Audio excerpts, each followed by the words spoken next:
Most folks in Eberron live their lives hoping to survive and protect the ones they care about the most. A few do that and more, trying to help those around them, even the ones they don't know. But only one group does all that when no one else can. The King's Citadel. The ones who do the job no one else can do. Valerian, the Shield. A star-forged Aegis whose strength lies in their shield, their armor, and their will to keep the Citadel and its mission safe, no matter what the cost. Merime, the Sword. A Kalashtar bard whose dreams predict doom and disaster, so that her skill in battle, insight into the hearts and minds of those she encounters, and love for her sister and the Citadel is more necessary than ever. Tantin, the Brain. A dragon-marked human artificer whose jovial demeanor conceals a deep curiosity, razor-sharp intellect, and long memory. He knows what he did for the last war, and he knows what it did to him, and how much worse the next war could be. Nisiana, the Heart. A dragon-marked halfling healer whose love for her sister is matched only by her desire to help and heal the members of the Citadel. She's grown wiser and more wary, yet even in the midst of doubt, hope remains. Rowan, the Wild Card. A human wild magic sorcerer who's played a dangerous game for most of his life. He's gone all in to save his friends, but they aren't the only ones sitting at the table. As the shadows gather, will he have the chips to pay if his bet is called?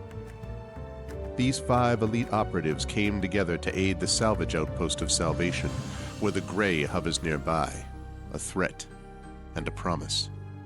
With the Oracle of War, they found an artifact powerful enough to end a war, or begin one. They traveled to Sharn, City of Towers, to unravel the Oracle's mysteries while stopping assassination attempts from the terrorist organization known as the Emerald Claw. They found Sky Blue, the daring thief tied to the ancient draconic prophecy, and stopped the Claw operative Arulan Karnak before traveling back to Salvation and into the Grey to repel a Warforged invasion and take the fight to the Lord of Blade's secret fortress Razorcrag.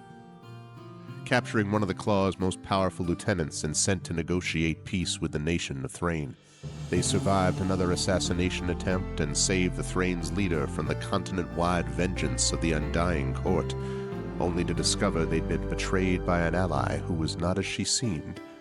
Now the King's Citadel must stop the Emerald Claw once and for all, using their new knowledge and new allies to finish the Claw and gain the information they need about the Oracle of War before it's too late. But can they learn the Oracle's secrets, stop the Emerald Claw, and discover the deepest plans of the Lord of Blades? Only if they remember that in the end all they have is each other and the King's Citadel. Long live the King. Welcome to Eberron. Welcome to Corvair. Welcome to the world within and without Salvation. Ah, the lovely sound of Eberron Oracle of War and Season 5, which is not quite done yet, but is closing in. We begin the final part today, everybody, of Eberron Oracle of War Season 5, known, I believe, as the Dogs of War, if I'm not mistaken. But we start today with the Dragon Below. Welcome, Arvanauts, to a Saturday night stream. It is my great pleasure to welcome all of you here and welcome you to Day 74 of D&D with Infinity and Beyond, Eberron Oracle of War, as I said, the Dragon Below. Very excited for this. And this is setting up for what is going to be an epic season finale coming up next week, actually. You're going to see these folks in just a little over a week when we finish up with Season 5 and with the Dragon Below Part 16 of Oracle of War as we're moving into the final season, which will happen starting in June. But before that, we have to actually get through part 16, and so that's why we're here tonight. Quick couple of notes about ways to help the channel. If you haven't done so, please make sure to follow the channel. Check out our YouTube with !ArvTube. Thank you all those who have subscribed over there. We are now up to 1,103 subscribers on YouTube, which is wonderful. Please continue to do that. Please join us over on the YouTube channel. It's free for you to subscribe, but I imagine it's free for you to describe it too. But it's free for you to subscribe, and it really helps us out. So please do that. That would be lovely. If you have not already done so, please consider as well checking out our Discord channel with !ArvCord. Twitter is !ArvTweets. Blue Sky, !ArvSky. Website for this, arvanelleron.com. Financially, !ArvShop is the merchandise area. You'll see a few people repping Infinity and Beyond tonight, including yours truly. !Arv Treon is the Patreon, which is sitting there, as you can see, at $88 a month. Really trying to get that into triple digits. My goal is to get it there before ArvCon begins next week.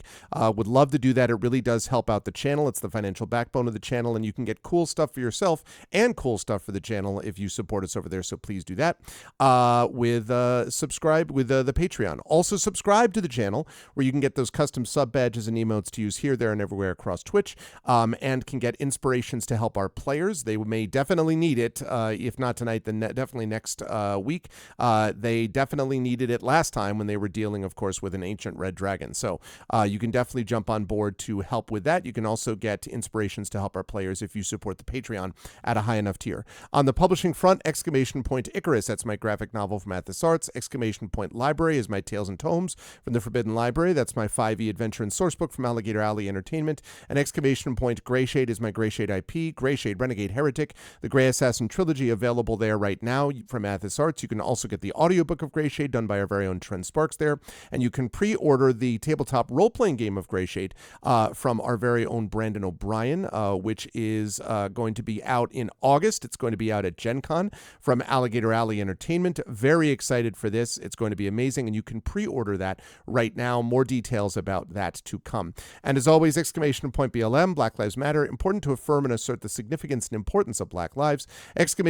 Help Now, the World Health Organization page on suicide prevention. Important to reach out to others when you need help, and reach out to others when they need help as well. And Ukraine, Ukraine, to help the people of Ukraine as they fight back against an illegal and illegitimate war with bravery and courage, and send the message will do so for others in that situation in the future. Now, with all that said, I am going to unmute myself so the folks know we are ready to go. I apologize for anyone that I interrupted when I couldn't hear them, and then I'm going to unmute them. And last but certainly not least, I'm going to head over to reveal the crew. The crew is here. The Infinity and Beyond crew is here. They are ready to go. They are confident. They feel just, filled with verve and vigor. And they're fully prepared. I want to say with everybody, they're fully prepared. Having turned to level 16, they all were totally prepared and ready to go, with no issues at all of sort of last-minute leveling. That didn't happen in the least. But I'm very excited for this. And just as a quick note, Chad, remember, this intrepid crew is not only playing tonight, they are also going to be playing next Sunday, a week from tomorrow, as part of our marathon session for D&D with Infinity and Beyond, as part of ArvCon. ArvCon, of course, 2025, to benefit the Damon Runyon Cancer Research Foundation. We already have $250 donated towards that final $5,000, well, hopefully not final, hopefully we get over it, but the $5,000 goal. If we hit that goal, we will pass $40,000 for the entire event of ArvCon since it began over 10 years ago, and you're going to see that crew there on Sunday. I announced the schedule today. After we're done with the session tonight and I let these fine folks go, I will go over the schedule again for all of you, but it's going to be amazing. Tabletop play, concerts, giveaways, all kinds of special events, including a new set of Damon Runyon scientists, who I will not only be chatting with on Saturday, but will be playing a tabletop game with the amazing Mike Underwood on Monday. So very excited for that. It's going to be a great event. And if you want to know more, then please stick around or watch the VOD to the end later, and you'll get more details about that. But this crew is ready to go, and I'm going to start with the gentleman at the bottom left of your screen, and that is one Mr. Trent Sparks. Hello, Trent. Good to see you. So I said before that Tren was helping a little bit with that not at all leveling at the last minute thing. And while doing that, he was Tren's usual amazing voice. He's like, all right, so then this and this and this. And behind him is the light and the wind is blowing in. He's like, so you're going to want to get this feat. And no, your constitution isn't actually 72. And, you can't actually, and that was, it was really pleasant. It was like the Bob Vila of Level Up. So thank you for doing that, Tren. How are you doing otherwise, and who are you playing tonight? Very tired. Yeah. Big surprise. Oh. I'm never very tired whenever we do these things. Yeah. Ever. That never happens. But doing all right. Yeah, I think I think I may have mentioned it before. I got an email from some lady who wanted me to narrate some pamphlets for a webinar so that the people who are reading the pamphlets can follow along. Okay. With the thing. And basically the price that she quoted me was like crazy good. I mean, really unusually, like weirdly good. And I was like, is this one of those don't ask questions, it's government thing, or like what, No, it's the thing is it's a webinar that is to raise awareness for depression in teens and adolescents. Okay. So nice. It's, the identification, the treatment, getting rid of the stigmas. It's all this really cool shit. She sent me the PDF and I was reading through it. I'm like, God, this is great. This is really, really good. If I had known shit like this when why don't people talk about it? And so I'm like, yeah, I will absolutely do this. No problem. And part of my back brain was like, wait a minute, that's still way too much money for a project like this. Okay. Look this shit up, dig into this. And so I started looking around and I found one post of somebody getting an email from a calligrapher getting exactly the same sort of email with an insanely high price for what they were asking for, and it possibly turning out to be a scam. Oh. But that person never went through the thing. She just presumed it was a scam and backed off. And so I'm like, how do I set up safeties so that if it is a scam, I discover this before I get caught in it, or that I ascertain. And so I was like, okay, so I've got the first PDF because there are two. And the ghostwriter hasn't finished the second one yet. Okay. And I'm like, okay, so what I'll do is I will record the first PDF. You send me 1/4 of the amount of the stuff that we've got. As soon as the check clears, I will send you this recording, and then we can work on the rest of it when the second PDF comes in. And she's like, okay, no problem. And I'm like, really? Is it no problem? Okay. Yeah. And so like a week and a half ago, she's like, okay, the payment's on the way. And it still hasn't arrived yet. But the deadline for the project is like the 30th. So I'm like, hey, where's that second PDF? And where's my check? And she's like, the check has been sent. It's on its way. The ghostwriter had a family issue, but it's going to be done in time for you to get. I'm like, okay. But I'm like, so you got to see what this check is. Maybe it's going to be all in gold doubloons. Something like that. I don't think that would fit in my PO box. No. Well, maybe. I mean, anyway. So that's a lot longer intro than I wanted to do. So I am playing. I am playing Miatantan Tagashon de Kenneth, the battlesmith artificer from the House of Kenneth, which is really upset with his leadership and highly suspicious of Merrick's de Kenneth bastard. Anyway, and right now he does not have his Meccano good boy named Spanner. Yeah. And has no real hope of making a new one anytime soon because the materials just are not there. So I'm sure there'll be plenty of salvage. Plenty of salvage to come where you're going to. I can't imagine why that would be a problem. Make him out of Allosaurus meat from this point on. Everyone's like, wait, no. See Marie's face? That's like, you can't do that. Oh, man. Speaking of Marie's face. Speaking of Marie's face, it's up there. Always a pleasure to have Tren with us. Also a pleasure, of course, to have one Marie Bilodeau with us. Now, this is a little bit of inside baseball, but it may or may not have been the case that Marie and I yesterday. Finished most of the rest of our work in scheduling for our particular track of Worldcon. I know that Jen did that too, for her track, and so it was a good experience. There was a lot going on at certain stages, but it's all through, and we are. I don't want to speak for Marie, but I think Marie would agree that we came up with some good panels and everything else, and all that kind of good stuff. And so, but it was late, and so I hope that Marie, you've recovered from that. How are you, and who are you playing today? No, I'm going to expire in about an hour. Okay, yeah. So you'll just be like, Vroom, vroom, roll for vroom. initiative, and my head will collapse on my keyboard with a large clank. Just let me sleep. I'm happy. It was fun, and it was good. I went to bed too late. I got up too early because I have 4 cats who are terrible, but I had a nap this afternoon, which was a lot of fun. Okay. After Carrie and I solved a murder on a Clue escape game. So no, it wasn't a murder. I'm glad you added that so we don't get it clipped. After we solved a murder, clip. Like what is Yeah. Done. Yeah. Look, I don't know what you do with your Saturday afternoons, but so so it was a good day, and I had a nap, but I had to Carrie had to like wake me up at 6:30 by throwing multiple cats on me. And then I still hadn't done my nails. I hadn't done them in like a week. So then of course I had to do them because I couldn't do that to you guys. And then I realized that I ran out of like sparkle glue, so I just threw sparkles on my face, which means like they'll slowly collapse everywhere. It's been a rough day, Greg. I Thank you for know. I listening. can tell. I just had this image of you throwing up a thing of glitter and just running through it. Just like yeah, exactly. Look, I don't know how you do your makeup, but that's how I do my makeup. I mean, listen, I also don't know how I do my makeup. Who are you playing today, Marie? We have to fix that, obviously.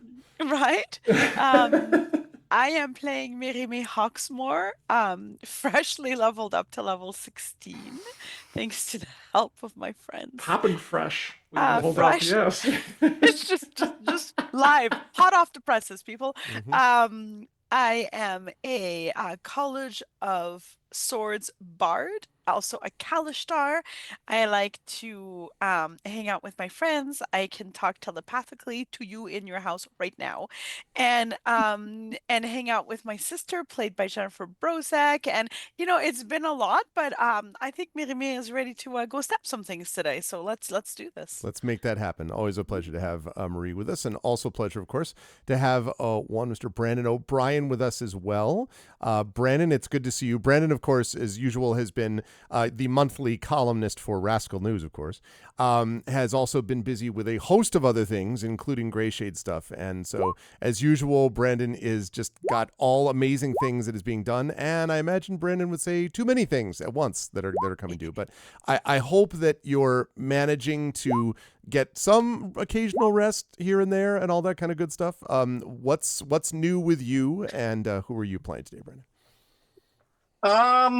Hey, when you say that you hope that I've been getting rest, at some point, very strongly for the past like 8 days, my body was like, "Here, just have the rest."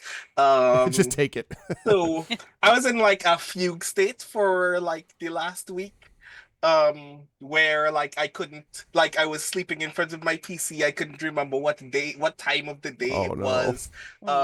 Yeah, I was going through it, TM, last week, but I am on the other end now, getting closer to actually being productive. So I still have a lot of adulting to do for my own body, but at least I am still alive.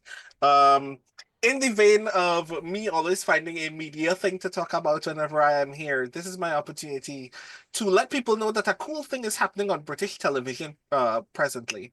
So I'm a big fan of a Korean reality game show called The Genius, which is essentially putting 12 very talented people somewhere on the range of high IQ university graduates to a comedian that was on TV one time, in a room every night for 12 days where they solve a very large puzzle. And if they do it, they get the chance of making sure that they don't lose $10,000. But if they go poorly, then they will eventually lose $10,000. And whoever wins gets a bunch of everybody else's money. So like, think Survivor if it was in a very nice apartment. Um, With K-pop, I'm and seeing it. It's all clicking. yeah. So it's very fun. It's very cerebral. Some of the games that they play in that game is actually very, very neat. But also, the Korean version really sold me on the idea that Western reality television is actually bad for the brain. That the idea of milking conflict out of every possible interaction is actually unnecessarily emotionally hostile, because the Korean version of this show only manifests its conflict by showing people just being very good at solving puzzles. Um so I say all of that to say, on the British television channel ITV, there is now the British adaptation of that show called The Genius Game, Okay. which is just as complicated, just as cerebral, just as intriguing, leans a little bit obviously in the Western capacity for conflict, but is still doing some of the things that I particularly like about the original Korean version. But I say all of this to also point out that the host is David Tennant. So if you like watching David Tennant be snarky at very smart people in the process of them solving very complicated social puzzles, it is actually very fun. And if you have a VPN on your PC, you can go to ITVX and do the thing. Or you can do another thing that is none of my business. But I do definitely recommend watching The Genius Game. It is actually very, very cool. Very cool. Hi, everybody. I'm Brandon O'Brien. I'm a poet, writer, and game designer from Trinidad and Tobago. And tonight I'll be playing Rowan Shallow, who's a wild magic sorcerer whose wild magic is gun. And is very pleased to know that we are no longer surrounded by dinosaurs, even though we are still in the company of a dinosaur, if I am not mistaken. So we'll see how that goes. I imagine at some point I will lose my arm for fun. Just for the hell of it. Because I imagine dinosaurs are like dogs in this universe. They're like, ooh, there's a part of this human that can be removed and chewed on in ad infinitum. I'm gonna turn this into a toy. I'm looking forward to that happening at some point. Always a pleasure to have Brandon with us, and I'm very excited to see what Rowan gets up to today. Also a pleasure to have, of course, Jennifer Brozick with us. I mentioned to Jen before that the collar on her shirt made me think, as I was capturing the windows for this, that I was like, I had some weird pixelation going on with my Zoom. I'm like, why the frick? And then I was like, oh no, that's literally just the collar of Jen's shirt. And Jen reminded me that was a Nisiana shirt, basically, that was worn a while ago, and I had forgotten, but now I certainly remembered. But I'm glad that I'm not actually capturing things like out of the Minecraft movie. Jen, how are you? How's everything on your end of the world, and who are you playing today? So I'm busy, and then I have a lot to do, and then I have got some other stuff going on, and then I have some stuff that I forgot I needed to do and had to do it last night. So it is good. This was a very big week for me. Surprise! I have a single author collection out. Yay! I have a magazine out. Also, Right, yay! surprise. Yes. In June, I'm gonna post all these. I'm going to be teaching an editing class for Level Up, Marie's event for CanCon, and even though it's already started, all the stuff that it does not like that. Okay, hold on. I'll make it less. I can share it in the. I've Oh, got you it got it? already here. There we go. Perfect. It is Tales of the Hucked Tankard. So I love the that. conceit of this specific thing, you know, Dragon Magazine has fiction in the back of it. Yeah. Well, back at the very, very beginning, my very first professionally published fiction was fiction in the back of Campaign Magazine because I proposed it to the editor. Okay. And the whole conceit is there's a character who is a swordswoman and a bard and a storyteller. And she tells stories of all the adventures she's gone on because she throws tankards. And this was based around an old D&D game I used to play where I couldn't hit a goddamn thing unless I picked up a tankard. and through it. It was just one of those weird things. Mm-hmm. So it's brawls happen, no blades, no magic. You pay for what you break. That's kind of the tagline that's gone through it. But the other thing is, every author starts somewhere. This is where I started. So I reprinted all the ones that were reprinted, printed the one story that didn't get printed because Campaign Magazine folded, because this is what happens to magazines. Yeah. And then I wrote a 20 years later story with the same character being 20 years older, because, you added something that you had professionally published 20 years ago. Woof. Woof. It's a thing. So that's one of the things that I have done. And then Augment 2 is now out. And I'm very pleased with it. It's looking so good. So I've done that. I'm teaching Level Up in early June, so I'll talk about it again at ArvCon. And I have four short stories to write before the end of June. So that'll be fun. I think I've got 1,000 words on one. You got this. It's fine. I got this. You got this. It's just there's a lot going on right now, and like Lemmings, deadlines just sort of run together. Mm-hmm. I mean, of course, that was a whole fallacy. The producers are actually who herded the lemmings off the cliff.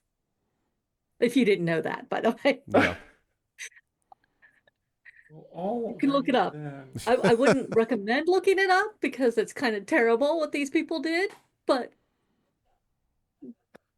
otherwise, I'm playing Nisiana Di Jarasco, the halfling healer from the House of Healing, who's currently dealing with the fact that every time she heals, she gets negative energy. And the only way to shed the negative energy is to hurt someone.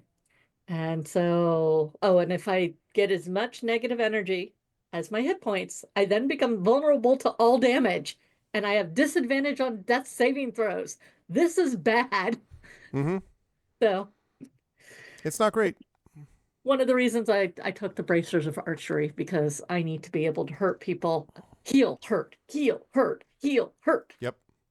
Life is balance. Yes. That's true, and I am excited to see what Nisiana gets up to today as they struggle to close, or actually keep closed, the Gate of the Dead. We shall see if they can do that. Let's get there first. We've been playing Oblivion in this household, and suddenly it was like, and close the gates of, close the jaws of Oblivion. Close the jaws of Oblivion, yes. Of course, the great Patrick Stewart. And Sean Bean in there as well, by the way. So he was in there? Yeah, Sean Bean plays Martin, who is the priest. Oh, okay. Yeah, you can hear when you're just like, oh my God, Sean Bean. And everyone is just like, is he going to survive? I'm like, listen, all right, just you relax. Yeah, playing Oblivion on this channel as well, having a great time with Oblivion. But always a pleasure to have Jen with us. And finally, last but not least, easier for me to say, it is always a pleasure to have John Helfers with us as well. Good to see you, John. How is life and the universe and everything with you? I think now everything is absolutely fully done with your background. It seems like you've got lights everywhere. Every time we play, you've added a few more things, but it seems like everything's now complete and finished and total. And like, I mean, the planets will still keep shuffling around. Just because we shuffle them around to get some more sun, some more, you have to repot stuff. But yeah, typically it's like 95% done. 95% done. But speaking of plants, today was gardening day, so we've been getting plants put in around the house, which I can't show anyone because they're outside. So, but I'm more interested in Arv's commentary on recent announcements by Mr. Rogers about will he, won't he, will he, is he, isn't he? He's going to. The dance continues. Yes, he'll figure it out just in time to miss all the non-voluntary camp stuff. Oh yeah, you know. Get ready for the entire year of this. I know. So everything's the last minute. It'll change his mind at least 8 different times in a 24-hour span. Oh, okay. That's why. No, it's Mr. Rogers. He's come back. No, when you said Rogers, I immediately went to John Rogers. And I was just like, wait. Yeah, this is. What do you mean, will he, won't he? What hasn't Sean really told do me? a Mr. Rogers neighborhood with Eberron Rogers? That'd be hilarious. That's true. I immediately clocked that they were having a sports conversation, and it reminds me that I keep needing to make a plaque that just says sports ball, and I just raise it anytime Greg and John speak to each other. So I was listening to one ear, and then I was also inputting all the new quote unquote spells I get as a result of Alarian's nifty new Staff of the Woodlands, which is kind of cool. Okay, thanks to an ability I have that I can kind of subsume any one rod, staff, or wand, and I'm like, well, that makes it more easy. But I am John Helfers. I am executive editor for Catalyst Game Labs. I work with everyone here in some capacity or another on audio, writing, editing, something. I'm playing Alarian, the Starforged Aegis. Yeah, that's pretty much it. There we go. And speaking of that, that's a good way for a sort of a quick segue here, which is that Alarian, since you have now leveled up to level 16, Alarian is the one who did take a lot of damage, but was still hanging in with us with 101 out of 147 hit points and 10 out of 73 Aegis after being smacked around by a dragon, but was able to be there and not go down the way some of the other members of the party did against said dragon. So by view of not being in their same area, right? Yes. By view of being at the dragon's rear end as opposed to the front, it made it a lot easier. So let me ask, what cool thing do you have that now that you've reached level 16? This is 16. It's not super schmexy, but it's pretty cool that my strength does go up to 20. So I realized I needed to beef up my damage ability, both by rolling and damage. So that's pretty cool. I've been kind of resisting it for a long time. Like, I've taken a lot of feats for this character. Like, I need to tweak that as we're heading into the home stretch. I think I just need to be able to. Hopefully, that extra 5% will help me hit things better. Let's just put it that way. For a die, I now have 7d10, so that's pretty cool too. And of course, I am not rolling for this. I'm taking the average. So my max would be. Excuse me. Beg your pardon. Smart. So when I'm at max, it'll be 157, and my Aegis plate will be at 78. 157, and I will let everyone know that we are beginning as if you have had a long rest on board the airship, and I will talk more about that in a little bit. So 157 out of 157, and then what did you say for the Aegis points? 78, baby. 78 out of 78. All right, and we will give you. You don't get to carry over hero points. So you had a hero point, and you have another hero point to begin. So, but that's awesome. So that is level 16 Starforged Alarian. As we move up to Jen. So Jen, we are now at level 16 for Nisian as well. So now I assume you have like aura of invulnerability that never goes down and no one ever can hit anybody. That would be cool. Yeah, she does. I'd great. be a big fan of that. Yeah. It would be nice, but it was a fairly low-key one for me. So now I just upped my wisdom to 20. So now I have a DC spell DC of 18. So and nice. I will be rolling. Outstanding, as in accordance with the prophecy. Yeah. That I'm adding 5 or adding an extra 2, or maybe I've actually remembered to do this correctly. So +2 plus toughness, so 8. So 8 total, which means you have 141 out of 141 now. You were down to 19, but you're now 141 out of 141. You do have a hero point. However, your negative energy points do not reset. Yeah, they're at 83. So 83, yeah. I couldn't go around pinching people. It's just like punch them in the face. How are you? This is for my good. This is for your good. Okay, so 141 out of 141, 83. Any other cool spell that gets added, or not much at level 16? I got no new spells, so I still have 1 level 8, 1 level 7, and 1 level 6, but they're all kind of beefy. Yeah.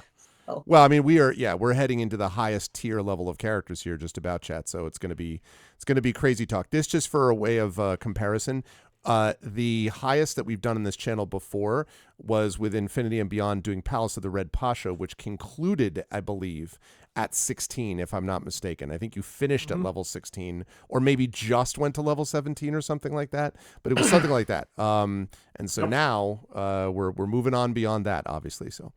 I did also figure out the problem with Divine Strike. So. Oh, okay, good. That's cool. So actually, I should say Trend figured it out because, he he helped me with my character sheet. Well, thank you, Tren, and thank you, Jen. Good stuff from Nisiana. Brandon, what has the last time we left our hero Rowan? He had 14 out of 88 hit points and 0 hit points. You now have a hero point again restored at the beginning of the adventure. But what cool things, if anything, has Rowan gained at this heady level of 16? Rowan, despite all of the slings and arrows of misfortune that have befallen Rowan up to this point in the journey, in this journey, has gained more charisma.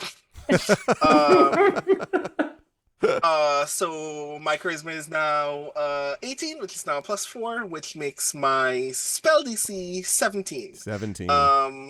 I don't gain any new spells, but when I get my ability score improvement, I also get what is it called again? A sorcerer's versatility, which means that I get to replace a meta magic with another meta magic. So I've replaced twin spell now with heightened spell. Oh man. So when you cast a spell that forces a creature to make a saving throw to resist its effects, I can now spend 3 sorcery points to give one target of the spell disadvantage on its first saving throw made against that spell. Yeah. So no more goddamn just waving through very important, like, I don't know how someone shrugs off poison or being lit on fire. That's not happening anymore. Not anymore. And by the way, I should say, in all seriousness, all of these players are wonderful players mechanically as well as role-playing wise. Brandon has really put on a masterclass in how to use a sorcerer in a versatile way. Like in terms of, I'm going to use the sorcery points to do this, mix it up, go with the other. Like a sorcerer is not a wizard. A sorcerer is a character that can use spells in multiple different ways to bend the boundaries around what spells can normally do. So Brandon has done very well with that. And I'm sure that some point in the remainder of season 5 and all of season 6, at some point we're going to get a wild magic surge at just the right moment. I can't wait, but it's going to happen. Now, as far as this point, like when I made the character, I was like, I really want to avoid this happening as much as possible. At this point, it needs to happen at least once. I know it's been, okay, like, so I got control of the chaos and it still hasn't occurred. It still hasn't occurred. So I am curious as to whether you will, fulfilling the destiny of Rowan, roll for your hit points in accordance with the prophecy, or yes. All right. It would be against type to not roll specifically aiming towards the lowest possible number. That's what I'm saying. That is true. So 1d6 plus 4, 1d6 plus wait. Just click hit dice. Yes, I could just click the thing. Right. So yeah, 1d6 plus 2 actually. See? Damn it. So for those blow your hero point point roll again. And like everybody else is getting beefier, getting tougher. You can see muscles like defining on Nisiana and Marime's bodies. Rowan is getting weaker, frailer. But actually, John makes a good point though, Brandon. You could use your hero point here to roll that again. Because it can't roll again, any worse. And this is the point. Yeah, this is the goal. See, first of all, like, if I waste this hero point and get this one again, you will all get very mad. But secondly, being frail is now the goal. Being frail is now the goal. Like y'all should expect me to die. It's gonna be frail. Raceland is what's going on. Right, it really is Raceland, straight up. Yeah. Oh Brandon, man. just make sure you didn't take toughness. Just typing that in. Yep. Yes. I'm just making sure, Brandon, you haven't taken toughness. I don't. Yeah, did you? No. Who, me? Yeah, I don't think so. I didn't think Why you would did. I do that when Again, certain against type. So against I mean, useful, but Oh yeah, my goal, like, glass cannon is the intention. Is very glass. 91 out of 91 with a hero point. But Rowan is with this. But the charisma is so high that we're just like, man, I really like that guy. You know, he falls down a lot. We gotta but I really kill like him. Yeah, you know? I really. Yeah. I just want to ask a clarifying question because I can't even recall when this happened. Apparently, I'm missing 2 hit dice. Do I regain those? Yes. now? Yes. okay. Yes. At the beginning of this, you would regain those. Yes. Okay. Always a pleasure. I'm very excited to see now Rowan, newly improved and more disciplined. Clearly, Rowan. But anyway, very excited for all that. All right, Marie. Have you done your? Because I know this was done well ahead of time. Have you done your leveling now? And what cool stuff has Merame gotten? So I came into the green room and I was like, guys, I haven't done my homework. And then everybody was like, the best, friends ever and helped do my homework for Trent's me. like, So, I'm already ready. Like, guys, I'm in trouble. So I first started by, well, no, that was a bit later, but I selected the spell at 15th level that I never had, but kept saying I would. you're right. So everybody gave me some really cool options, but then I thought of what Mirimu would like and what I would enjoy blasting out, and I chose prismatic spray. Prismatic spray. It's very hard to say. The glitter English. spray. I actually thought you were gonna do befuddlement, but I thought about it too, but then I could also just shoot a whole bunch of glitter at people in different ways. Yeah, I mean, different Again, you gotta ways. stay So true to the character. Really, I mean, I love prismatic spray. I love like that spell. It's right? like the bardic version of pocket sand. yeah, it's like, It's I like love a parade. It's just- This is level 16 is where Maria and May start to just they start to become one. merge. Right, exactly. Your final form is actually just Marie Bilodeau. That's Mhm. the It's final been form. building this way all this time. Yeah, exactly. And then for my level up, I increase after some great discussion. Trent is so very patient. I shared my screen and everything. It was very good. So I've increased my constitution by 1 to up it by 1 point, and then my my wisdom as well. So I am stronger, and I got to add 16 hit points to my already high total. Yeah, no, I mean already. This is good. So you did not, in other words, roll in accordance with the prophecy? Is No, that I right? haven't No, even this is added those hit before points. roll. Oh, that was That's before all that. Oh, those. geez. Okay. All right. No, Because their constitution went. Right. Okay. Yeah. Right. so I'm not going to roll. Unbelievable. Smart. I'm just- Smart. Just gonna say Smart. it.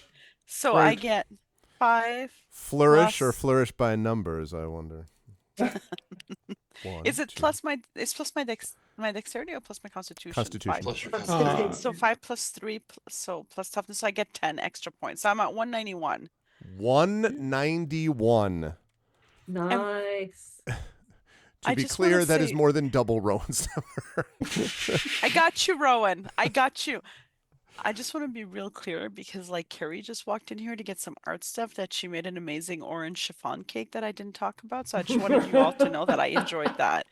Go on. I thought you were sparing us this week. You really just forgot. Wow. I'm Cool. immune from this because my daughter Jen brought just me reminded me. a chocolate strawberry yogurt Oh. combination, Oh, which nice. is probably going to be delicious, but is also, I've just realized, covered with chocolate that I need to now wipe off my hands. But anyway, You have to lick it, but yeah. I was going to Um, say, don't wipe it off unless you use your tongue. Yeah. Oh, yeah. Well, yeah, come on, do it right. But It's hard to touch my mouse, with chocolate. Not a good idea. But okay, so you were 191. You have 0 negative energy points at the moment. yeah, because I hit a lot of people. That's right. I'm like- And 1 hero point. Yes, and are our hit points renewed, or am I yes. still at 13 Yes. hit points? You I'm were renewed. at Okay, 13, good. but they are indeed renewed. And I will do that, Configuration Queen. Good to see you. So thank you, Marie. Very excited to see what Merame, new and improved Merame. And last but certainly not least, of course, we have Tantin. And I am very curious, Tren, as to what now. Obviously, you can't reform Voltron, by which I mean Spanner yet. But I assume there are other cool things, maybe-ish, that you receive at level 16 as an artificer. Oh, right. We're level 16. I should Yeah. probably. No, I'm kidding. Very funny. No, actually, I didn't really get much. 16 isn't that big of a jump, aside from the either ability score increase or getting a feat. And there were no feats that I really wanted at this Okay. point. So I decided that I was going to increase my thing stuff. What did you have my maximum HP at before? Well, it was 95, and then that was 106 was what it should have been at. Okay. But once you got the long rest, which you did, it would be 106. So yeah. So So 106. So that means that I upped my Constitution by 2. Okay. So I now have a +4 in that, which means that I get 16 additional points. Okay. Because it's retro. So we're sitting at 122, not counting your current, what you're going to do now. Right. And so, as is in accordance with some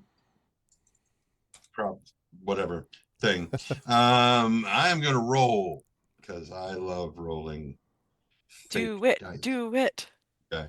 Now, John, when you said it couldn't get any worse, what could happen is he could hit the thing to roll it again. Roll 20 could crash and completely delete his character. So it could be worse. It could be worse. Oh, It's true. Let's see. 1. Wow. Same situation. So, Mhm. but plus the 4, so you have 5. So 5. So 127. 127. All right. 127 out of 127. You also have 0 negative energy points at the moment. Correct. And you have when- 1 hero point. When Spanner is reformed, his hit points will be 87. Unless we level up again before I get a chance to rebuild him, then they'll be even 9. Right. And as we're going through this, don't forget to, I'm sure you won't, but just don't forget to remind me if you're like, is that scrap metal? You know, like if you see, like, you know, if there's stuff that you're like, I want to grab this metal, I'm not deliberately skipping over it. There may be some stuff that you may find. All right. Well, this crew is ready to go, chat. And if you're like, man, they seem incredibly powerful, I would remind you that many of these characters spent much of last session unconscious as they were getting slammed by a dragon repeatedly. The Aura of Life was really useful, and the fact that Alarian is a living tank was really useful. But all of the players, all of the characters did some amazing work against the Elder Dragon. It was just an ancient dragon. So, and that was just level 15. What will level 16 bring?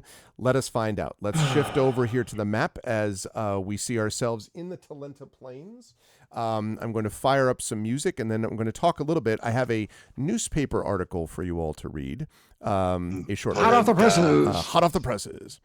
Let's see. We're going to do this with, I think we had the jungle one going. No, I don't want combat music yet. Polenta is delicious. All right, let's Oh, see. good. Okay, so it's cornmeal. It should be, but I've never liked polenta. I don't know what that is. Get out. No, I'm sorry. No, you can stick around. That's more for me. All right. There you go. And the thing is, I should like it. 'Cause I like grits and corn muffins and all that, but polenta doesn't. No, I not love for me. polenta I too. do like polenta myself. Okay, so chat. In our last session, as the party was able to successfully complete Kill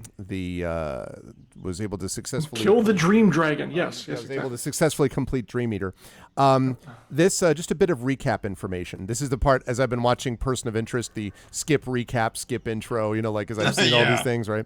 But in this case, it'll be helpful, I think. In the Thorn Expedition Camp, the adventurers found a letter from Trez Zool, who was an Emerald Claw operative excavating this place called the Creeping Nave under the doomed city of Metrol, which is, of course, Tantan's home originally. In the letter, Zool revealed that the gatekeeper seal at the heart of the Creeping Nave could not be penetrated without weakening the boundaries between Eberron and Dolur, the realm of the dead. This is very bad, because if you weaken the boundaries between the realm of the living and the realm of the dead have a tendency to come over to the realm of the living and have a bunch of other mysterious effects along with it. And so, obviously, the party recognized, the King's Citadel recognized, that it had to stop the Emerald Claw. Besides that, it needs to find out from the Emerald Claw what it knows about the Oracle of Bones, which is the secondary sort of sister device to the Oracle of War, which has been taken by the Lord of Blades, a Warforged who is creating an army, summoned an army big enough to destroy all of Middle-earth. No, summoning an army to at least cause real problems for everybody in Corvair. And so the King's Citadel has those things that it has to work on. Seeking answers, the King's Citadel traveled to the Maror Holds, where the dwarf Rolforor guided them to an aberrant sage named Spinweave. Aberrant, I think, is a good way to put it. This was also a hell of a fight. Spinweave revealed, though, before that fight, that the Creeping Nave was dedicated to a Dalekir Valara. and an ancient sort of demigod. To strengthen the gatekeeper seal imprisoning Valara, and thus protecting the realm of the dead from becoming the realm of the living, Spinweave told the adventurers that they needed to seek out some creatures that could strengthen it. And one of the creatures that they found out about from people at the Maror Holds was someone known as Dream Eater, which was a Jarashtar bonecaster and orc in the Talenta Plains. They went to the Talenta Plains and earned the Dream Eater's trust, by which I mean went into the dream of an ancient red dragon in a dragon graveyard and defeated the dragon in the dream, thus making sure that it would not surface in real life. It was quite a thing. Having done that, the Dream Eater taught them a ritual to bolster the Gatekeeper's seal's spectral wards. But time is not on the King's Citadel side, as the veil between this world and Dolor is weakening by the day, and undead are stirring across Eberron. And so here, I would like the party to someone, I don't remember who I had last time, but if one of you lovely people, maybe, who hasn't read this before? Was it maybe, I don't remember who the last one to read it, but maybe Marie could read this one for this time? Sure. But it is here, I have showed it to all of you. And this is from the Korenberg Chronicle, if you wouldn't mind, I want to slide it. Yeah. There you go. I was doing it. Yeah. Okay. Supernatural disturbances traced to Mornland. Sages from the University of Winham announced today that they've traced a wave of supernatural activity troubling the 5 nations to the ruins of Seir. For almost 2 weeks, reports of the restless dead have swamped the inboxes of this newspaper from the ghosts of dead professors arguing in the lecture halls of Morgrave University. Typical. To the glorious... What? It's just university professors. How could you tell? No, just kidding. That's true. That's an academic They're joke. That's all my university professor homies right there. Sorry. You're like, that's what I have. To the glorious reappearance of the 16th Andarian Heavyfoot marching home to Fairhaven, despite being slaughtered 7 years ago at the Battle of Gaul. This is some good news, guys. While most of these incidents have been harmless, a few have been quite the opposite. Sages blame the upsurge in ghostly events on an unexpected conjunction between our world and Dolor, the realm of the dead. Most intriguing, they claim that the catalyst for this mysterious event originated somewhere within the Mornland. With so little known about the day of mourning itself, such news is sure to cause concern at the very highest level of government. We must trust that action is being taken. And who takes that action, if not the King's Citadel? Thank you, Marie. Hey, we don't exist. I know. Not mentioning us. Well, that's what I'm Damn saying. it, man. Like you, Stop they don't writing to the newspaper They saying don't know that. exactly. Surely action must be taken. We just don't know with it. Well, that's where the King's Citadel comes in, people, and that's where all of you folks are. Before we get started, a couple questions about legacy events. Do any of you have the legacy event, Survivors of the Thorn Expedition? I don't believe you do. No. Okay. Does anyone have the legacy event, Desperate Measures? Yes. Yes. Okay. Maybe? Yes. Yep. We do have All that. right. So something to keep in mind that you have the Desperate Measures legacy event. Does anyone, you would not have the Rise of the Colossus legacy event because that would have been another subpart. So I don't think you have that. No. And also thus do not have Enmity of the Claw, either legacy event, right? Surprisingly, no. I'm Well, surprised. you do we have don't. Enmity, you just don't have the legacy event, just to be clear. Yeah, apparently not. So it is just Desperate Measures. That, however, will, at some point, become important, he said ominously. This finds you, as we begin the Dragon Below, finds you winging your way well above the Talenta Plains in your airship as you are traveling towards the Mornland and towards the capital of Metrol. Now, as a quick note, you are already aware of this, but the captain of the ship has reminded you all that you will not be able to fly over the area to Metrol. It's too dangerous. Like, they could fly you, 10,000 feet above it and then have you parachute in, but that's probably not the greatest idea. What are you talking about? Well, you'd have to figure out the how rest to of you would actually- have a bit of a problem, but yeah, exactly, I'm all right. good. Mr. Death from Above. That's right. But so you're going to have to, when you get close to it, they'll have to set the airship down and then have you continue on foot into the Mornland towards Metrol. The other thing to note, however, is that as you are sort of making your way there, there are some significant personal issues that may or may not come up as a consequence of all of this. And so we're going to basically put this about a day and a half after the events of Talenta Plains. You went back, got a little bit of chance to get a long rest, protected by the Dream Eater and the dinosaurs, and then you had a chance to head back to the airship, and from there take off and head towards, or well, not take off, climb up to, and then head towards Metrol. So you are still probably, I would say, about 6 to 8 hours away. So it's after you've had a chance to have a long rest and everything has been restored. But you are now given the opportunity to basically speak to each other if you wish. And I assume there may be some of that going on. So you're on board the airship. We're heading towards kind of early afternoon. You should arrive at the Mornland at the Gray probably right around 8 or 9 o'clock when it's starting to get dark. Perfect time to be entering the morning. All right. I'm going to hand things back over to the players. Do you have any things you would like to say to each other about things? Well, one of the things that I would want to know, because Jen doesn't quite remember, was this ritual to strengthen the sigil or warding. Right. If I remember correctly, is actually to feed 3 trapped genies? No, the 3 trapped genies, not quite. The 3 trapped genies are inside the Oracle of War. And that was information that you got, which may be very important later on, because as you all know, the Oracle of War acts weird. And it's not acting the way that was even originally designed by Soren Moranen. Apparently that's because there are these 3 genies imprisoned inside the Oracle. I know that some members of this party have different opinions about that than others. And so, yeah, so that is going to become important, but it's not related to this. For this, It's a matter of using a special herbal mixture and then using a particular sign, like countersign, that you scratch into the door itself using that mixture, is what they told you. And we have the mixture. Yes, and she gave you the mixture.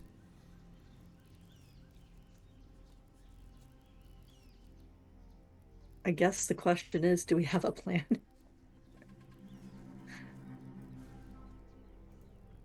Get in, find the door, find the enemy, kill the enemy, strengthen the door, get out. Survive. I mean, that's where the get out part comes.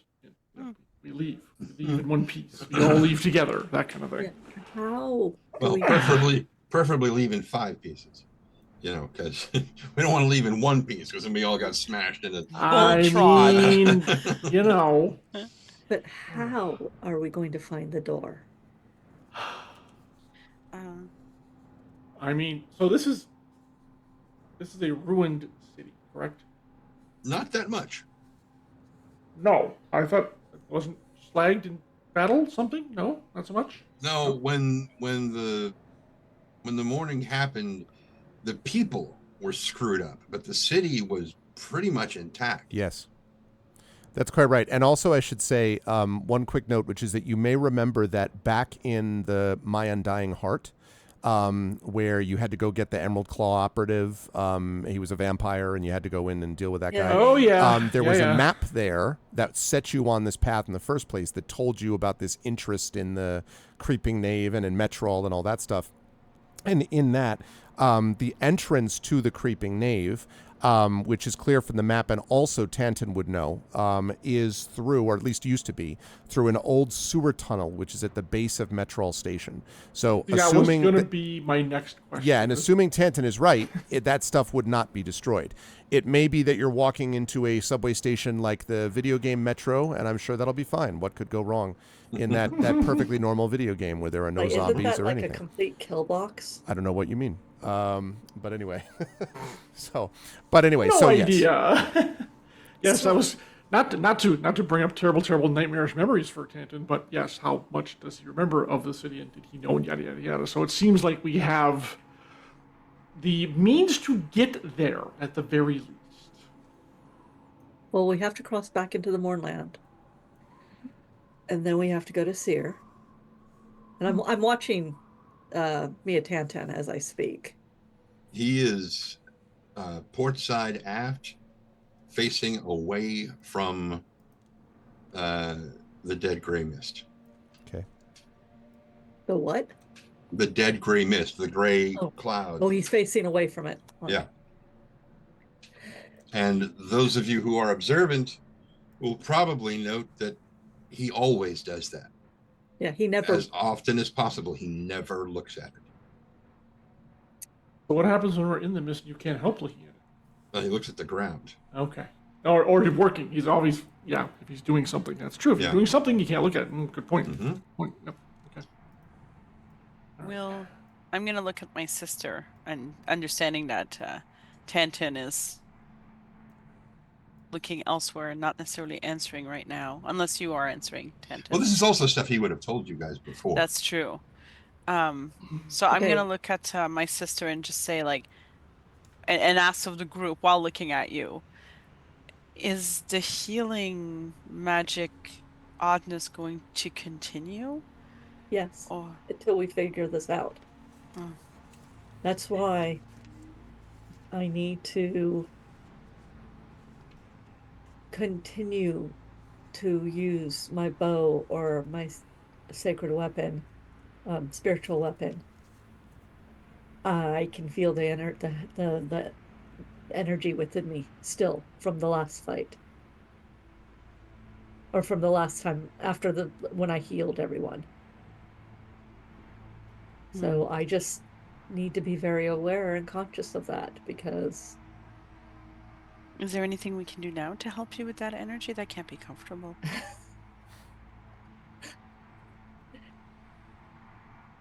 Alarian is a tank. You can probably use your crossbow on him in practice, on them in practice.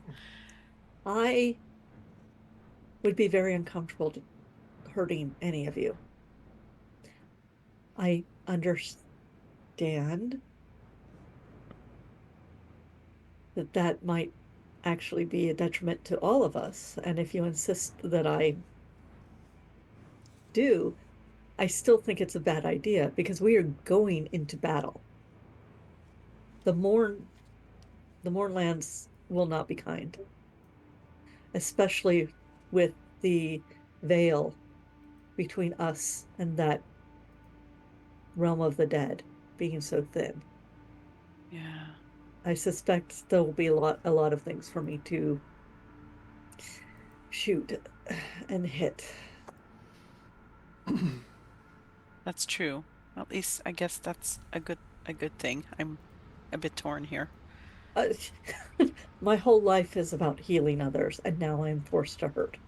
I mean, barring the fact that my Baron told me that I would need to learn to hurt people as part of my job, I have been thinking about it a lot, but we are who we are, and we do what we need to do. When you mention your Baron, I cross my arms, but I don't say anything. That's sisterly love.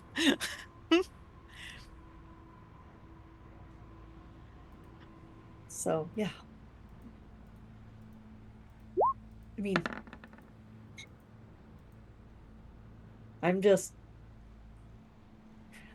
I feel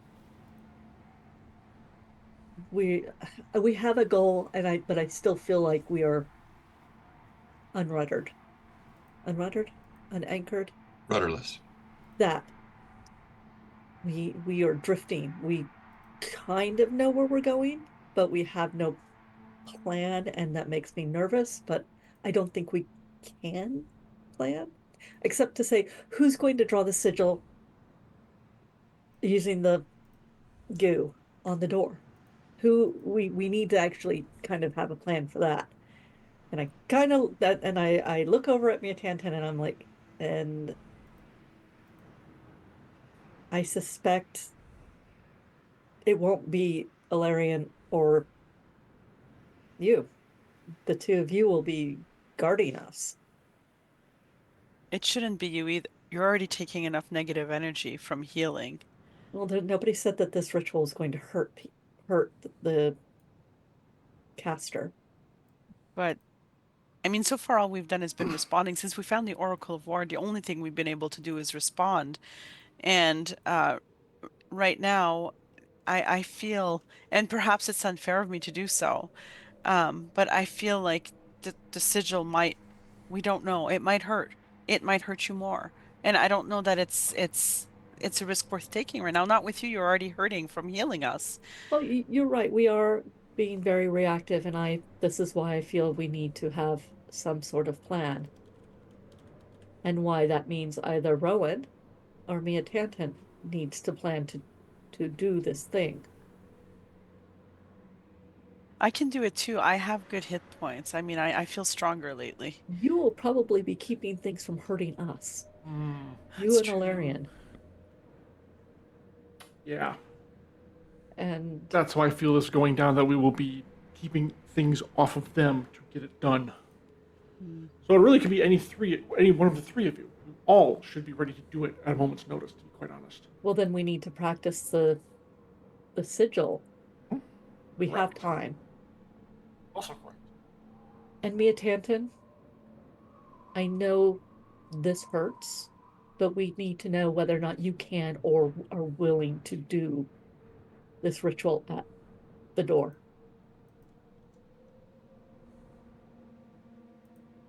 And he just nods silently.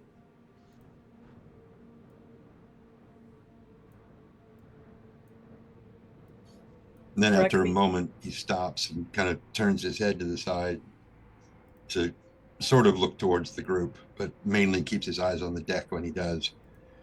And he says, it's also very likely that once the sigil is in place, the negative energy effect will be mitigated. Oh. I hadn't thought of that, but it's possible. I'm going to work on the assumption that it won't. That's probably wise. And it may be that a sorcerer or a mage or an artificer needs to do it, but I think, yes, all three of us need to practice the symbol that we need to scratch into the door.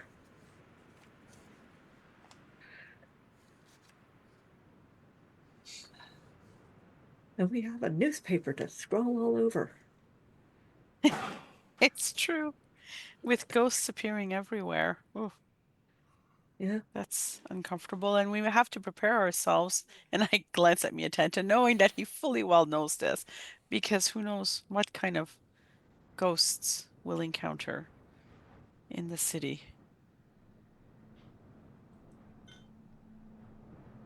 And he sort of mutters something under his breath, and those of you who have the spell Prestidigitation will recognize it pretty quick. And he just draws the sigil in the air, like a little glowing thing. He's like, it's like that. Oh. And then it just vanishes. Okay. Well, we'll spend some time, at least Rowan and I can spend some time practicing it. Okay. Trace the sigil 10 times, and then we'll I grade mean, you on your seriously. penmanship. This is one of those things that I'm like, my character, it needs to have a plan. If the plan is she's going to scroll this stupid symbol 50,000 times before they get there, that's what she's going to do. Mm-hmm. And she's going to make me a Tantan look at it and see if she did it right. Now draw Tippy the turtle. No. Or a pirate. You get your choice. Or a pirate. That's all good. Yes. Anything else? I should mention that you are closing in a little bit further on the roiling gray mist that you're all familiar with. Before we get there, and I'll let her have some time to practice first, but eventually at one point Ilarion wants to reach out to Nisiana. Or actually what they'll do is they'll probably just kind of plunk down, still floating, as they sit down while you're you're doing your tracing work or whatever. I was going to say, accidentally turning into a tank, setting the airship flying off. Oh! Damn it. Yeah, but then I can just fly underneath and carry it along, so it's fine. Yeah, it's fine. sure. That's right. Superman, you got nothing on me, You're not baby. actually a Gundam suit, to be clear. Like, you're not actually fully that way. Hey, Iron Titan doubles my... Well, this airship's heavier than double my strength. Yeah. That's true. So I could assist. Anyways. And they'll just wait patiently until you finish, like, your work. Obviously, Nissan's probably concentrating pretty intently on this, so they'll just wait until you're done, until, like, you take a break. Okay, and then I will Yeah. look up at you and we'll eye to eye because you're sitting and I'm standing. Yep, pretty much. So. And I say, I wanted, they're speaking, it doesn't have to be the mind link. Yeah. It's like, I wanted to check in on you and see how you're coming to terms with this whole idea of, as you said earlier, using your powers to harm instead of heal. Because I know that's an issue for you. It's one, nothing against Marime, but I don't think she quite understands the difference. How you approach it versus how she approaches it. And I'm not saying maybe you two have had conversations about this before, but where we're going, you know, the chances are very high that you'll be expending a lot of your energy on that. And I just want to make sure that you are also in the right mindset to do this. I chose the bracers of archery over an Allosaurus, the most wonderful thing I have seen in months. Does that answer your question? To a degree, but the bracers often allow you to remove yourself. You can shoot at things at a distance. You don't have to think about it too hard. So does What my happens? spiritual weapon. What happens when you get up close? What happens when you get right in front of someone? I mean, I know you can do it, don't get me wrong. What I don't want is for your psyche to be harmed by repeated instances of it. And if you assure me you're all right, I will take you at your word. But, as someone who does this and has done this for decades, Trauma wards during the last war. that was I healing, watched not people hurting. die. It- I watched yeah. people curse me for healing them. I don't like hurting people, but this is necessary, and a lot of these people I don't consider to be people. And some of them aren't. They're the undead. Very And much frankly, if they're the Emerald Claw, they have earned my ire. I have reasons tattooed across my body, mostly my chest. so. Okay, good. I would agree with all of that. I mean, obviously we're doing a good thing. There is no ambivalence here. There is no gray area. Pardon the pun. They look around at the mist that's getting closer and closer. It's very clearly that this is the thing that must be done, and for the right reasons. So, I'm glad to hear it. That your mind is set. You're focused. I'm just Excellent. not as proficient with large scale damage without possibly hurting innocents. Well, in this instance, I think we would be not exactly innocents, but the only non-viable targets. Yes, but once we finish this, we have another very large fight to go to. True, but we will deal with that when the time comes. For now, obviously hone your skills here, and when the next fight comes, then hopefully you will already know how to carve out that you only hit those that deserve it, and do not hit those that do not. Thank you for checking on me, but I think I will be able to do this job. I know you will be able to. But I just wanted to see. I have the utmost faith in you, just as you have the utmost faith in all of us. Yeah, and yes, I will be glad when this job is done. Indeed. I think get up and float away. Everyone else said what they wanted to say? Okay. Then I would say that as you close in upon the Mournland, The city of Metrol is actually quite near, as you can see from the map, is quite near the eastern border of where the Gray actually is. So getting up to, once you're in the city, you're in the Gray, but you don't have to go very far into the Gray to get to the city. So you can see through even the gray swirling mist and the fog, you can see what Metrol now looks like as the setting sun illuminates it. Metrol was known as the Rising City, and it was built around soaring columns of stone. And as you get closer, there's a moment where the sun shoots through from the clouds behind you, past your ship, and onto the city below. And I will show you, because I have a picture of it, what that looks like. It will be showing up on stream. Coming up right now. Metrol, as it now is. Wait, it's got a Columbus too? Metrol, well, what's left of it.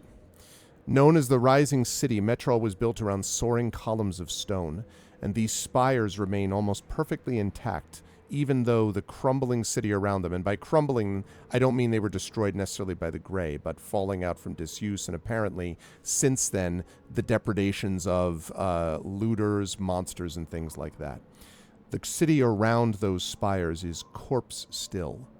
The absence of people and the low mist shrouding the city creates an eerie quiet during this setting sun. But you hear the howl of monsters from somewhere within the city. It is closing in towards nighttime, when you would assume the monsters of the Mournland prowl for their latest meal. And the captain tells you, I don't much like having to do this, but we're going to have to set down right outside and let you off down there. You shouldn't have very far, maybe, a half hour at most journey from the edge of the Gray into the city, but, well, you'll need to be careful. I know you all know that yourselves, but we will stay out here with the ship anchored above for when you return. And the crew, of course, is very uneasy. They're very uneasy to be this close to the Gray anyway, but also the sight of this once spectacular city reduced to what you see has sort of created, the mood is sober and grim, I would say, on board. Wait, we can actually see it through the Gray? Just a little bit, just illuminated this way, yeah. Because again, it's so near to the border. You can basically see it like this.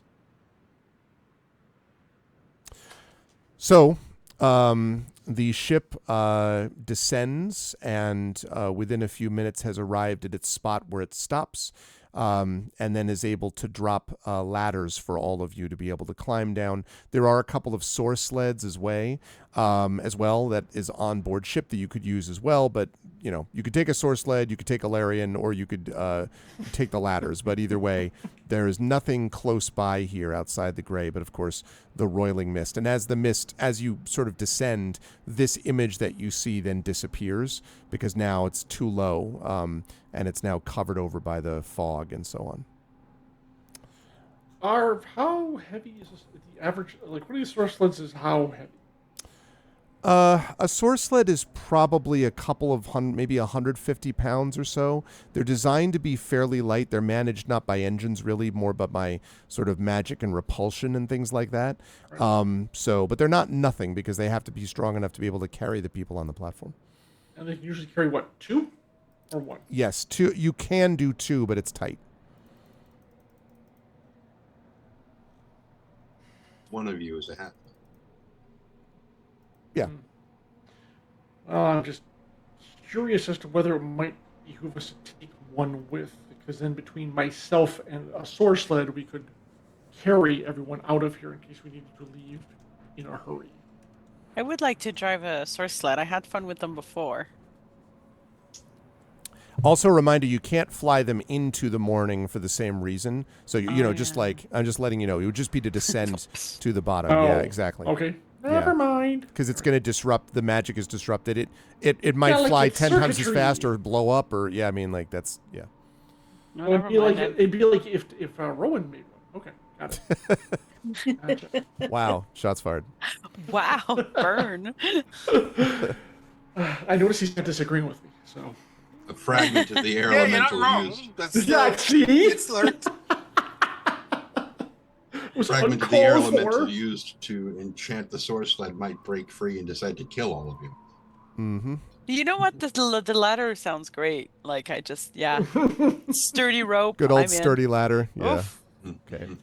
Ladder Well, comes alive. Oh, sorry. I thought you said latter, as in my idea was the right. I'm like, no, No, that's not the right idea. My sarcasm needs to be maximized. Okay, so assuming you take the ladder, except for Alarian, who I assume will just of float course, down. I will float down and establish immediate perimeter, so they can come down without hopefully anything. Okay. being, yeah.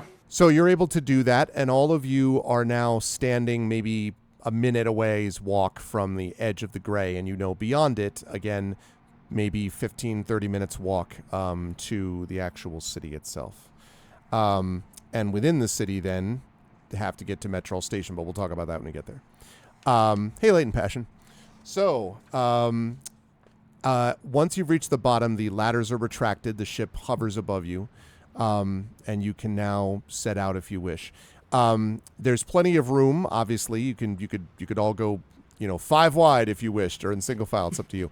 How do you want to enter it? You don't have to give me specifics other than just, are you sort of sticking to a general formation, or, walking just haphazardly? How are you walking? I feel it should be in the road, walking slow motion, so half speed, so we look more impressive that way. So, Okay. Dramatically, you mean? Okay. Yes, exactly. With the sun behind you.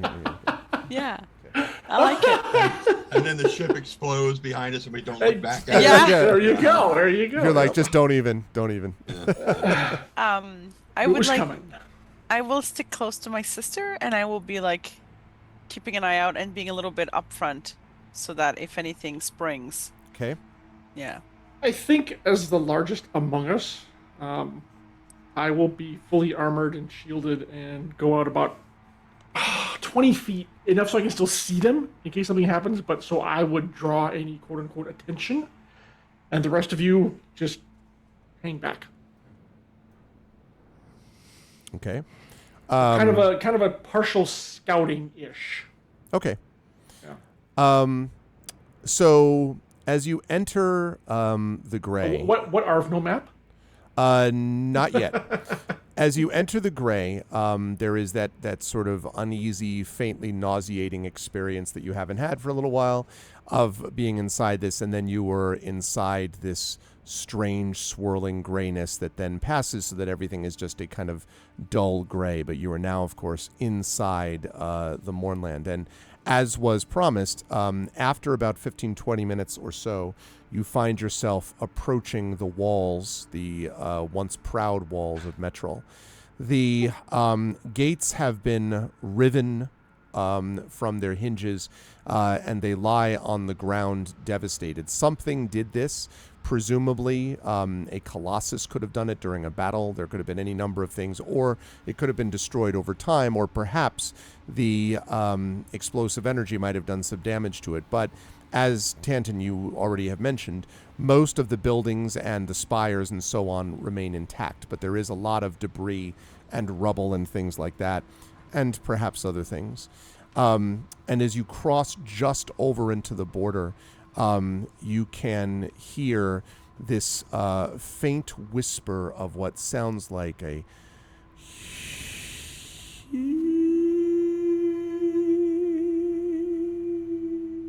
this keening cry, a wail, perhaps a wail of someone in their last stages of life, maybe. Gave me very strong Blade Runner vibes when you did that. That's. I'm glad these references come through. So, all right, I would like each of you as you move through. No, it is not a wail. Jeez, bit. That's Look. what all you right. said. I said a wailing cry, not a wail.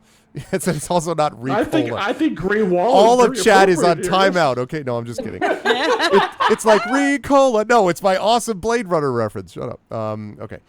When you walk through the city, I would like each of you, and I'm going to actually work from right to left here on the map. I'm going to start with Rowan. I would like you to roll a d20 for me, please. Oh boy, Oh, this is going to go well. this is great. Depends if his observant feat will impact this or not. It does not, actually, because it's Okay. not about... Yeah, it's not... No, Okay. It's about random shit. It's about happening in the encounters and gray. things, yeah, yeah. Ah, okay. Yeah. Okay. Yep. 18. 18. 18, Nice. okay. That might be good. Rowan, You as, die. as you... yeah, exactly. Immediate death, no.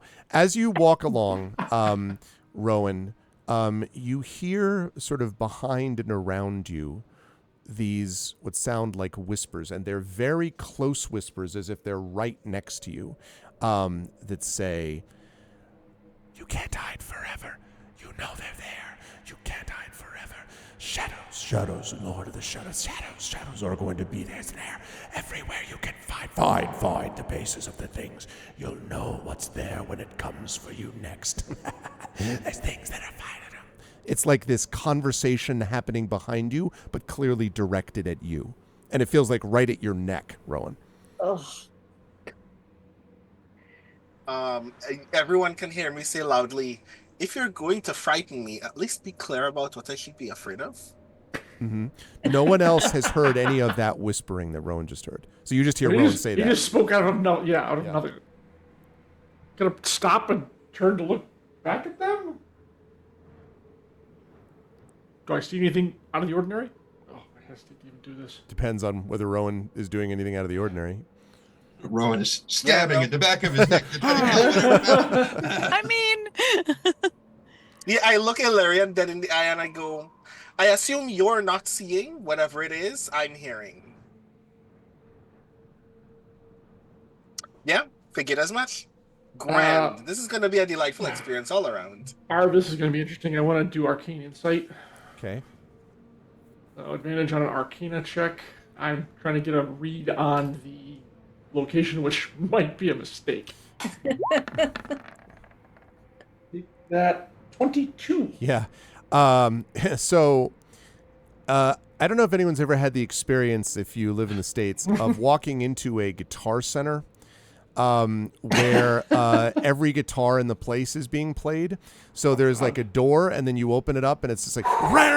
So you just get magic everywhere, Alarian. Every So it's like Phil Spector's Wall of Sound, but in a bad way. Yeah, like you're just like, welcome to the music experience. You are in magic hell. Part of that is because of the gray, but it also does seem to be heightened. I mentioned before that I mentioned before that the effects of some of the things you felt with the undead was increased in the Dragon's Boneyard, and we were joking about like the D&D cartoon where they have that and whatever from the 80s. It's a similar thing here, except here it just feels like the intensity of magic is enormous and is swirling. But of course, this is allegedly the place where the morning began. Like the day of mourning originated from this spot.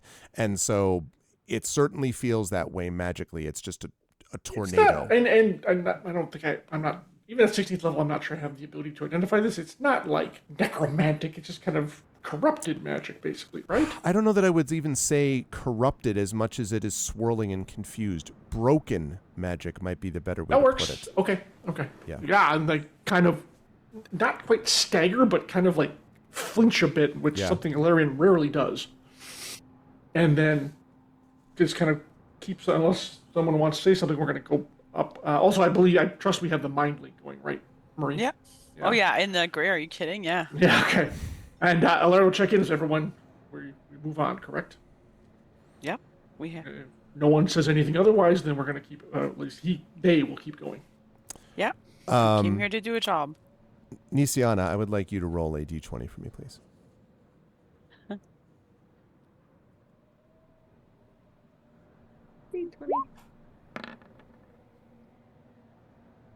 I rolled an Achoo. 8. Rolled an 8. Nisiana, as you are moving along, you suddenly spot by the side of a house, which again, there's a lot of crumbling rubble, but not destroyed or devastated, as we said, but there is some like clear debris and decay. And lying next to the wall of a house where there's some debris, like the roof is kind of fallen in a little bit and so on, you see what sort of looks like an old man, white hair, wispy beard, sort of, and it is actually a halfling, I should say, that is sort of like kind of groggily moving his head around, and his eyes are closed, but he's clearly, he clearly is breathing. You can tell that he's moving a bit, but is not calling out or anything like that. Is he solid? Yes. Well, I mean, looks like it. You can't tell unless you go over, but it looks like it. I asked Merime, do you see that halfling over there by the wall? No. No. What is he doing? Are you okay? Seeing things. Hand goes up slightly. And I'm as you gonna look, check it out. Okay. I'm coming with her. I am like on her heels. Okay. Are you guys informing the rest of the group or just doing this yourselves? Oh no, I'll tell you. You I break see off and things. run into the mist. Thank you. Yeah. No, we're gonna split the party in the Mournland. Why not? Perfect. Oh man. Alarian stops and takes up kind of a sentinel position. I'll let them do their thing, but they're ready to swoop in if necessary, but kind of keeping an eye on the rest of the area. Okay. It's not far off from the main road, by the way, just so you know. Nothing ever happens not far from the main road. Yeah, no, it'll be fine. Don't leave the path. Tanton and Rowan, where are you folks going to be? Tanton's pretty much staying where he is. Okay. And looking down at the ground for the most part, Tanton? More or less. Okay. He does occasionally bring his eyes up, but he doesn't look up at the spires. Okay. Rowan, what about you? I'm very good. Oh God, I'm going to continue as we presently are. I'm not. So you're going to stay next to Tanton, not follow for now, not follow Merime and Nisiana. Again, it's not far off the road, but. However, I want to also rise 20 feet into the air. Okay, you can do that. But yeah, Rowan, so you can stay where you are, but I'm just letting you know that they are moving off the road a little bit. Yeah. Okay. Yeah. Okay. So let us know the instant anything untoward happens. Okay. Nisiana, you move in on this old man. And again, you can see that his eyes are closed. He kind of raises an arm, sort of, and then sort of his breathing is shallow and somewhat rapid, actually. I will ask him if he's okay. Are you all right? His eyes are still closed. You're like standing above him right now. His eyes are still closed.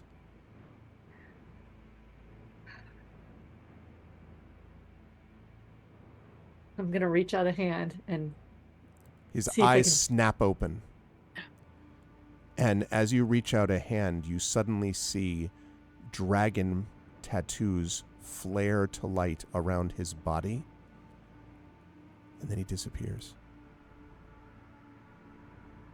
What were the marks? Eberron, the marks of the house of House Jarasco. Oh. What did you see? What's wrong? I didn't touch him, but dragon marks flared, and he disappeared. What kind of dragon marks? My dragon marks. Oh. But is it... What? So you saw something, Rowan saw something, and it's only you who see it.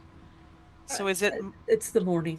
It's the morning, but I couldn't... And recall, Rowan heard something. Yeah, Rowan heard something, that's true. I couldn't just leave him there. Of course.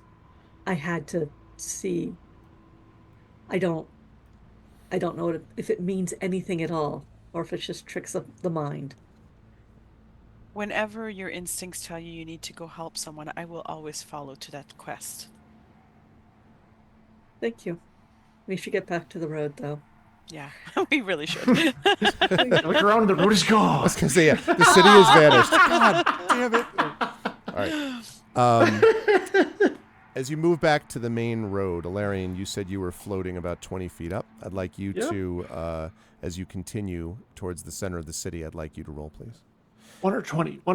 As you're doing this, I want to say all of you can see around you these buildings that look as if they were quite beautiful at one time. Is that a 1?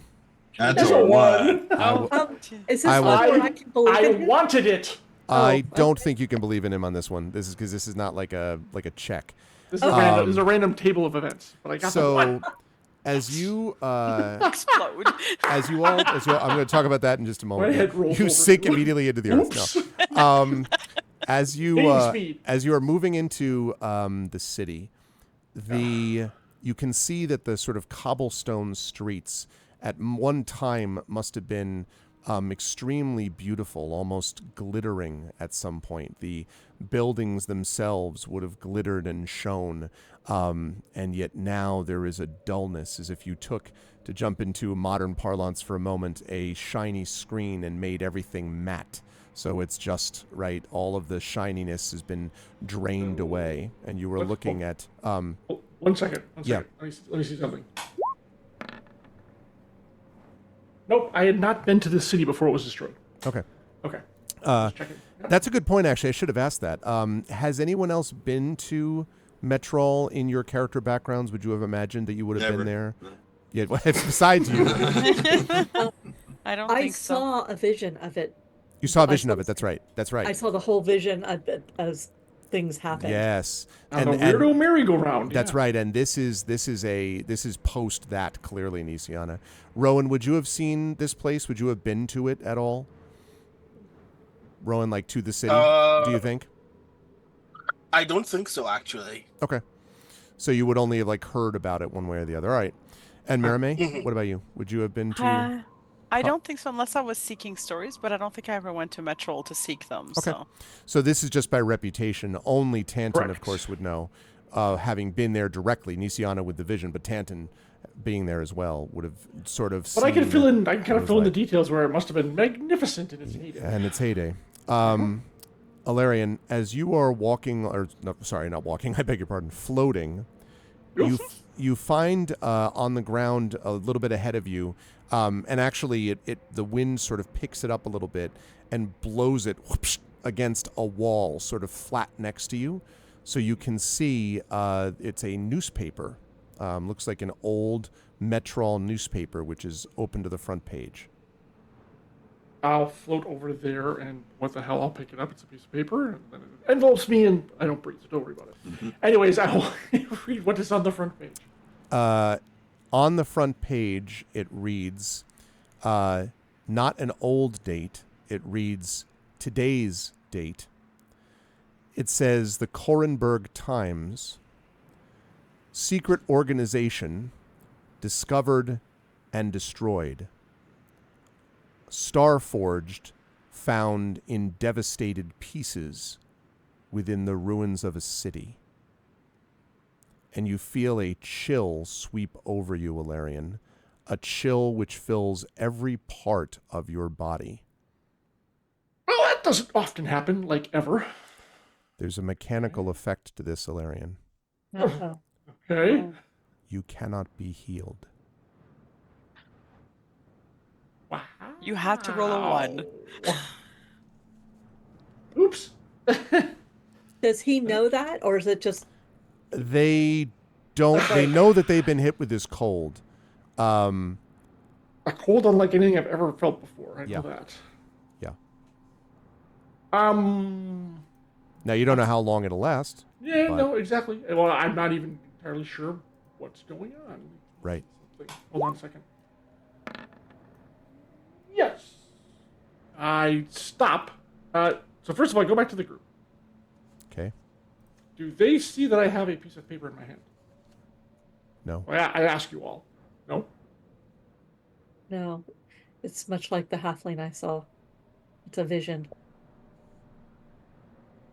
Mia Tanton,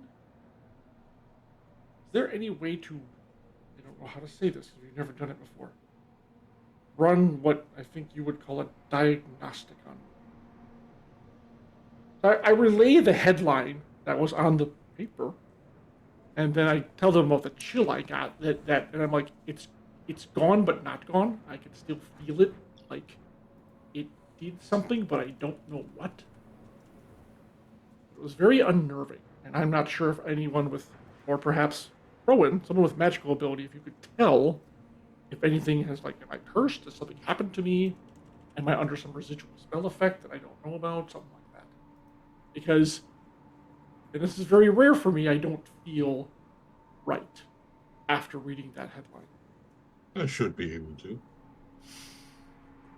So if I am at some sort of disadvantage, I'd kind of like to know about it before we move forward.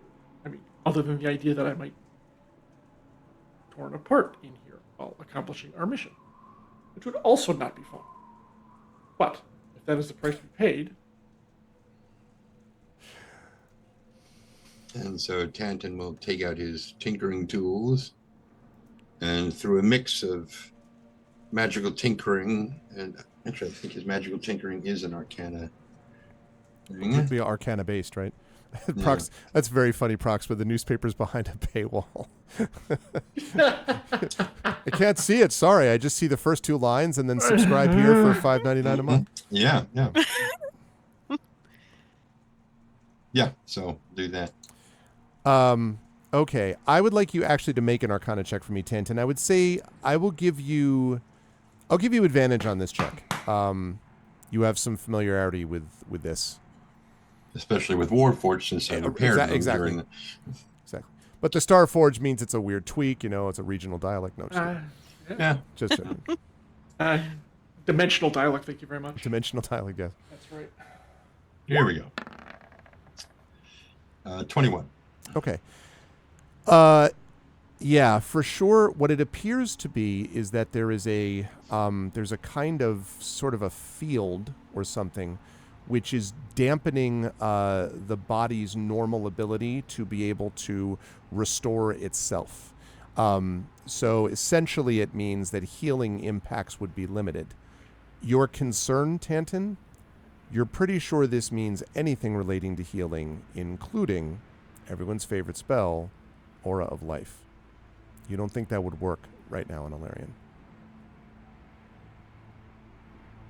Nope, you're fine. Let us see here. Let's move along.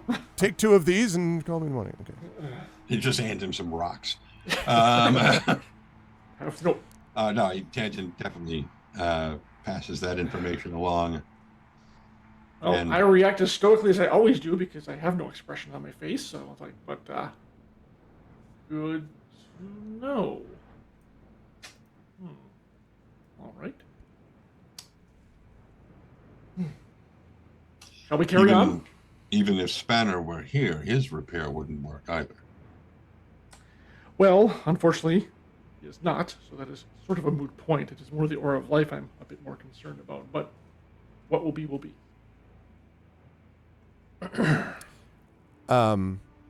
When you move back to the road, you think you are now starting to get reasonably close to the center of the city.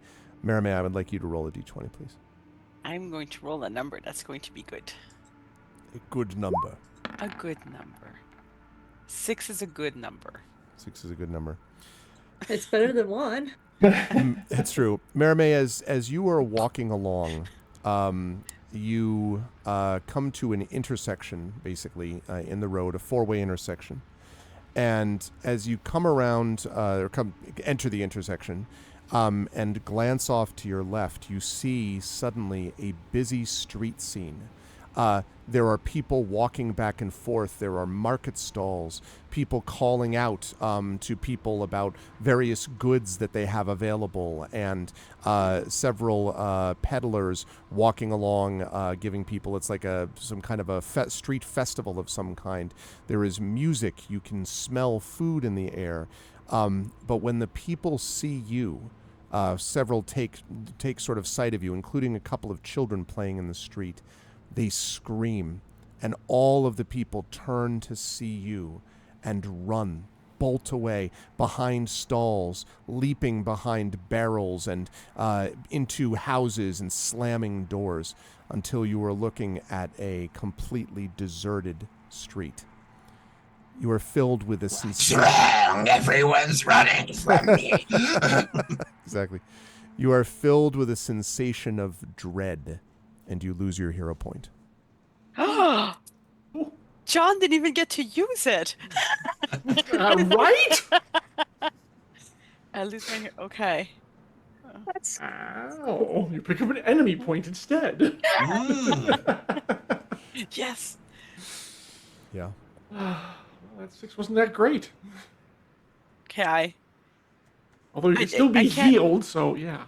I didn't. Yeah, I didn't. 6 was not a good number. I was wrong. So I admit I'm wrong.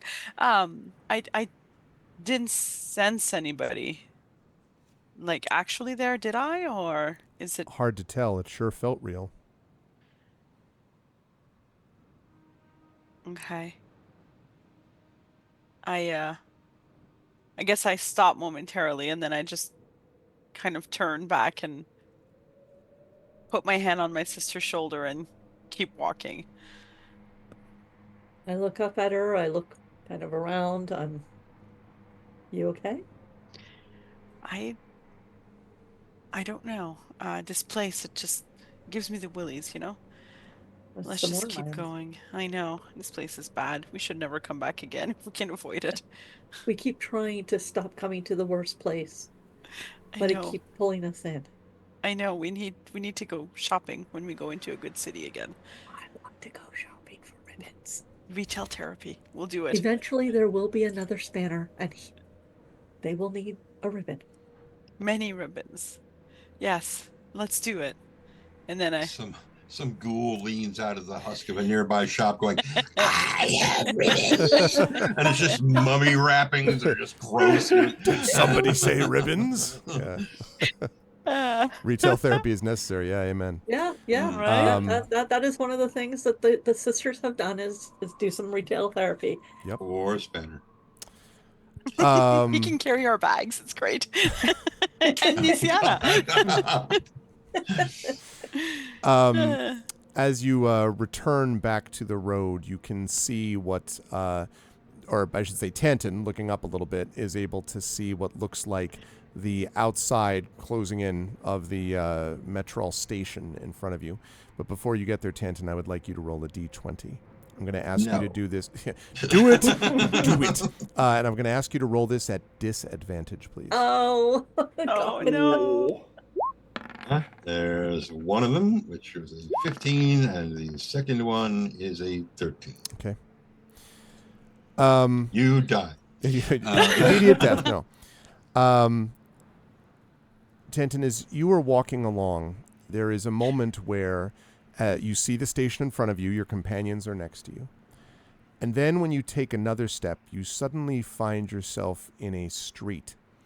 It's the same street as where you were, except that instead of your companions around you, you see endlessly burning bodies.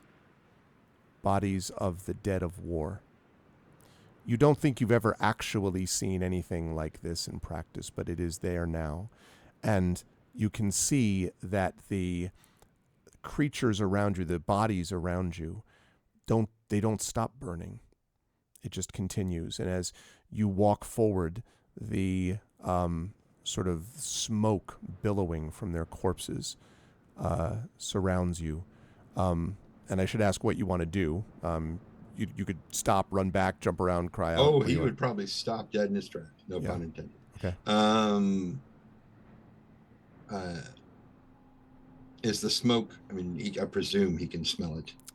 Yes, but it's faint though, fainter than you would expect for something that's like this prominent. Right, and this close. Yes. Okay. And you can feel the warmth too of the fires as well. Okay, then I won't roll for that. I was going to roll to see if he started gagging and retching. But no. He tries to take a couple of steps to keep moving forward.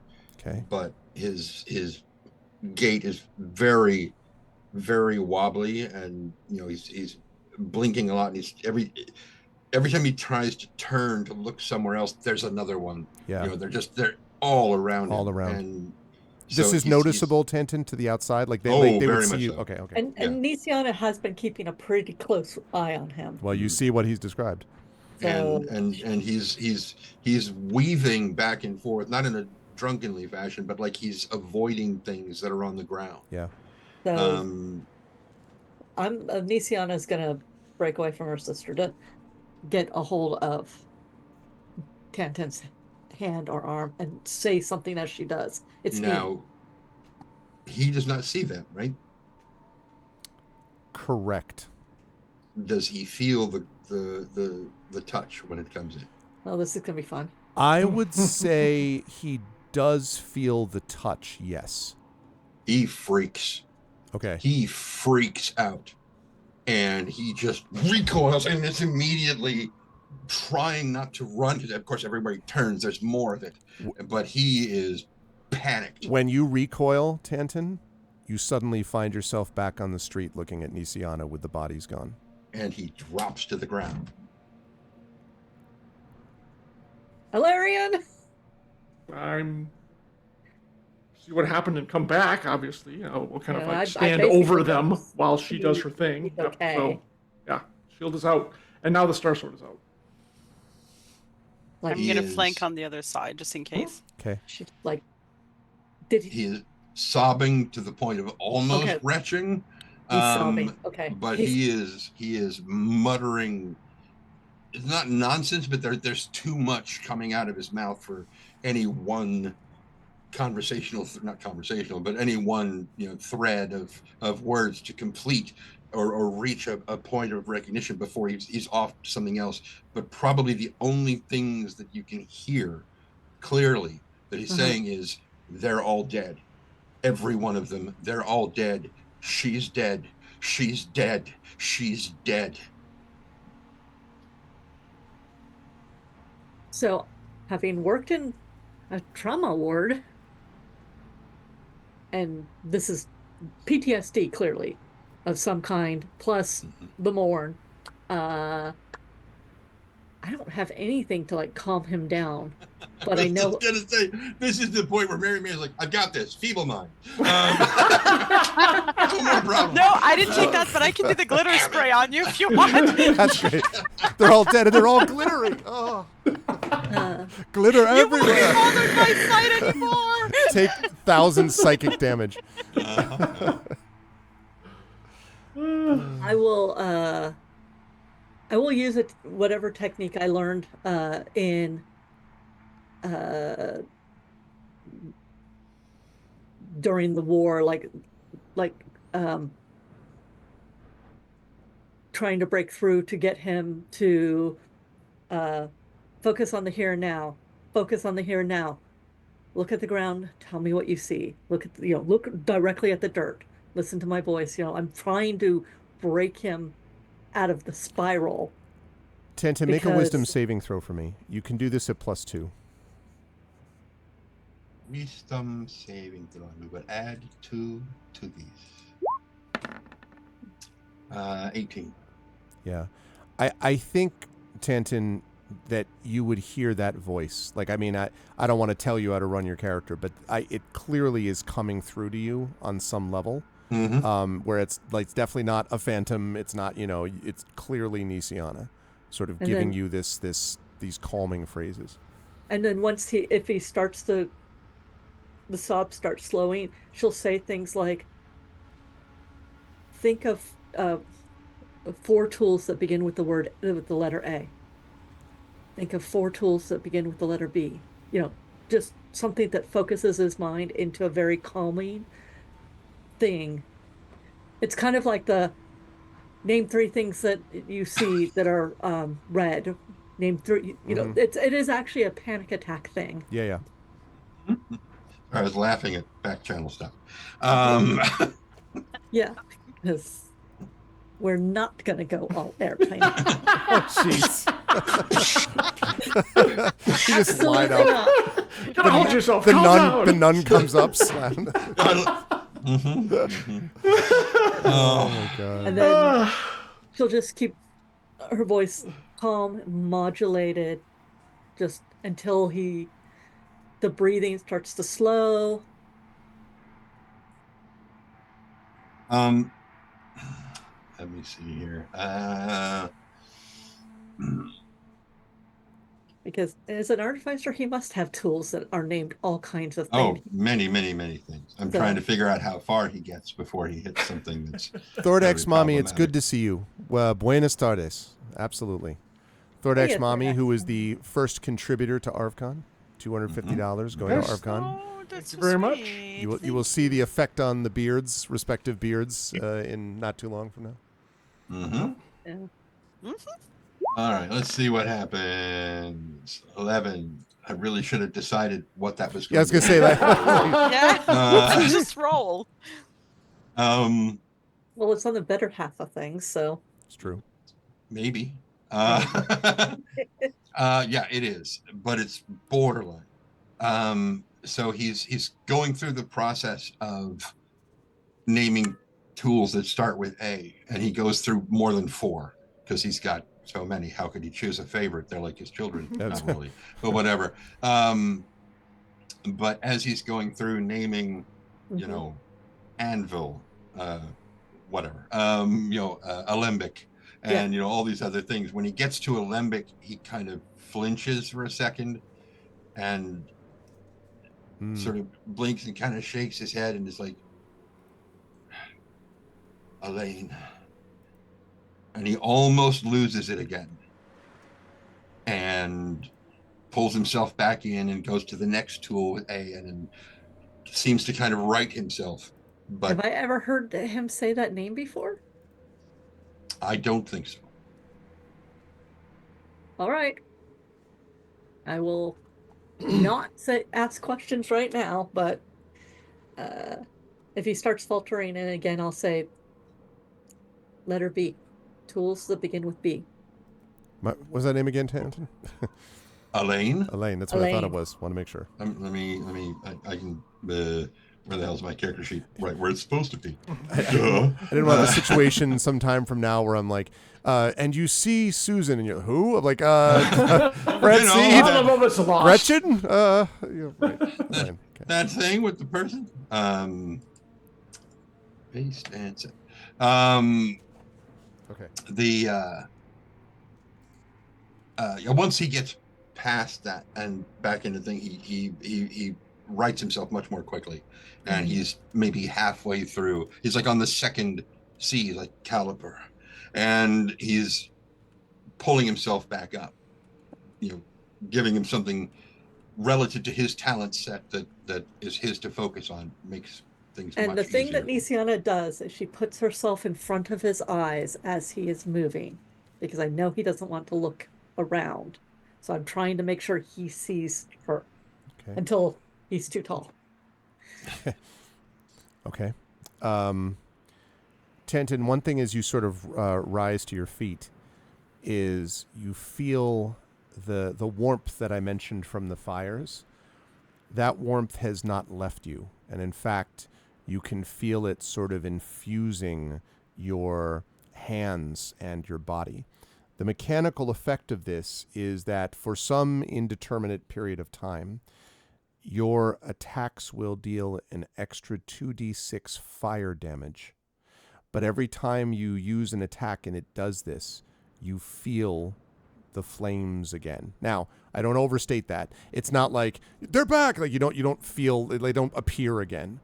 But there is and this is in the real, this is not illusionary damage. Like this is illusory damage. This is real. Mm-hmm. So an extra real 2d6 fire damage. I mean, in the context of D&D, yes. Right, yeah. No, in your real life right now, if you go outside, I go, damn it, and my entire desk bursts it's into like, flame. God, son of a right. So yeah.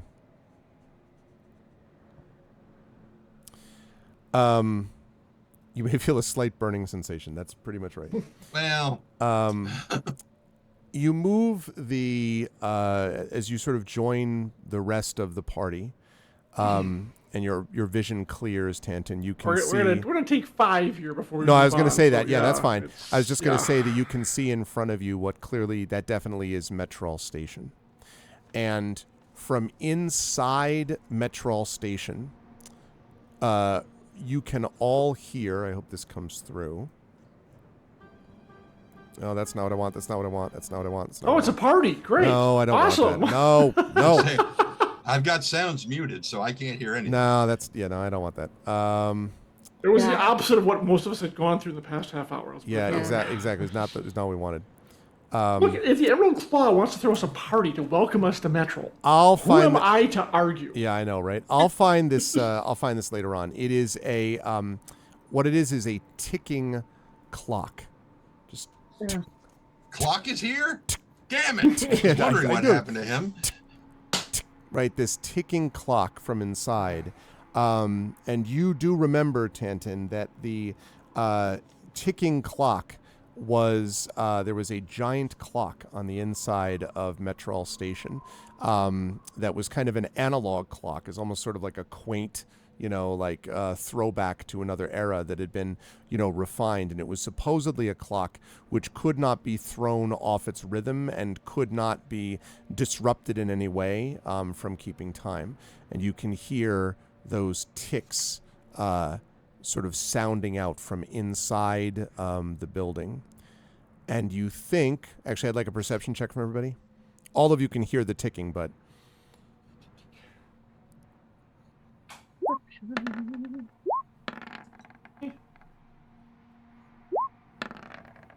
That's good. That's logical. That tracks. That definitely That's tracks. Yeah. That's Yeah. I logical. am not going to believe in you. You are way. I don't believe in you at all. I refuse to accept your believing in me anyway. Hey, I also knew that. Rowan, can I get a perception from you too, please? If you wake up, Everybody's sleepy tonight except I for know. John. Uh, Yeah, I was up really late last I night. promise I'm here. Yeah, we can see that. no, we can see that. Just a perception check I need from the see if there's anything else inside this ticking besides the ticking of the clock. I just rarely get to Wow. see natural Jesus. 20. Wow. See, Wow. absolutely, you were here. That's And range, I yeah. think that's appropriate because Rowan then is the only one that hears from inside the building, besides this ticking clock, what sounds like an echoey, metallic.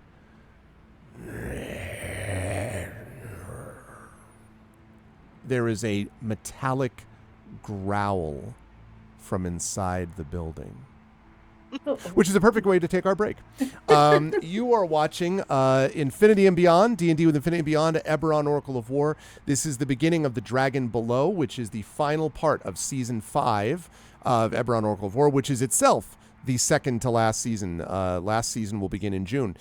If you like what you see in here, please follow the channel and please follow and get all of the awesome stuff from all of these people. You're watching the amazing Infinity and Beyond crew of Tren, Marie, John, Jen, and Brendan. It's 9:54, so if we can be back here in, like, say, between 10 and 10:05, let's say, Eastern, and then we'll play up until 11, and we'll stop then. Chat, in the meantime, you take a break too. Go get some hydration, stuff like that. But don't leave. Just make sure that you get a drink or something like that. And when you come back, we will see exactly what they're going to do with the knowledge that something awaits them inside that building. Until then, everyone, please hold tight. what could possibly go wrong?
Alrighty. We are now back and are ready to go, and I hope everyone felt suitably uncertain about everything as they're waiting, thinking about what could this possibly mean. But we are back with the Infinity and Beyond crew as we get ready to see what the crew is going to do about this sound coming from the inside of Metrol Station. I will hand things back over to the party. What would you like to do? How do you do, I? See, you've met my... Well, I am very much. I'm Took me a still second. focused on Mia Tanton, so I didn't hear anything. Right. Only Rowan heard it. Do I know where it's coming from? Inside the station. Inside for the sure. building. Yeah. Yeah. I mean, you don't know that it's the station, actually, probably, unless Tanton told you, but it's inside that building that you were heading towards. Right. Pretty sure I know what it is. Yeah. Friends, I have no idea the noise I just heard, but I'm pretty sure it's not a pleasant or welcoming noise. Is it? Are you? I trust you, Rowan, but are you sure it's a sound that you actually heard and not what's been happening to us? I am confident that the sound of a rabid dog choking on nuts and bolts is not a thing that I just heard only in my own head. Like an iron defender? Might have been, but I've never heard one be angry before, because that was angry, and it was coming from inside. Wait, but you said tiptoe on. What did you say it was walking on? Choking on nuts and bolts. I'm not okay. Okay, so I got it correct.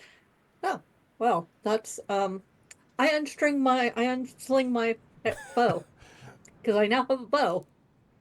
Cool. Knowing that something inside here is probably going to kill us doesn't dissuade anybody from being inside in a hurry, no?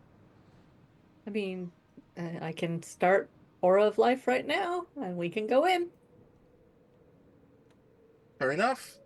I mean, I have already readied my pistol and I'm going inside. Okay, now, Love my question. rapier. The door to the outside is pretty much open, Rowan. Like, the doors are wide open. You could just, like, march right in the front, or you could come up to the side and, like, do one of the, peer around if you want. Because they are open to the outside. Why don't I scout ahead? I can cast invisibility on myself, and I can scout ahead. Fair enough. Can you do that only to yourself? Didn't No, I someone can else- cast invisibility to several people. I'm pretty good at stealth too, though.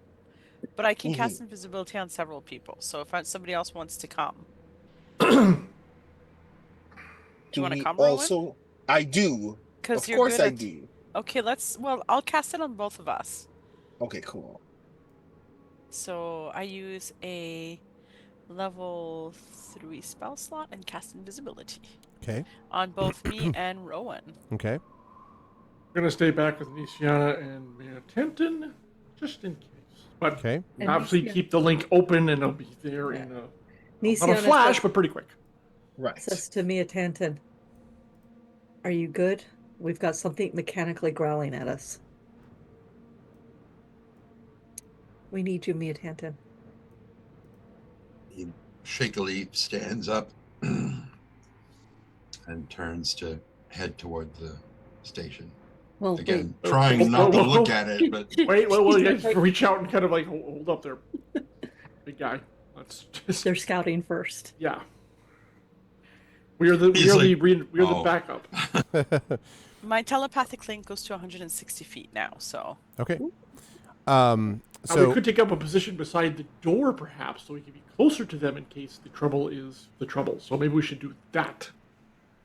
So I'm gonna kind of move or Maybe- suggest that to Nisiana and Mia Tanton to be, there. I'm going to suggest don't come too close in case somebody fumbles or Oh yeah, falls no. We're not that like the enemy are 20 feet away from the door, just by the Perfect, wall. yeah, so you can get to so it, we're okay. not Okay. in the middle to be overrun by someone. Yeah. I will still ask for Rowan and Merrimay to give me stealth checks, although you're doing this at advantage because of invisibility. However, there are other senses besides sight.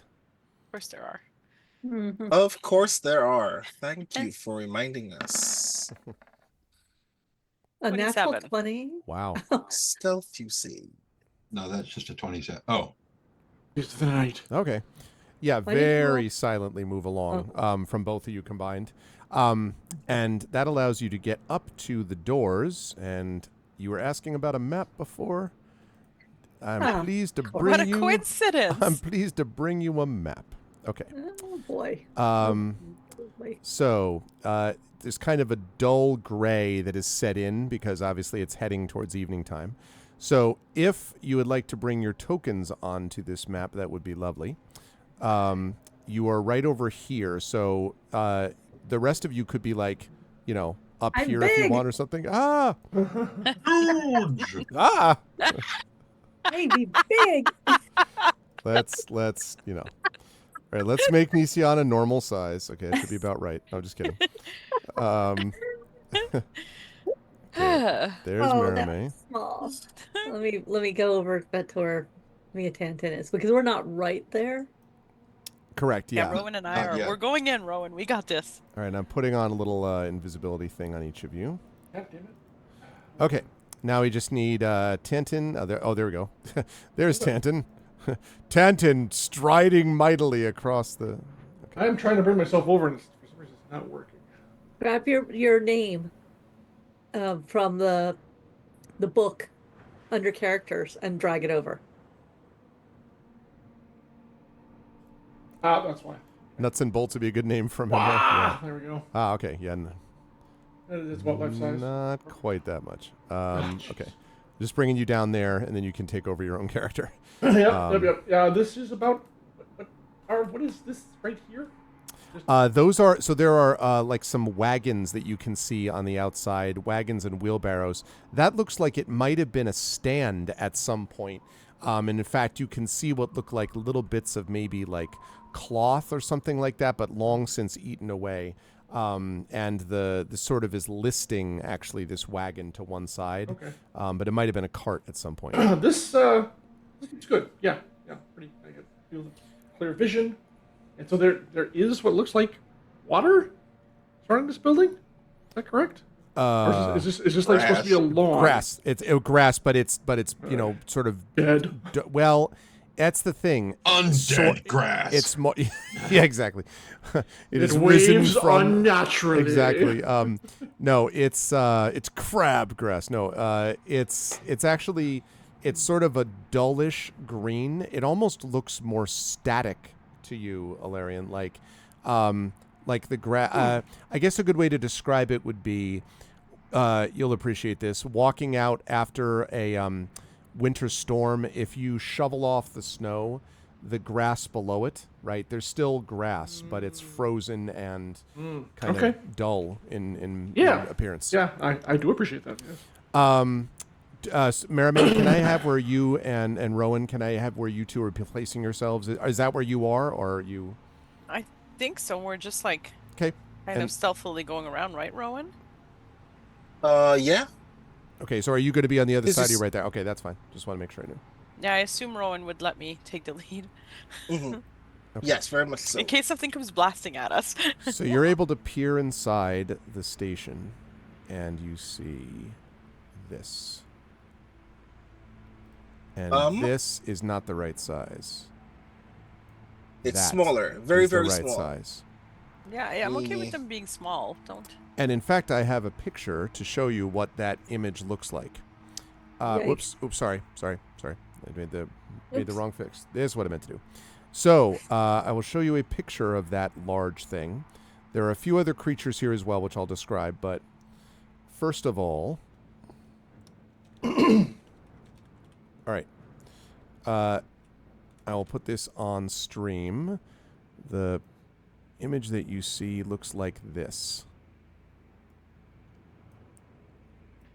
It is a massive, and I mean like this, larger than a horse, Hey, your new steel defender.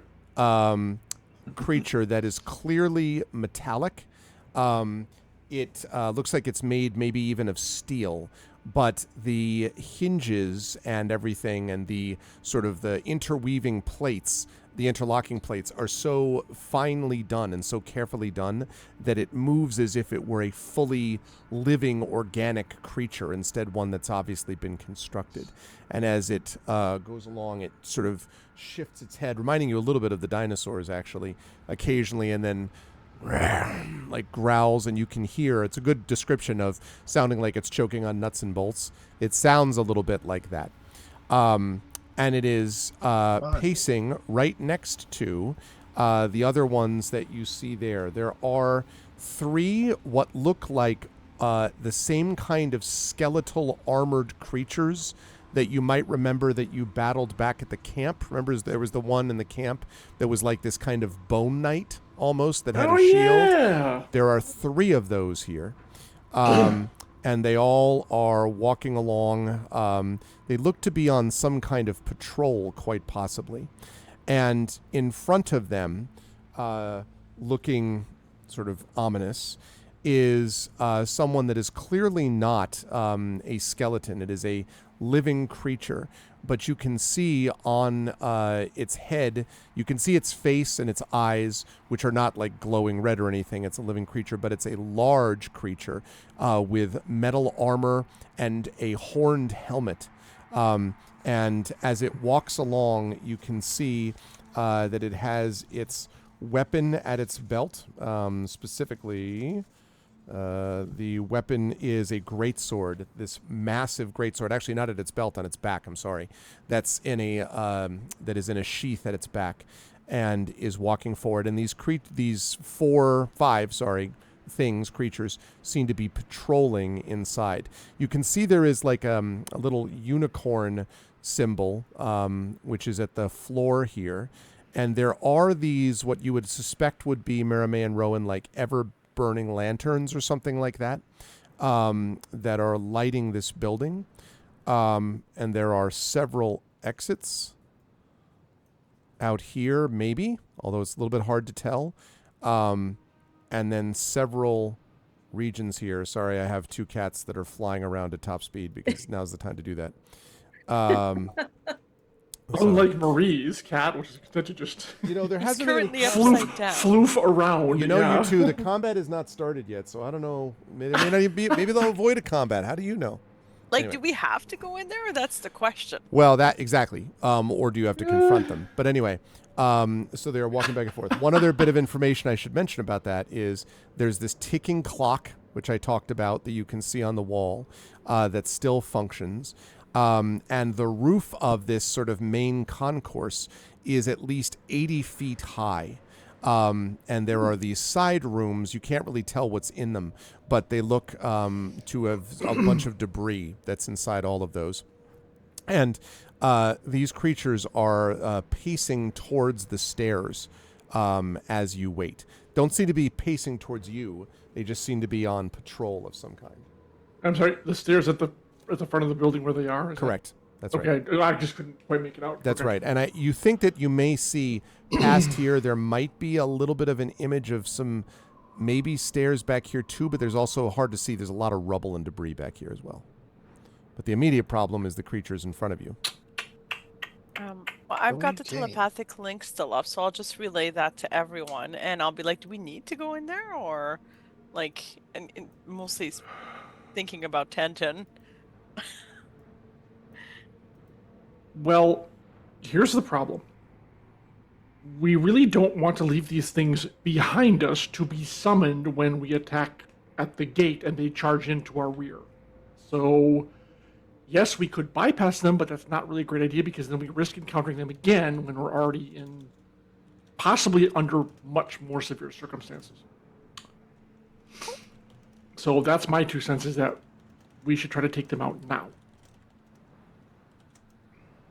Do you have the sense that we could take them out? Yes. Now, the other thing that needs to be brought into play is, do they have a way of contacting others in the structure or in the area and let them know that intruders are around? So if we can't stop them almost immediately and they have a way to telepathically or some other way sound the alarm, we'd be screwed. So it's hard because Mirame's suggestion makes a lot of sense to not engage them. If we're trying to do this to get to where we need to go quietly, then we would leave them be and risk, unfortunately, running into them either on the way out or they're summoned to us to attack us while we're trying to do the sigil thing. There is a unicorn marking on the floor. I don't know if that means anything, Tanton. And also, I hate to say this, but our main mission is to stop the veil from collapsing. So even if that means we're full strength when we attack there and we just take more of a hit when we're leaving, I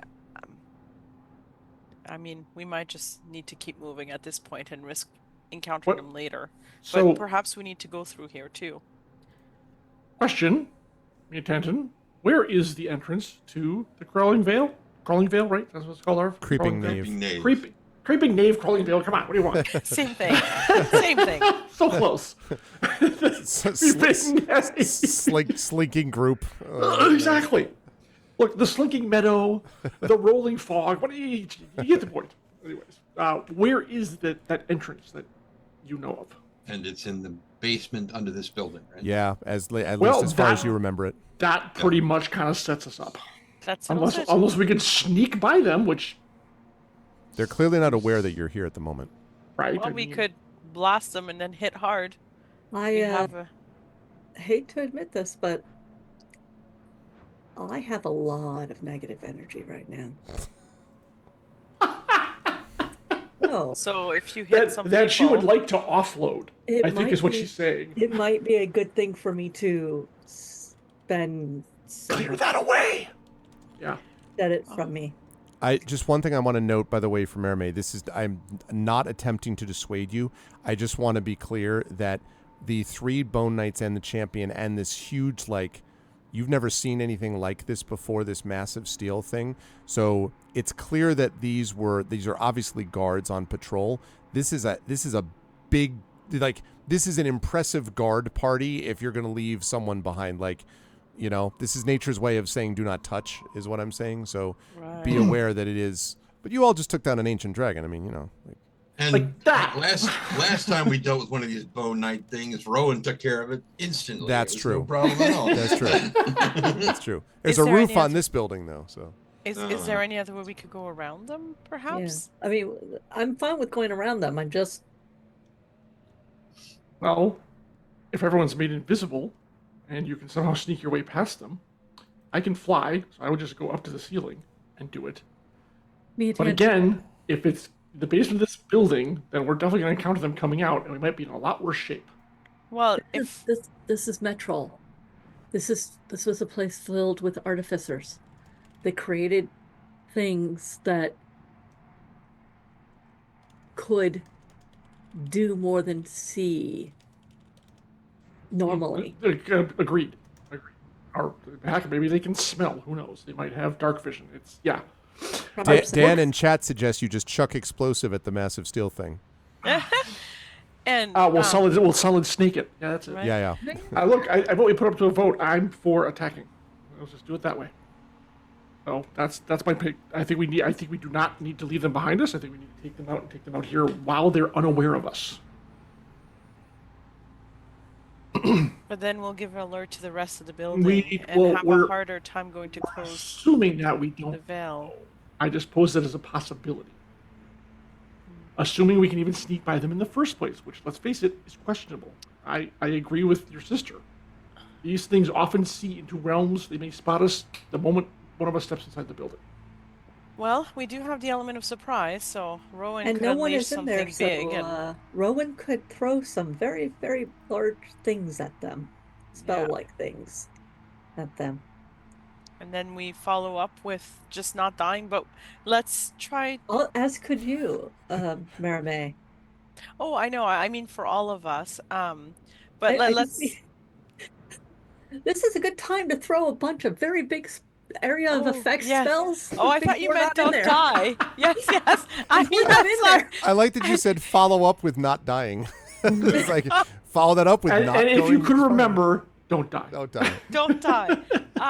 Yes, I will. I mean, I think we only get one spell as an element of surprise, but I think Rowan will have the biggest hit, and then I can follow that up definitely with a big spell and then some attacks. How If big that is this? works. How big is this actually? Because it is not 9 feet. Yeah, these Surprisingly, yes, it is. I believe, no. Welcome to the dollhouse. I believe these squares are 5 feet. So Yes. that would be 5, 10, 15, 20, 30. So this concourse here, 10, 15, 25, 35, 45, 55, is 60 by a lot more than 60. Let's put it that way. Wow. And again, it's 80 feet high is the Right. roof. Okay. And besides, multiple people can cast spells at the same time if you coordinate. They don't. It's if we get a surprise round, you guys can be doing it simultaneously. There's no real quote unquote initiative. Okay. So we just need the three of us get in position. You guys spell, and then we kick some ass. It's all good. Well, I'm ready to spell when you are. Cool. Here's what. In the spirit of, again, Rowan Shallow being Rowan Shallow, the entire time this conversation is happening, Uh-oh. I, still invisible, Right. just come over here by this staircase. I can still see this guy, right? Do I sense him moving around me? Well, you cast the spell, so you know where he is. Right. Yeah. So I yes. know what he's doing, so I'm getting ready to unleash at the same time because I know Rowan by Okay, now. I okay. know what he's doing. I'm not telling the others. They're gonna follow. It's gonna be great. Alrighty. I'd say get ready. And When you yes, you hear can the see big that. noise. You can see Yep. that guy in answer to your question. Right, okay. Oh, let's... one more. Wait. One more question before you unleash hell. How tall is the door, the entryway in here? I would say the door here is probably about 15 feet high. It's a Perfect. good. It's a good Perfect. size. Perfect. That'll do. Okay, go for Right. it. Set it off. At 8th level, Oh boy. Oh, Yeah. boy. and spending the 3 sorcery points for heightened spell. Oh my god. All right. Because that is a target, and this does in fact require a saving throw, if I am not mistaken, right? I cast obliterate all things. Right, it does. Right. Okay. 8th level mage hand. Oh my god. And let's just make sure this is 60 a line. I need a line. It's 20 feet from where you are to the metal thing, and another 20 feet or so. They look like they're closing in on the door as you're talking. In fact, they Wait for 'em to probably get would closer. be starting. Yeah. Right, cool. 8th level disintegrates on the metal guy. Ooh, 8th level disintegrate. Heightened Wow. spell, so its save is at disadvantage. Yes, Wow. indeed. All right. Wow. Okay, Wow. so are you now, since you said you were doing that as it gets closer, I understand Maramay did it. I don't think everyone else is going to have been set to do this, but I will certainly grant them the surprise round from getting this off. So I'll allow Maramay to do something and Rowan to do something. Rowan, yours is going to go off first. And I want to take a look at the text of Disintegrate, because there may be a significant aspect of this. The hit point limit. I just know disintegrate if they make their save, it's meh. Yeah, I just... Come on, you can do it. You can do it. All right, there I'm we go. gonna try my new spell, guys. It's gonna be fun. Creature, object, dexterity, saving throw, blah, blah, blah. Okay, well. Very, very nice. It Even if they is- make the save, I can still bend luck. I just don't want to have to. Right. Okay. So we're going to have yours first. 3d6 for each rank above 6. So...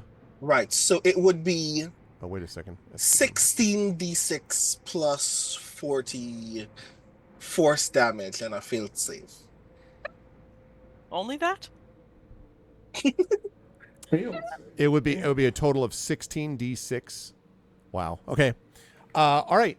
So your disintegrate goes out. As it does that, Maramay, what are you doing? Because they're going to have your 2 attacks go off before their reactions. I'm pretty excited. I'm gonna try my blame new you. my new glitter spray. Okay. Prismatic glitter spray. Prismatic. Prismatic It spray. is. Towards what I s- what? Towards the metal thing? Well, Well, it's a cone. it's a 60-foot cone. Oh, right. That's right. So I think Yeah. you'll find that that's a 60-foot cone. All of those. Mm-hmm. Make sure you push your glasses up. I think you'll find that Actually, I believe you'll find it's pronounced. Okay, and now I'm going to share the Oh the my readout goodness. is a bit confusing though, so I'll give you. Yeah, there's a lot going on with prismatic spray. Yeah, because each creature has to make a dexterity saving throw. and then a D8 and. Then each target rolls a d8. Okay, so let's see. All right, we're going to start with the disintegrate then, because Rowan's going to go first.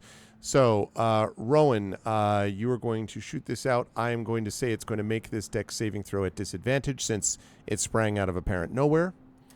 So, let's see. Well, I mean, I already spent for heightened. Oh, that's right. That's right. Spells, so That's it's right. already at disadvantage. Unless you want to give me more bonuses. No, for the what it ended up surprise. doing was rolling 2 9s, which I'm pretty sure is not going to get the job done. So, Nope. All right. So, I guess we're going to have you roll. Let's see. What did we say here? 16d6 plus 16 40. Plus D6. 40. Yep. 16d6 plus 40. Outstanding. That is going to be amazing. Can't wait. It's 103 force damage. Okay. Oh, no, my Firefox. No, Firefox. This is not the time for this. Firefox says, "Oh yes, it is." It's like, Oh yes, it is. We're not taking this damage. Wait, if he fails, isn't he disintegrated? Hang or does on he- a No, second. I it's have got- to restart Firefox. God A damn target is disintegrated if this damage leaves it with 0 hit points. So other than that, it's just a lot of damage. But one can hope. But I- now I he will- has If I to were aiming at an restart. inanimate object, it would take Yeah, a large I hole will in it. point out that once you both do the spell, you're both no longer invisible. Yep, that's okay. Yes, this is true. We were So gonna the go rest in of at us some suddenly point. go, "Oh, you're visible. Oh, this is a thing." Yeah, hang on, everybody. I have to said reload get everything. ready over the link, so Oh, I think you that's know okay. what's gonna happen because Rowan's there. While Arv is reloading, I'll tell you that what I told Arv in the green room or in the back channel was I was really hoping that the metallic growling sound was basically like a corrupted lightning rail locomotive that had turned into a monster. That would be pretty Oh, cool. I I gotta was say. saying it was going to be a whole Final Fantasy VI thing. For those of you familiar, you can actually Yeah. suplex a train in that. And Yeah. Hey, it's a- that's some classic it's a video big gaming thing. though. that Of course, is, I yeah. was thinking of You get to play opera, you get to suplex a train. There like- are no moments quite as quintessential video game as that Suplex the train. or I can't remember which Resident Evil game it is where someone punches a rock. Oh, Oh, yeah. I'm so bad at Resident Evil. I just turn zombie all the time. Yep. Of course, my mind went to Dark Tower. Blaine is a pain. Oh, wow. The Yep. train. Yep. Okay. Hey, if only Roland could have suplexed him. There you go. Oh, good. Oh, Well, Lord. actually, it was Eddie who mentally suplexed it. That's true. Like, Okay, there's that. Okay, we're almost back. Sorry, that was a So I'm catastrophic going to, failure of. if it's not It's stressed it out. a lightning rail locomotive, I'm going to update my prediction that this metallic critter is actually the spanner that disappeared in the quantum tunnel. Mm, Oh, Oh, I like that. I like that. Interesting. And rebuilt by somebody else. That's well. So 16d6 plus 40. Okay, so you rolled. Is that 103? It Yes. is. Yes. it is. Okay. So let's see. So it fails its save. Yay. So you strike it with the disintegrate, and you can see steel sort of portions of it slough off, and there's a moment where just this sort of like shower of metal all over it, and then as the metal sort of drops to the ground, you can see it and steps through with jagged edges left by the disintegrate from its body. It is decidedly not dead nor close to it. Oh dear. Cool, fun. You did a lot of damage Rad. though, and it sort of stares right at you, Rowan. Oh yeah, he's totally visible now. Yeah. Mhm. And in the It's like meantime, now. the Gartham when they spot whatever they're after in the dark crystal and they kind of do that thing. You get that Yep, crystalline ring. yep. Yeah. exactly. Yeah. Okay. So also we have Merime who did the prismatic spray. So Yes. let's see. So first So of you all, need they to all have to do make dex dex saving throws, right? Yeah, and 18 is your target. Okay. Starting with the steel thing. And then I rolled a d8. You will roll the d8. It makes that one. It makes actually.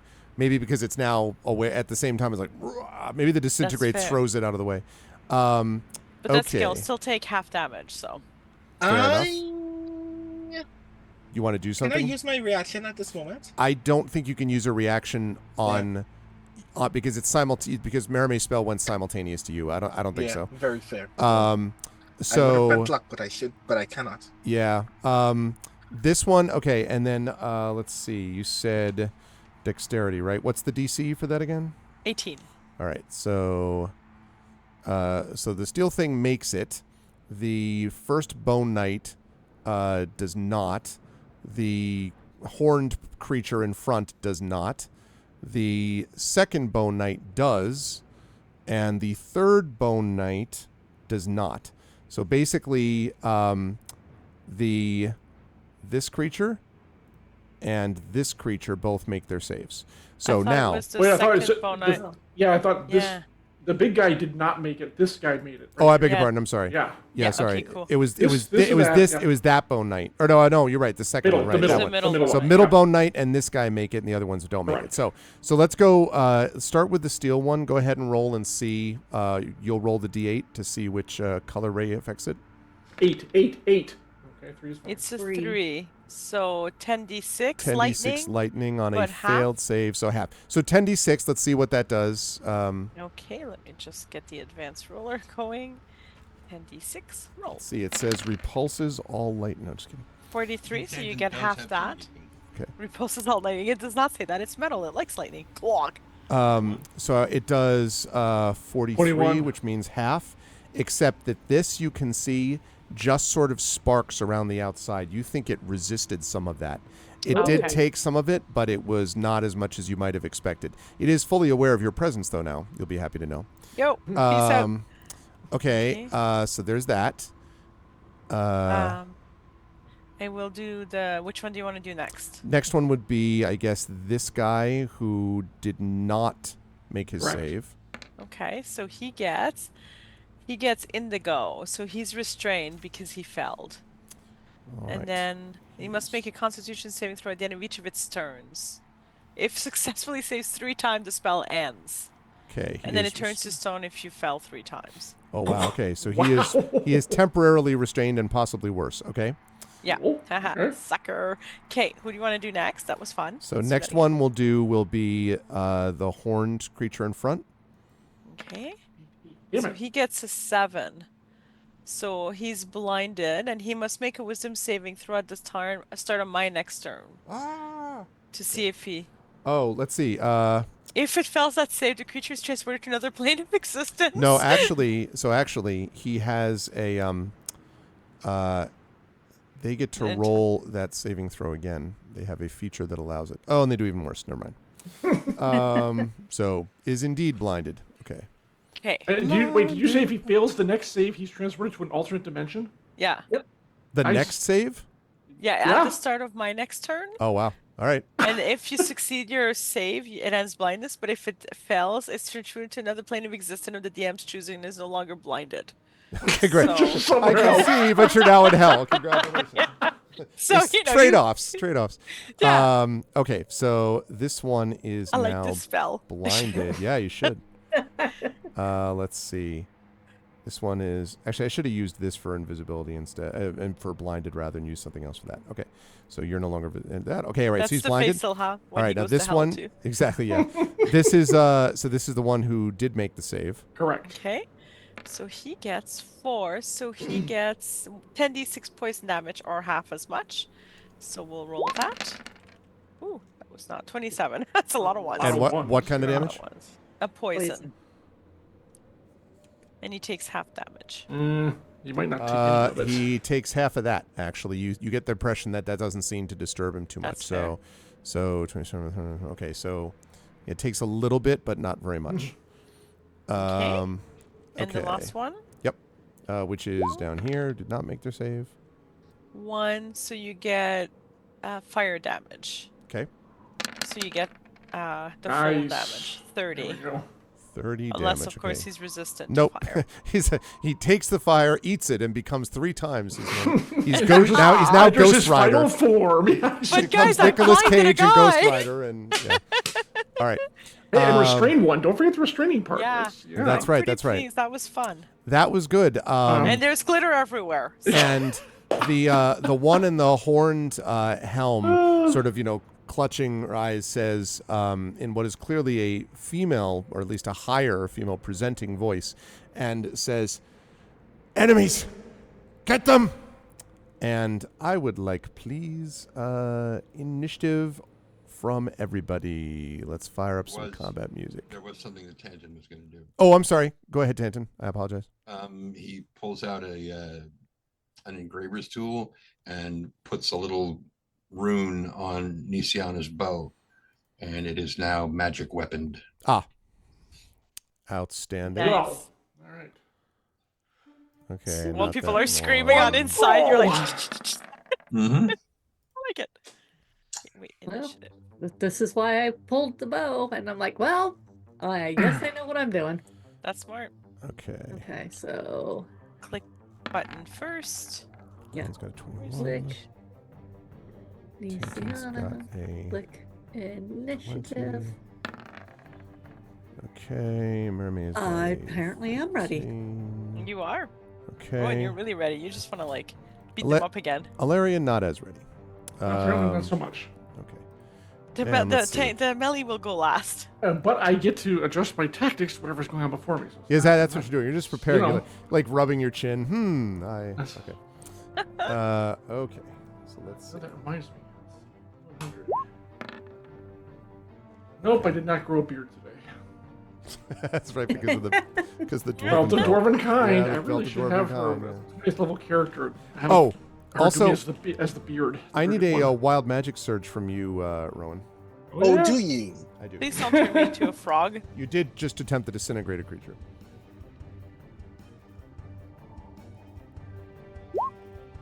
15. Nope. Nothing. Disappointed. Yeah. Let's see. Okay, that's Do any of these creatures move before I do? That is a good question. I will tell you that in just a moment. Let's see.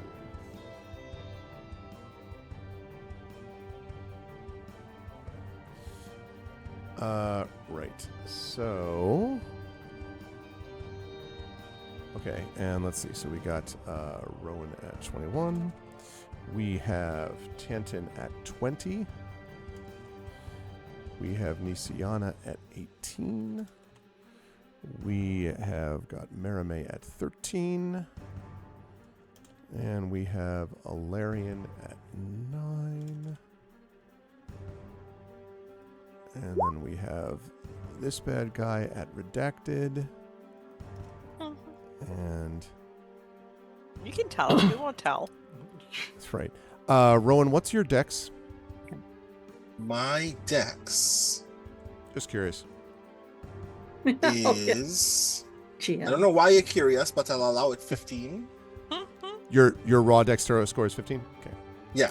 Okay, thanks. Just checking. It's just for sure. Just Cool, one of those, fun. just Yeah. Conversing, getting the yeah, conversation. yeah, going. like We just get trying it. to, Yeah. right. General icebreaker question. What Right, is yeah. your dexterity? Exactly. Of course.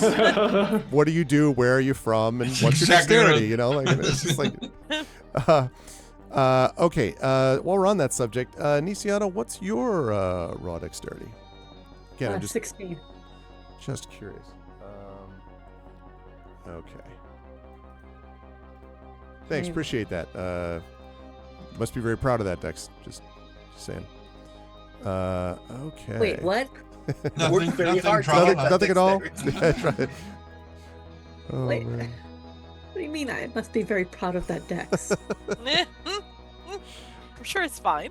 Oh, man. Yeah. Nothing ever goes wrong when the GM asks a question. It's true. Right. Yeah, when the GM asks a qualifying question, it's just It's just, perfectly normal. yeah. It's just polite conversation. I'm just trying to put people at ease usually. Okay.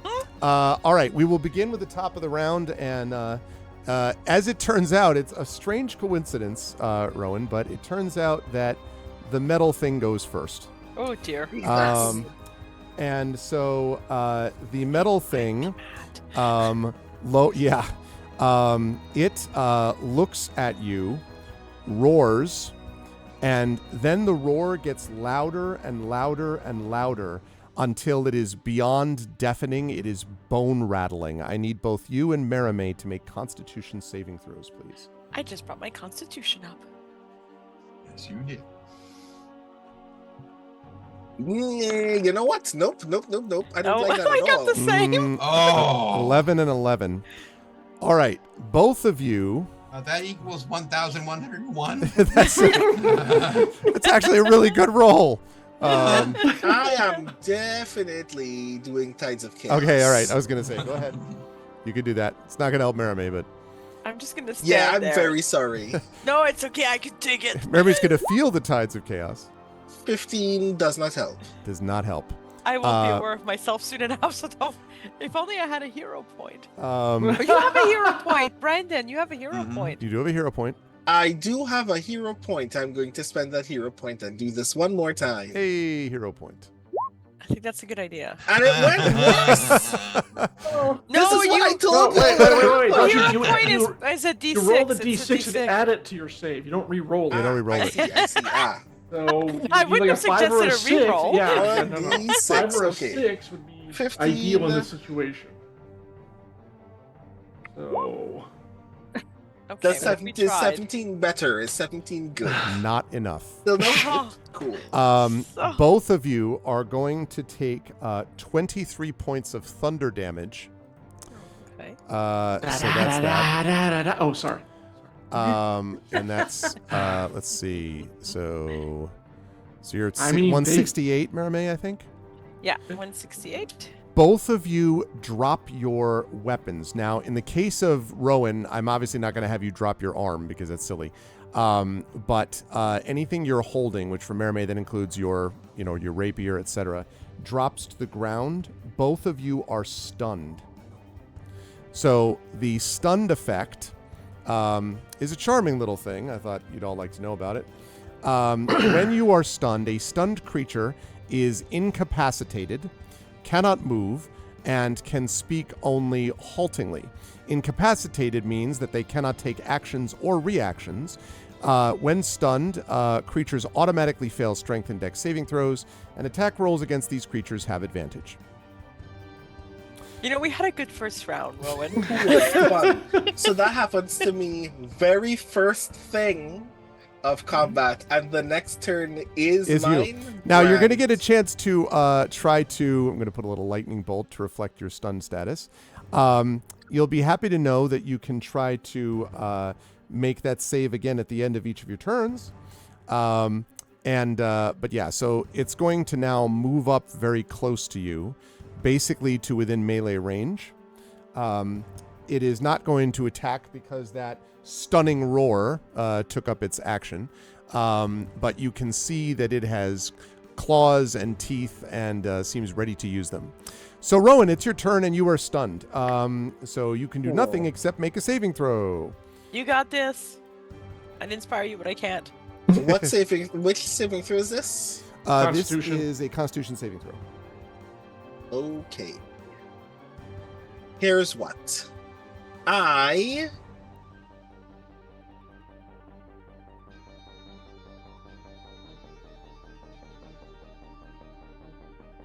Cool. Not unlike how Rowan himself would react. I owe you a wild magic surge roll because I'm going to Tides of Chaos immediately. On the save. I think you have to, well, you have to make the save first and then Tides of Chaos off of that, right? Because you can't take actions or reactions. You are stunned. So I think Tides of Chaos probably is a reaction, no? It is not. Oh. Odd. All right. So that's fine. But I can only use it once before a long rest for free, and then every other time that I do, I owe you a wild magic roll. Okay. So you can Tides of Chaos, but you're going to have to do that after the saving throw, right? To make the wild magic roll, yeah. Okay. So go ahead and make your saving throw first. Let's see if it's even necessary. Oh, see? Yeah, no, your stun passes, and you kind of recover to see, like this creature, like mouth, like right next to you. But you are cleared of your stun. You'll be able to move normally next turn. Mm-hmm. You'll be just happy in time to. for it to start eating. Yeah, exactly, just in time. Okay. So now this Tides of Chaos. Why are you doing the Tides of Chaos for this now? For the advantage. Oh, so you used it to get advantage on that. I see. Okay, got it. Yeah. Got it. Okay. So that does mean a wild magic roll? Yeah, he did, and it was a 5. The 5. Oh, okay, got it. Right. Alrighty, so that means that we're looking at Tanton is up next. Tanton, you heard the sound, like even though it didn't affect you the same way it did them, it was very loud, and you then saw them basically out on their feet almost. He's going to step forward, probably to about here, where he's got line of sight on the critter. Before you attack it, important to note, this creature, you recognize it immediately. It was a war machine of the House Kenneth. Unquestionably. You might even have worked on it. Not this specific one, but models like it. No, etched underneath is, Yeah. the attention was here. The attention, Absolutely. right, exactly. Yeah. Yep, exactly. Yeah. The signature. After we get done and we go in, and one of the panels that fell off during the disintegrate has my initials on it. It's like, I did work on this. Right. Okay. Oh, number 3477. I remember you well. Ah, yes. You were always a bastard. Here, let me shoot you in the face. So, think. The power of the marksman skill. 25 will hit. Yep. All right, so that will be 10 piercing plus 4 fire. Because as he releases the bolt, it ignites in mid-flight and hits it, and he is shocked for a moment, and then he remembers that. Oh yeah. The flames that are still kind of creeping around his back brain. That is right. And give me 1 second. I have to check something about this thing. Okay. Sure, it's fine.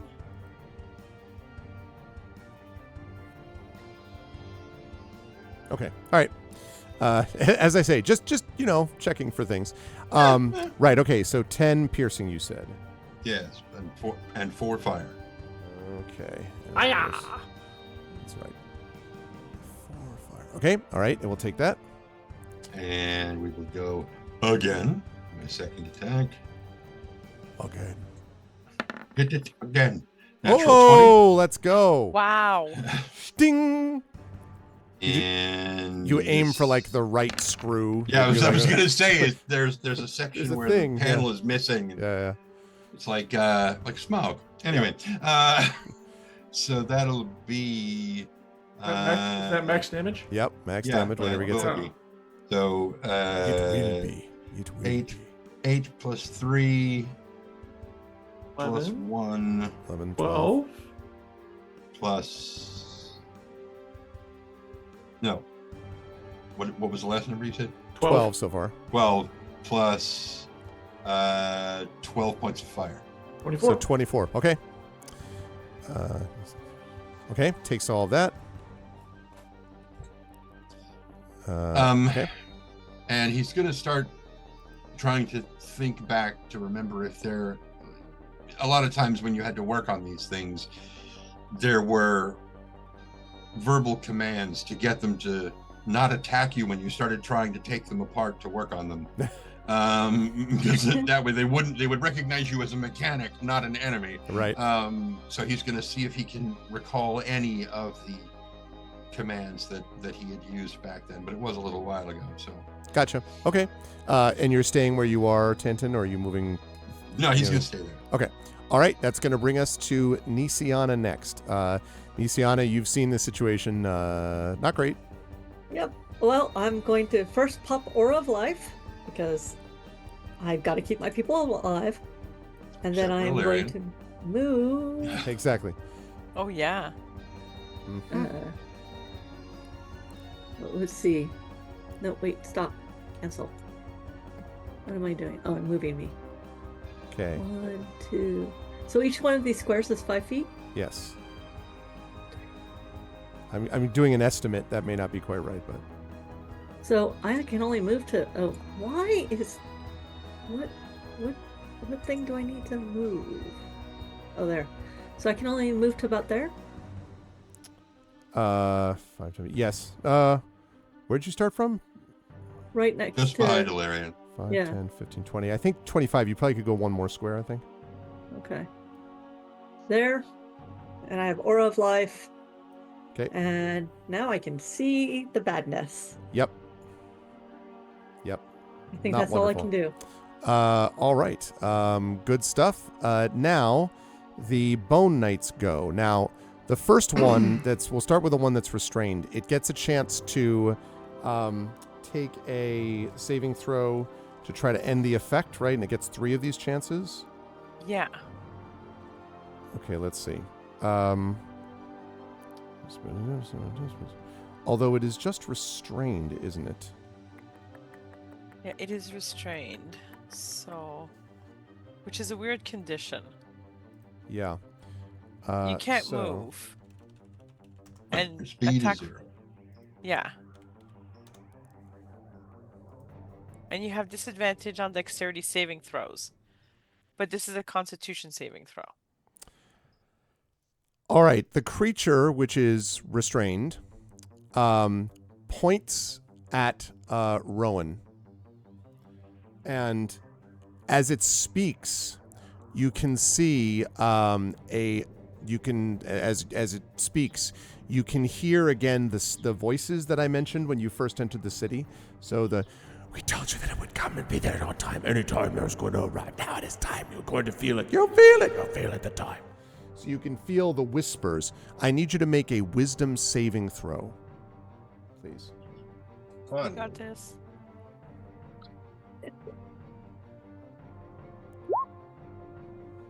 19? 19 is... Wait a second. Yes, that's enough. There is a moment where you feel something on your head, and you feel this wave of almost like sort of like something pass over you, but you recover consciousness, and you can see that it sort of looks disapprovingly that apparently whatever it was trying to do didn't work. Okay, now it's going to try to make its saving throw. You're like, you feel something on your head. I'm like, is it a spider? Get it off! Get it off! Get it off! Get it off! I don't think it makes that. That is going to be an incredibly exciting 8, so that's a no. Break Right. 1. So that's fail 1. Okay, this one That's though. failed 2, technically, right? Why? I thought Because this it was 3 after the initial Yeah, exactly. restraint, That's right? what I thought too. Right. Fair. Yeah. So if it's It's- 3 after the original, then that would just be 1. Yeah, it must then make a wisdom saving throw. Let me see, where is it? A Constitution saving throw at the end of each of its turns. If it successfully saves 3 times, the spell ends. Yeah. Right, that makes sense. That's if it after fails it was 3 hit, though, times, yeah. then you turn to Yep. stone. So that's fail number 1. Okay. Stone. This one though is let's see. Okay. It's going to come up here. 5, 10, 15, 20. Yep. Comes up to you, Merime, and then is going to bring his greatsword down upon you. He is going to do that twice, and he's going to do it at advantage since you cannot move and you're just sort of like swaying back and forth. But on the plus side, it's a great sword, so he has to be like... Yeah, exactly. First one rolls terribly with a 13, even at advantage. So he misses me even though I'm like... Yeah, exactly. Second one, though, is a 26. Yeah, that hits. Which is definitely going to hit. Murray okay. almost invented the Drunken Master style. He's like... Yeah, exactly. Okay. All right. You are going to take 11 points of slashing damage, Merame. Barely a scratch. According to my double 5, I now have 1,557 hit points. Yeah. Not so much. All right. Let's see. This one is going to come up here, is going to point again at Rowan, and is actually, let me just double check. It may try to do what the other thing was trying to do, but there's also something else it might try. Let's see.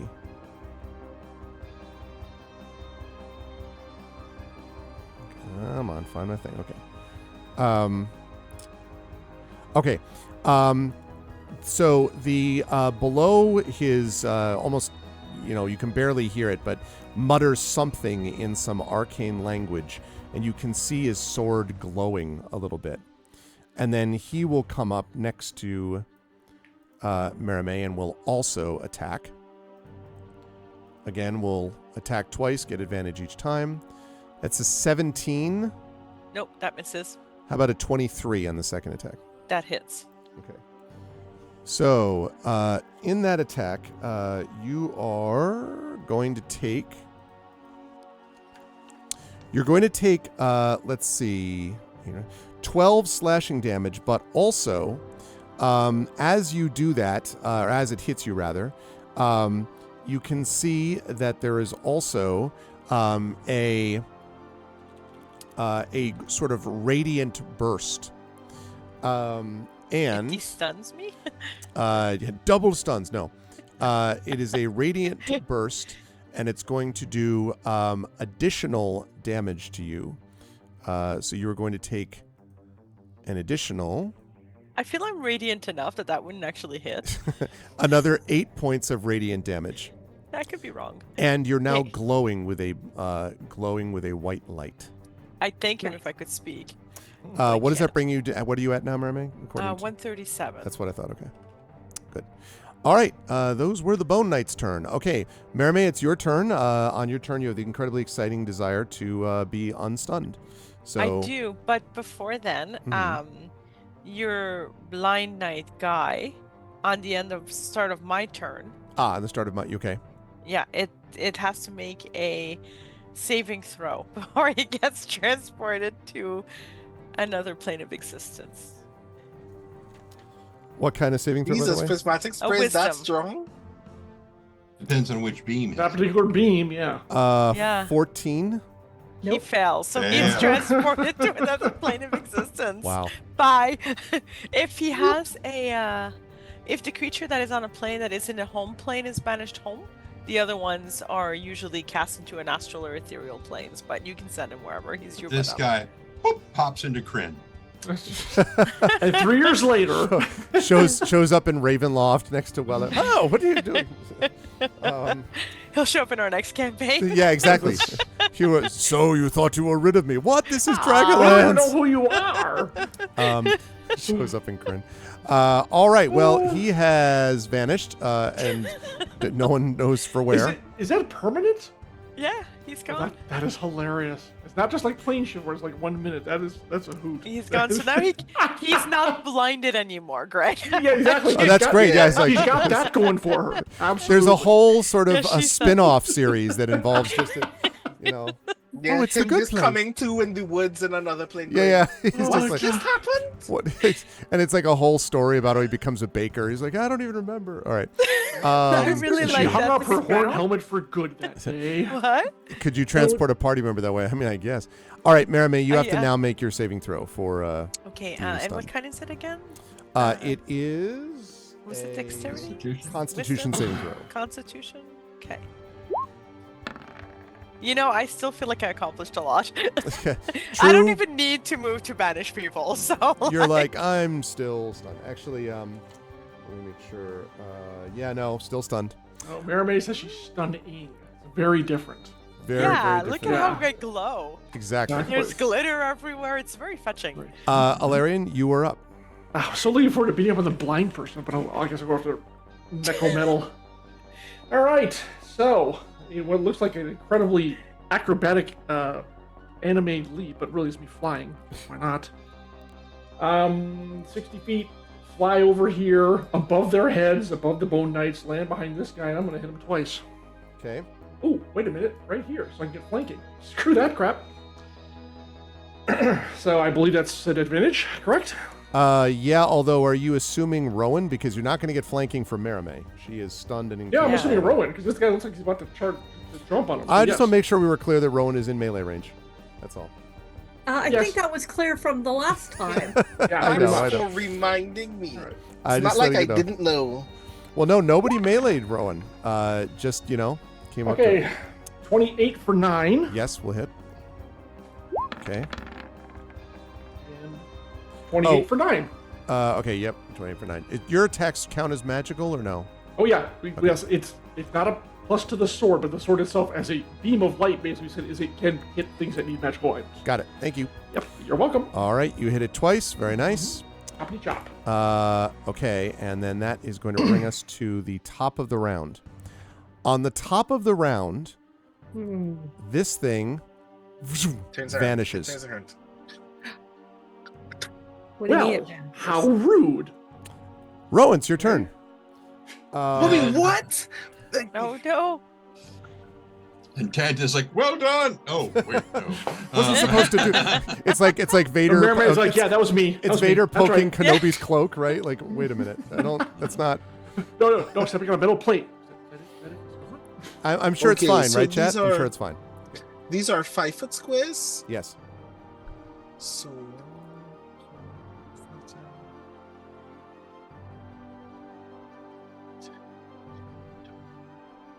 Wait, no. Back, let me actually just go forward. I'm gonna come here. Okay. No, I really want to move. What's happening to this guy again? Still restrained, and going to be trying to make another save, and also, but can still obviously cast, whatever spells or whatever it was doing before. But attacks have advantage over him, I Right. believe. Yeah. Cool. I don't care. He's probably just gonna turn to stone. I have the utmost faith that he's not prepared to actually engage in combat, and he'll just target me or Ilarion anyway. So, Ilarion, have some haste. Well, I will. Haste. Don't Oh. get knocked out next round, please. I will try my very best, It's all I can ask. All I can ask. Alrighty. Good stuff, Rowan. You ran up there. You did that thing. Haste is a wild magic surge, yes? Right. So I misread the thing. Oh, okay. So I'm going to give you this wild magic surge, but actually how Tides of Chaos works is anytime I cast a spell after using it the first time, I would wild magic surge, and then I'd be able to Tides of Chaos again, as if I had regained it. Oh, I after see. a I long see. I rest. see. But okay.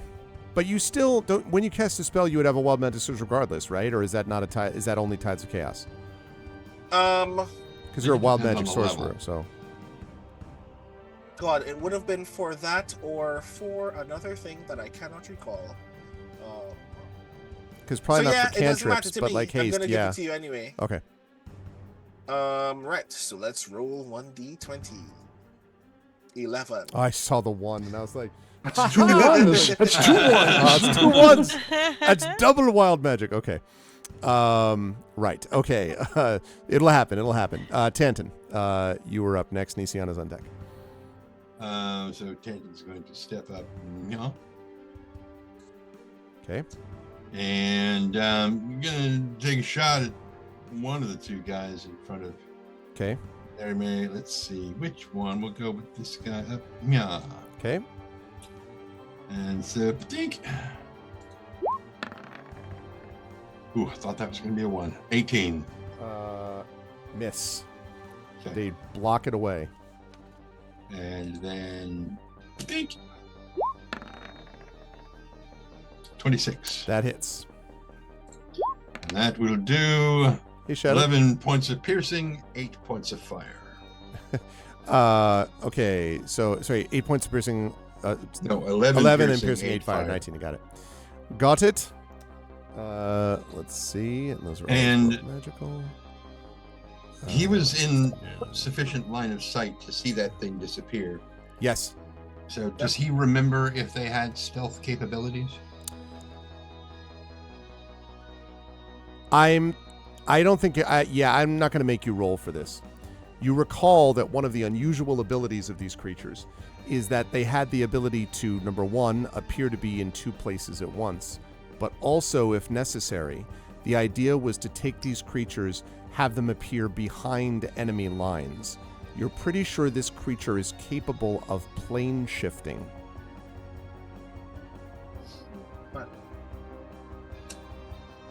I'm gonna pick up the bonehead. Hi. Shrug.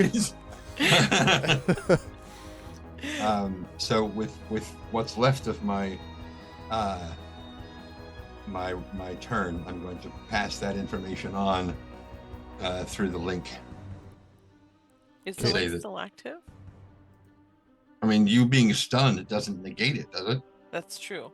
I don't think it should, though. I'm Does just it? stuttering in it. I don't know, actually. It's a good question. Because if you're incapacitated, wouldn't that... Well, yeah, I guess, because if you were... Right? Because if you were unconscious, it wouldn't continue because it's rooted through you, right? Or Is that not accurate? Because it's I because think you're if the she one was committed that. unconscious, it would go down for sure. She Yeah, can't but I'm still- maintain it. But I you're think I can- stunned. Yeah, I think it would still be up. I couldn't communicate effectively in it Okay, because that's I fair. can't. Because you are able to Right? speak haltingly, so yeah, I'll say that you can keep this up. But when unconscious, you wouldn't be able to. But Yeah. But incapacitated, yeah, you can still act stunned. You can still speak haltingly. So that description will say that you can do that. So yes, so you Thank pass you. that along. So And, it could pop up anywhere. mhm. Awesome. Okay, and that's your turn, Tanton, right? I think. Yep. That's going to lead us to Nisiana next. So I can attack and then move, right? Yes. Okay, so I'm going to shoot this guy Okay. with a bow and arrow and use my divine smite. I'm going to ask you to move 5 feet, though. You are below and behind and a halfling behind your sister. Okay, I didn't do that for Tanton because Tanton is a super marksman who can shoot in a keyhole. like but there. yeah, that's fine. Because I mean, where I'm going to end up moving is right next to my sister, so I figure I should shoot and then. Really, Nisiana, here? Because these are 5-foot squares. Like, if you want to... Okay. And you'll still be able to move the There's rest of the your wall movement in a that minute. sticks out. It kind of blocks you. Exactly. Okay. So there you can get it. If you're aiming at this one, I assume. Which one? That The one. northern Yes, one. that one. Okay. That is the one that I am aiming at. Okay. Let's see if I do any good. 21 will hit. Sweet. And my Make sure your divine. divine smite is checked. Yep, it is. Okay.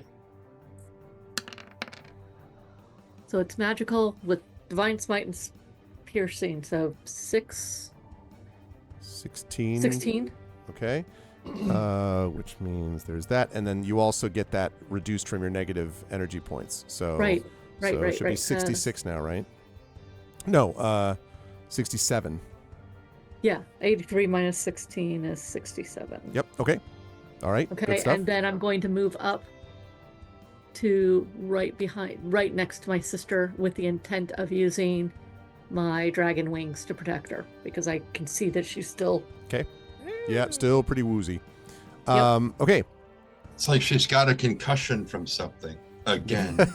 You'll need to move the aura of life.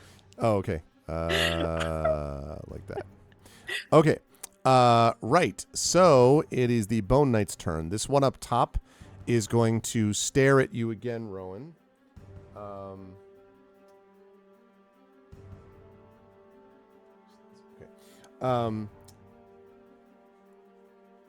Yeah, I think it's going to do that. It's going to point to you again, Rowan, and again, that whispering behind your neck you hear as it points at you.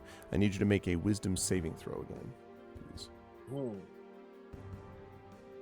Right. So, to qualify again, now that I've Wild Magic Surged, now that I've rolled through Wild Magic Surge, I can Tides of Chaos once again for free. Okay.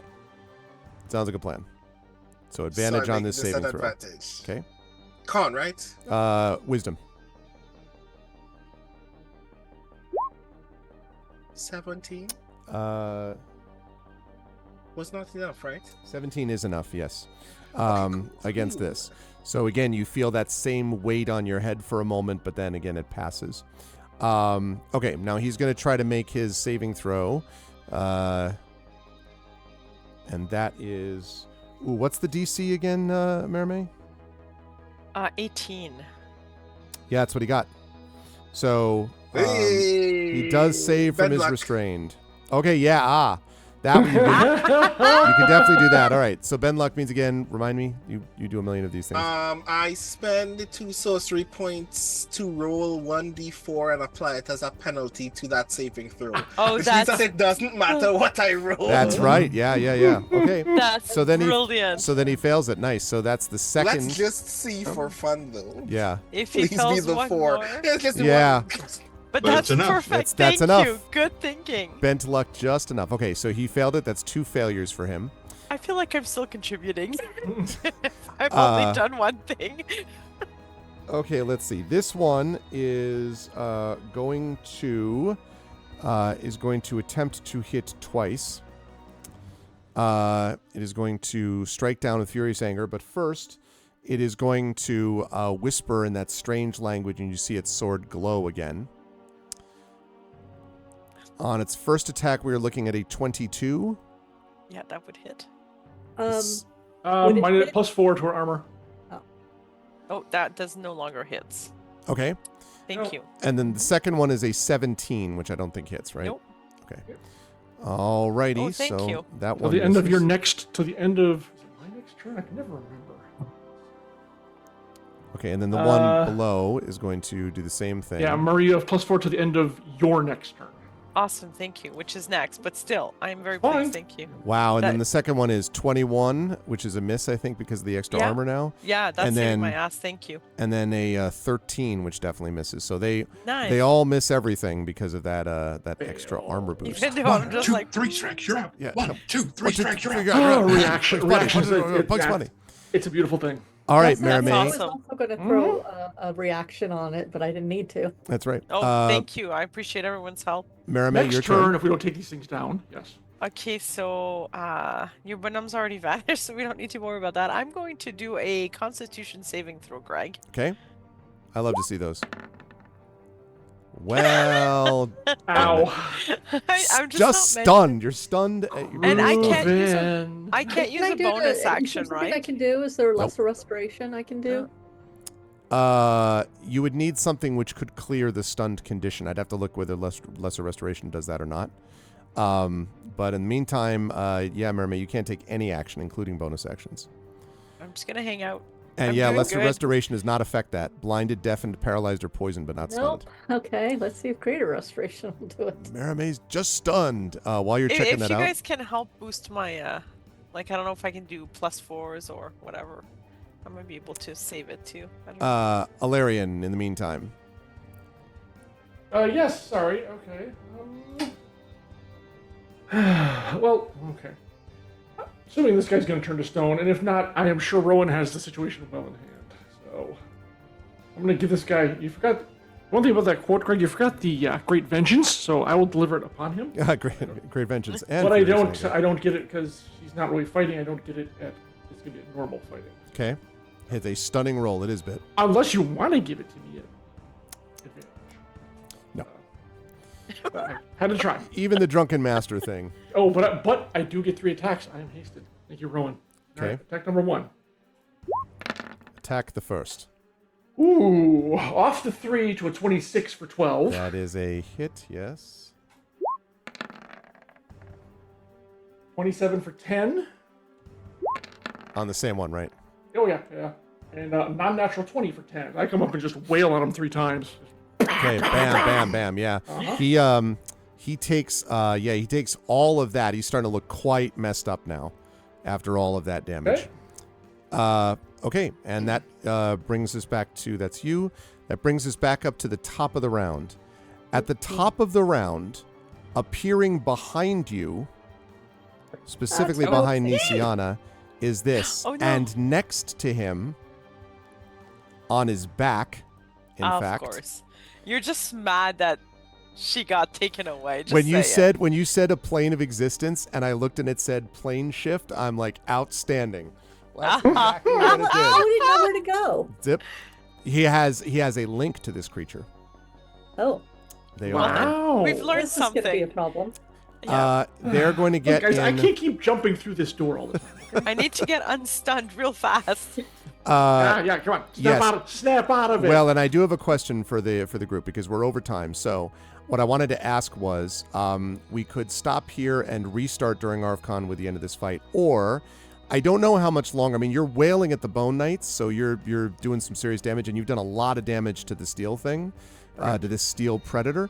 But you know, I want to be respectful of time. So, So we up to just what people win. think. Okay. No, Yeah, works for me as well. it depends That's whether you pretty want to go to sweet. like 11:30, which would be 10 more minutes. It's up to you. I think we You can all? take him in 10 minutes. Come on. Yep. Is that Yeah. okay with everyone? That's one more round. Okay. Yep. All right. About- Yeah? What the heck? All right. Well, in that case, the creature is going to arrive. It is going to attack Nisiana. It will not be doing so with advantage, but neither will it be disadvantage because there's nothing there that's an issue. So it's going to attack. Oh, I should have seen whether it did this. No, it did not. All right. So it is going to attack 3 times. Nisiana plus 4 armor. Okay. First, it's going to attempt to bite. That is a 24. That will hit even with, except I am going to go ahead and do my reaction and do my wing. So with the plus 4, it's 22. With the plus 5, it is 27. 27. Okay. So that does not hit then, in that case? That's correct. Okay. Now it's going to attack twice with its claws. Yeah, And we're well, looking at a 24 again. that will hit. I can't do it. I can yeah. only react once. And also, then the second one is going to be a 13, so that's not going to do anything. No. But So one a hit. 24 will hit. All right, and that is going to do 16 points of slashing damage to you, Nisiana. Wow. 41 minus 16. Smack.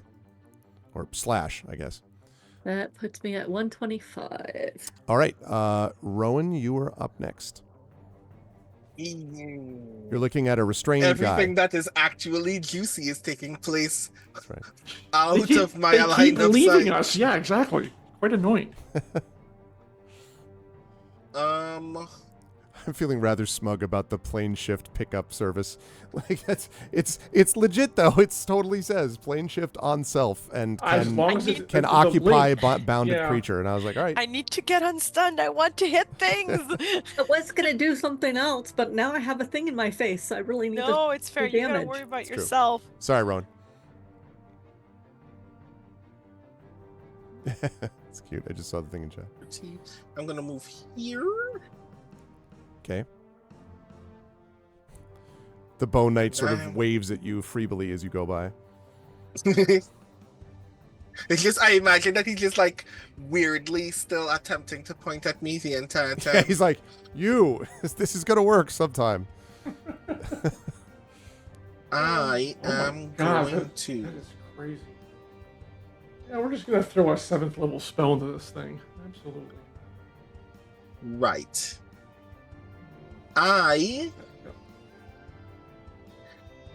This is a stupid question, so I'm gonna ask it to get it out of the way of just doing what I was planning to do anyway. Okay. Vitriolic Spear doesn't specify that I need to see where I'm aiming.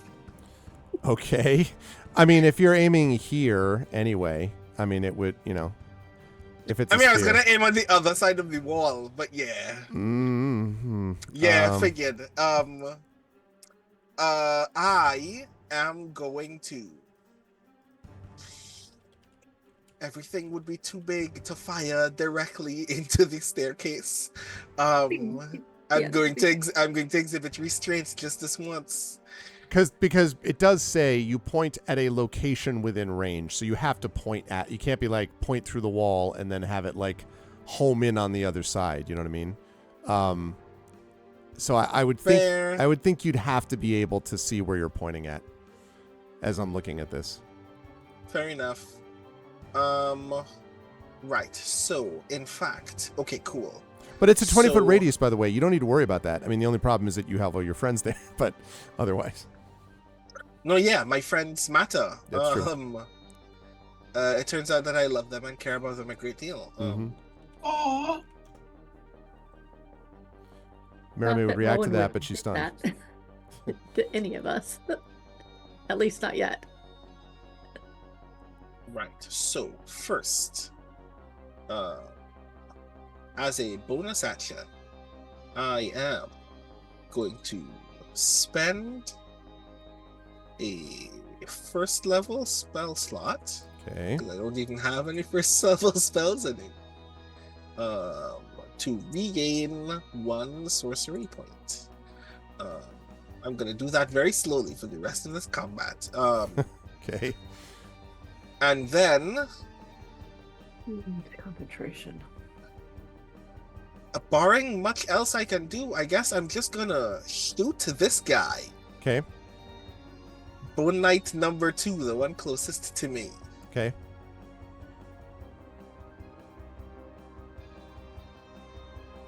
By the way, so you hit. I do want to point out that you could hit either one of them. This guy's more damaged. I'm just letting you know in case you cared that you could hit either one. Oh ho! Yeah, because I already declared my intent. All right. I'm Okay. sorry. That's fine. I mean, both of them need to get dead, right? So It got, yeah. all right. better. Yeah, dead. So that's 4 piercing. All right. Plink. Takes that. Okay. To qualify, that means I rolled a 1 on the actual Yes. damage roll. I assumed as much. Nice. Excuse me while I shoot this guy. All right. So, good stuff, Rowan. And you're staying where you are, you said? That was my whole movement. Yeah. Oh, okay. So then in that case, it is Tantan's turn, and you can now see there's a big steel thing right next to you. Oh yeah, that's no problem. So Wait, yeah, just Kenton, press the off switch. You know where it is. Yeah, exactly. I know where it used to be. They may have changed the design. They went to like a whole, Merrick's 11 operating system that Yeah. just sucked. It Yep. was terrible. It was never mind. I think someone disintegrated that part of its body. So you Yeah, know. that's where it was. And Yeah. it was out of warranty, so Right. you know. Yeah, just awful. But yeah, Tanton was like aiming towards the thing and then looks over and sees the guy's like, Clever girl. right there. It just turns, yeah. But this time he did get the shot off. Uh-huh. Mhm. So, I think 22 22 will hit, yep.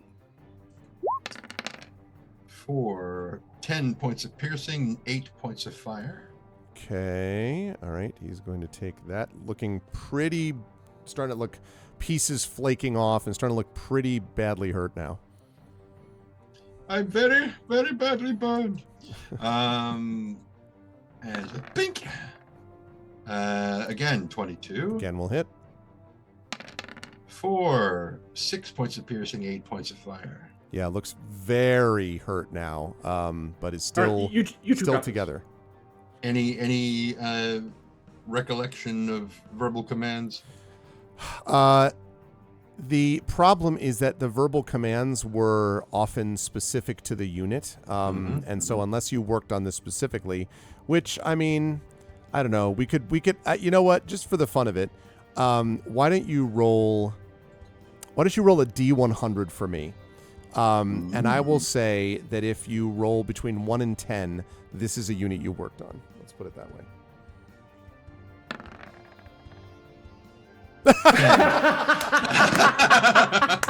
That would be a 10. Well, Fido. Jesus Christ. He just needed to be close enough to recognize the unit. That's it. It's very simple. Unbelievable. Well, yep. It looks like you worked on this thing. It does look like it has been modified a little bit, but yeah, you have worked on it. Yeah, that blender's new. I don't recall putting that in. You think you may remember, yes, the some codes that were used for it. The one that might shut it off, yeah. Okay. Okay, that's really funny. That's going to bring us to Nisiana. Very important for DMs at home. Never ask your player to make a roll if you don't want to deal with the consequences of the roll. Right. But that was fine. That goes for players too. Yeah, that's right. I assumed it was a possibility, just not a very good one, and it worked. Okay, Nisiana, you were up next. I am popping Spirit Guardians. Okay. And all my friends are friends, but everybody else is not. He's not a friend. Not friends. Okay, let's see. And Profound. I am actually Yeah, I was going gonna say, I think that's just a reality. I want that as a tattoo. It is going to. I'm My going friends to. are friends. And everyone else is... What's the radius on Spirit Guardians again? Hold on. I think it's 15 feet. It's 15 diameter, 15 feet of distance of 15 feet. So All they right, are so around me with like that. everybody within 15 feet, and I am casting it actually at 5th level, Okay. which does extra damage. Okay. Yep. But that's for when they start it. When they start their there's turn. no divine strike. Shit, I forgot. And it's when they start their turn, right? Nope. Hold on. Oh, is it right now? Yeah, hold on. I will put it into the spell. Let's pop it up there. Good or neutral. Oh. So it is. Yeah, when it enters the area, when it starts its turn there. Okay. Yeah, that's what I thought. I use Spirit of Guardian all the time in Celesta. So A creature enters the area for the first time on a turn or starts their turn there. So. Love me some. Which Spirit they're all Guardians. going to. So. Yeah. Oh yeah. Except for the one guy who's over there waving at Rowan as he He's goes like, by. I'm telling you, it's gonna work. All right. And okay, so then that's when I roll the damage. Right. Exactly. Okay. All right. Okay, so that was one action. You did that. You did the thing with Spirit Guardian. Okay, so I think that's it, unless you're going to move anywhere. But if you moved, then the Spirit Guardians would do that. Staying Yeah. right there to try to. I don't know. All right, it is the Bone Knight's turn for one final time. If you had one chance, one points at Rowan and is like at top speed again, tries to get you. Please make a Wisdom saving throw. There's really very little else this thing can do while it's restrained. If you ever hear a Bone Knight sound aggravated, this is it.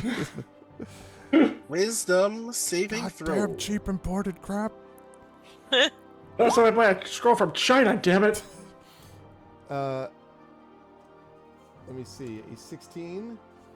Yeah, 16's enough. Again, you feel the weight. It's just like, oh, son of a bastard. All right. I turned to the Bone Blast Knight. himself in the face. Yeah. I turned to the Bone Knight Yeah.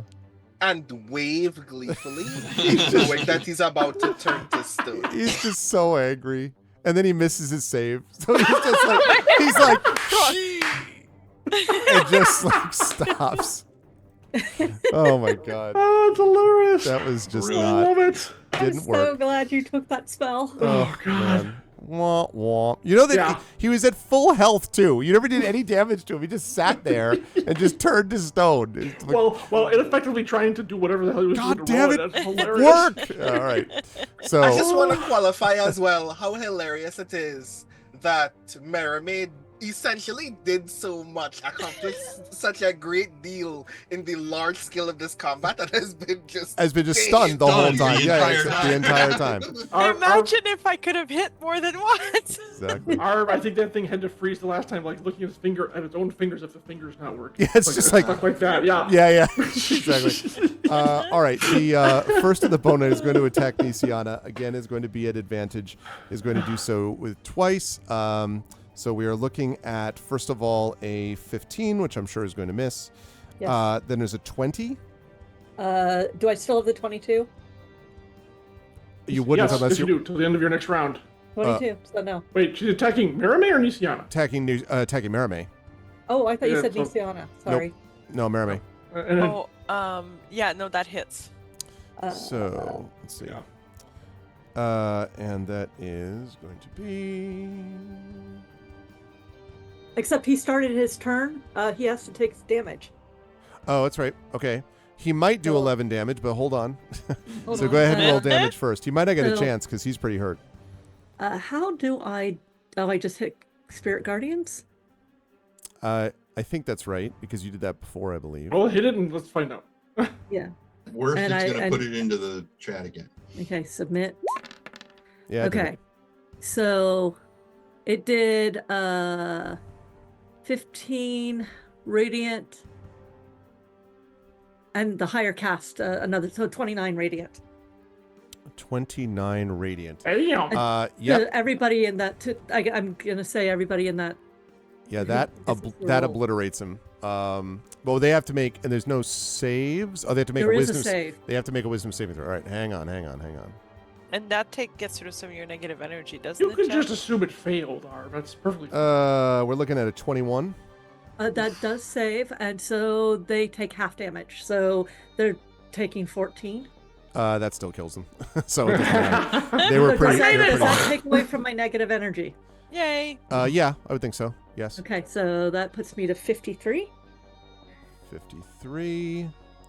And this thing, this last thing is going to take, what did we say? Oh, he has to also make a wisdom saving throw. Mhm. Nope, And he's going to, that's not going to do it. 11 is not going to make it, right? nope, that's 29. So 29. Okay, he's still around, although that hurt a lot. Three. Not He for will long. now try to make his attacks. So never mind that damage that you would have taken, Mermaid, before. Yay! This guy is going to try. We are looking at a 20, not natural, That will hit. and then a 17. That won't hit. Damn. Okay.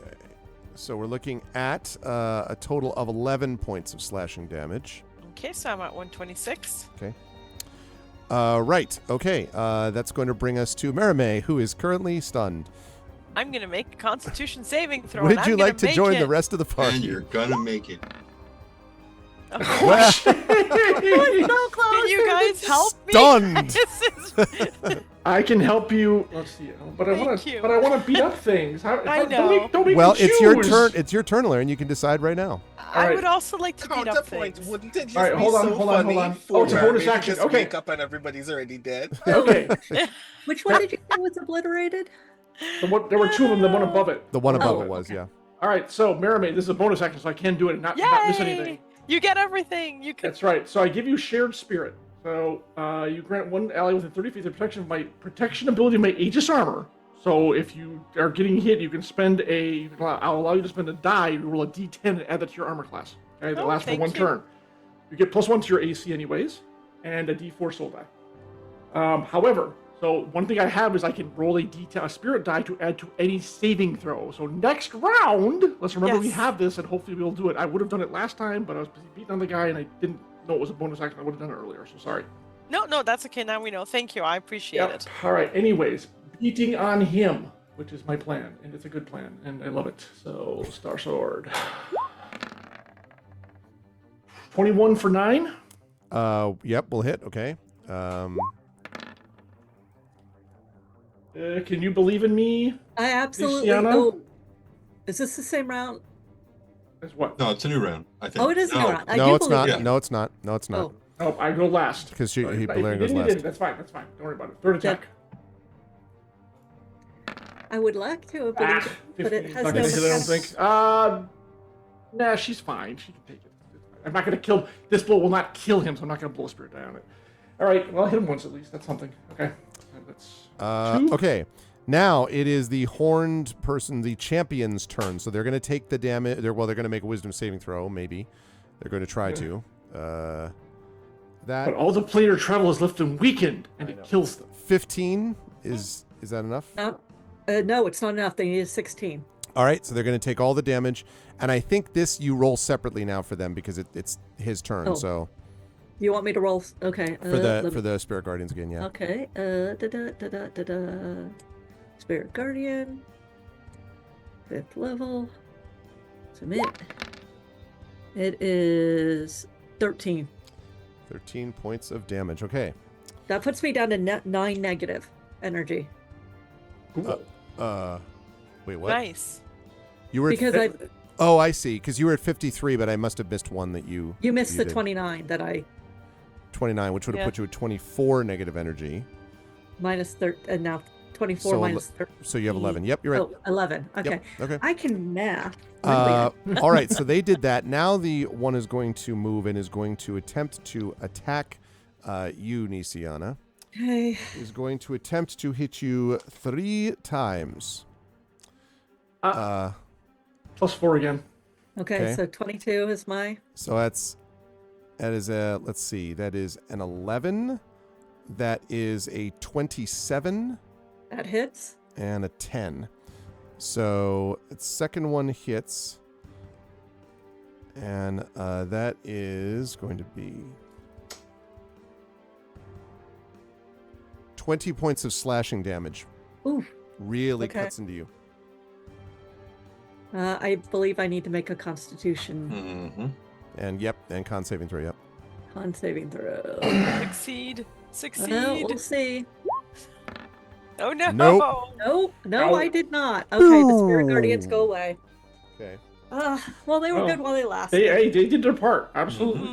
Absolutely. All right, that brings us up to the top of the round where conveniently the steel creature no longer needs to make a saving throw for being in Steel Guardians and is therefore going to attempt to, first it's going to check whether something has happened. But we decided we were only going to do that more round. That's right. That's right. Yeah, that's right. So that's right. So when we start next time, we will start with them facing still this steel predator and the horned helmet champion. Hey, what's up, Wispy? And one bone knight. And one bone One soon knight. to be dead bone knight. A deader bone knight. As they battle against the power of this guard inside this Metrol station. Well, that was, I would say, a fairly eventful session, y'all. We had entering the city of Metrol and the incredible mystery of that and the sort of not so positive, negative stuff of that. We had some things that ended up having some positive mechanics but negative psychic effects when it came to Tantan. Some others who had just some mysterious things happening. The loss of a hero point with Merime, and then obviously Larry not being able to use any healing. So there was a variety of things. And then we got the humor, the combat round, and the humor of watching the guy try to repeatedly do something to Rowan that just never worked. So there was all that. That was just chef's kiss. Very good. But it was a good game, and I'm excited to see what we're going to get to as we conclude the Dragon Below during our marathon session next time. John, I'll start with you. Good stuff from Malarian today, obviously wailing away with your increased strength and being able to sort of tank some things up. But of course, you do have that mysterious thing of the newspaper article that has supposedly announced your death. So that is going to be an interesting situation. I'd be concerned if I had taken a single point of damage during this fight so far. That sounds like a challenge, and it's all right. It's all right. Look, I'm trying to get the Bone Knights to turn away from Miss Stunned over here to come face me like, well, not men, but undead, I guess. But but one disappeared, one turned to stone. It's all over the place. No, listen, I mean, and Merime apparently enjoys the stunned condition, so I don't know. Yeah, she's just gonna stand there and it's just like kind of nice, cosmetic spray, kind of a nap and no, everything. And like, this was a lot of fun. As usual, of course, playing with these folks is all great. I can't wait to do the nice, big, long 8-hour for the fest, for the charity stream. That's what it's called. Yes, for the Memorial Day weekend. So that's going to be a lot of fun, especially starting out in combat again, which we're not done yet. So, always a blast. It's great to get back to it. Back-to-backs is always fun, too. So it's delightful. So, I'll be in quarantine after my trip. I'll be coming to you from a hotel room, but I'll make sure I have my screens. I'll make sure everything's ready and good to go. So, can't wait. Always awesome here. And yes, I got to beat things up and talk to Nisiana. Both were fun. That's right.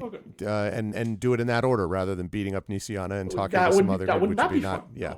But good stuff today, John. Thank you. Look forward to seeing what Alarian gets up to next time.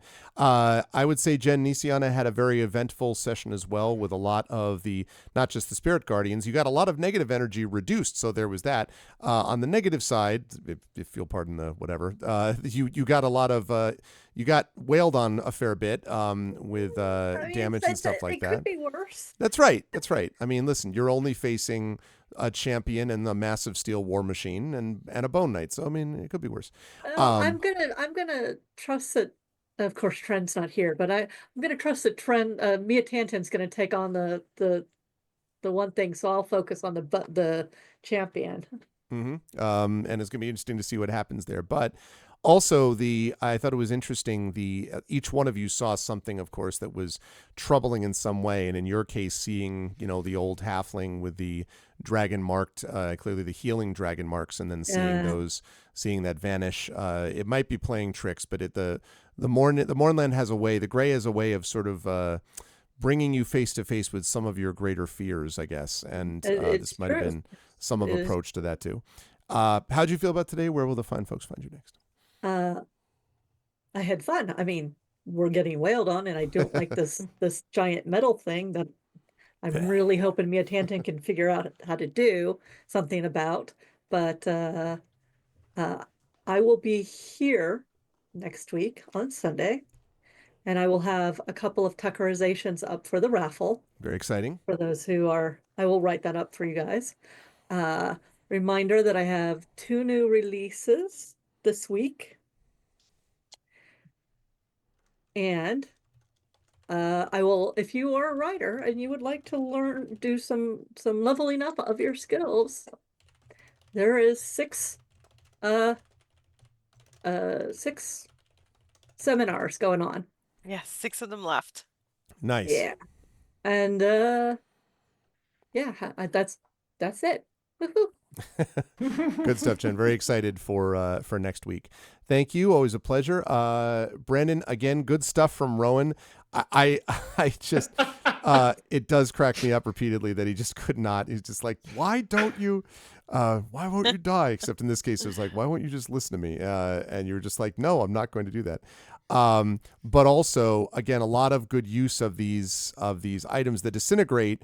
What I liked about that was the fact that it's a big mega hit spell, and you were like, yeah, and the creature's like about half down, maybe. Like, it was not, so it was one of those things where it definitely was good. Like, without it, it would have been, but it was also one of those things where it's like, I'm still around as you move forward, and you're like, all right, well, now I'll have to consider how that all works. And also how little concern Rowan seemed to have about some of the shadows speaking to him, probably because he was aware that this was going to be a place that does strange things to one's psyche, and it doesn't have the direct personal connection that, for example, it does for Tantan. But that was interesting to me too, to see how you reacted to Metrol as it is now. How did you feel about today's session? Where will the fine folks find you next? I think the thing that I thought was particularly fun about those ghost whispers is the idea that they don't bother Rowan first and foremost because he has no idea what they mean or what they're trying to do. Like, if you're trying to scare someone, you should at least actually invoke a terror, and you can't really just be afraid of just like random whisperings, just like okay, cool, you're annoying, thank you. So it need to be like, your gun will misfire or something like that. Like, like click, click. You don't remember how to cast Wall of Fire, something like that. The night is the night, you roll 1 is like, how do you spell disintegrate? Like stuff like that. Like, yeah, so like that was actually really fun for me, and to see that kind of come full circle to this is where the whispers are coming from. They're trying to do it to you over and over again. Nope. Yeah, I'm not bothered by this at all. I'm very sorry. It's very fun, and the joy of watching this person slowly turn to stone is actually very amusing to me. Just he's not even upset. He's just disappointed. He's very personally disappointed. So very terrible. So yeah, this was fun. I will be here again next week on Sunday when we do the thing.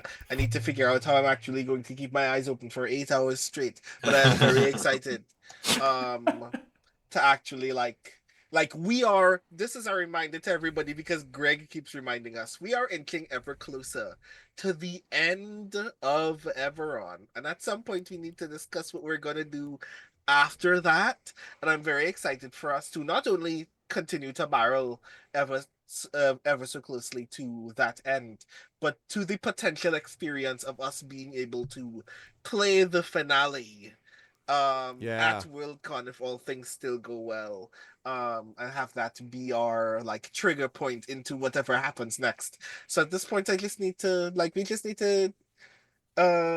shoot the Lord of Blades in the face. I am very confident at this point that if we just give Illyrian haste, Illyrian just becomes big and just kind of sits on the Lord of Blades for 4 turns. We are good to go for the rest of that combat. So we'll see how that goes. So yeah. Brandon O'Brien.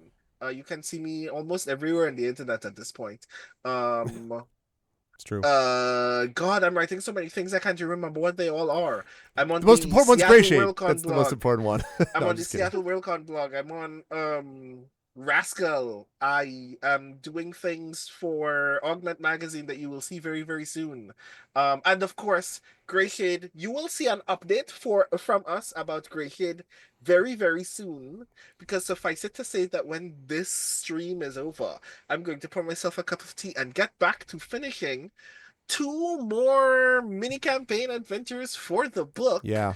That are actually going to be very, very fun, and I'm very excited for you to all see those things. But also, I reminded that if you're going to be at Gen Con, all things going well, you will see a handful of people actually playing one of those adventures. Yep. In fact, we can announce that, Brandon, quickly. Let me just say we can announce that. So it's going to be available. Remember, Grey Shade will be released at Gen Con during the symposium, and on Friday night at the symposium, there will be it's now the event calendar is going live tomorrow, but I'm giving you a sneak peek. It's going to be Friday night, and it will feature, because I've now heard from everybody, Brandon will be GMing one of the adventures from the Grey Shade TTRPG modified to fit time, with myself playing along with Jen, who is right here, along with Karen Menzel, who is a member of the symposium that's played many times with us in these previous ones, along with Toya Kristen Finley from Expedition from the Mysterious Peaks fame, along with Richard Lee Byers, who's one of my favorite people, and has been also one of the players who's played for a long time. So we're going to actually be playing Grey Shade, the TTRPG, live in person in front of a studio audience, so to speak. So yes, very excited about that for Friday Gen Con night. Yes. So look forward for that. If you're actually going to be at Gen Con, you get to sit and watch us do the thing. And I'm sure Greg is still figuring out how we can make a stream thing happen as well. Yeah. But that's going to be very rad. So that's in the last weekend of July. Right. My brain is mush at this moment. It's very late. But yes, that's everything from me, I think. Thanks, Brandon. Good stuff, and I'm excited for all of the above. Marimay had an interesting experience, Marie. I think this is what happened, Marie. You said, let's see, we did the Worldcon thing yesterday, and you were really tired, and you had to throw glitter at yourself or something. And I think this is the result. Like your character was just stunned a lot. But as was pointed out, boy, did your effect with you hit prismatic spray, and then you were like, "Sir, not appearing in this picture for the rest of the combat." But that spray did a lot of damage, early on. So you got to try that out, and you also got that experience of seeing losing the hero point because of the people on the street, and that situation of being in Metrol as well. So there was a bit of that also. How did you feel about today's stunning session, and where will the folks find you next? I could have just gone to bed earlier. You could have been like, you did, basically. Right? Like, why did I stay here? I could have just, guys, I had a good time. You got this. I'm going to bed. But yeah, I had fun regardless. Thank you, John, for trying to get me out of my my little trap of Stunned stuns. state, yes. Exactly. Yes, Mhm. 'cause Stun I lock, yeah. cannot succeed a saving throw to save my soul. So yeah, no, it was. I'm hoping I don't spend 8 hours stunned next time. Yeah, me Just, too. I'm going to bed. I'm just gonna leave. If it's like 3 turns, I assume I'm never getting out of it. I'm going to bed. But it was fun. Thank you. I look forward to next week. I'm very excited for our long 8-hour session. It's always one of my favorite days of the year. So yay. And yeah, that's it. I'm excited. Find me on the internet. See me here next Sunday. Let's hang out. Let's play. Good Give me stuff. inspiration so I can break out of this thing. Come on. Exactly. Get your inspirations ready. It's true. Thank you, Marie. Always a pleasure, and also pleasure to have Tren with us. And Tren, again, as we knew was going to be the case, a lot of good stuff for Tanton in this city. The effect of it, one way or the other. I like the moment between you and Nisiana, where Nisiana was doing that very accurately describing what you would do to calm someone down in the midst of a panic attack, or frankly a PTSD attack. And so, but also the fact that it has this profound sort of duality for you, in that you're getting these benefits of the fire, but every time there's a sort of reminder of what it is that you've lost. Plus the revelation of this name that no one's heard before. And I expect that there will be moments where, at some point people be like, so what was that name thing? What was going on? That'll happen as a result of that. What name? And the house and the whole house Canna thing with the creature that you're looking at, the fact that you're, again, not a shock that you would see it here, but the fact that it's like a reminder again of what happened during the last war. So a lot of stuff for Tanton to conjure with, and then also some very effective attacks in there too. How'd you feel about today? Where will the fine folks find you next? I am so glad we took that last round. That was really funny. That was our womp womp round. That was just perfect. I'm really glad we took that. So one. bad. What I imagine with Mary May being stunned like that after having done, but her prismatic spray still being in effect, is, since she can speak haltingly, every time one of them suffers something, I could just see her going. Yeah, and I'm like glowing brilliant right now. Oh, love it. Yeah, I loved today. I thought it was great. I'm very much like Liam O'Brien, and I share a love of tormented characters. I've noticed. So it's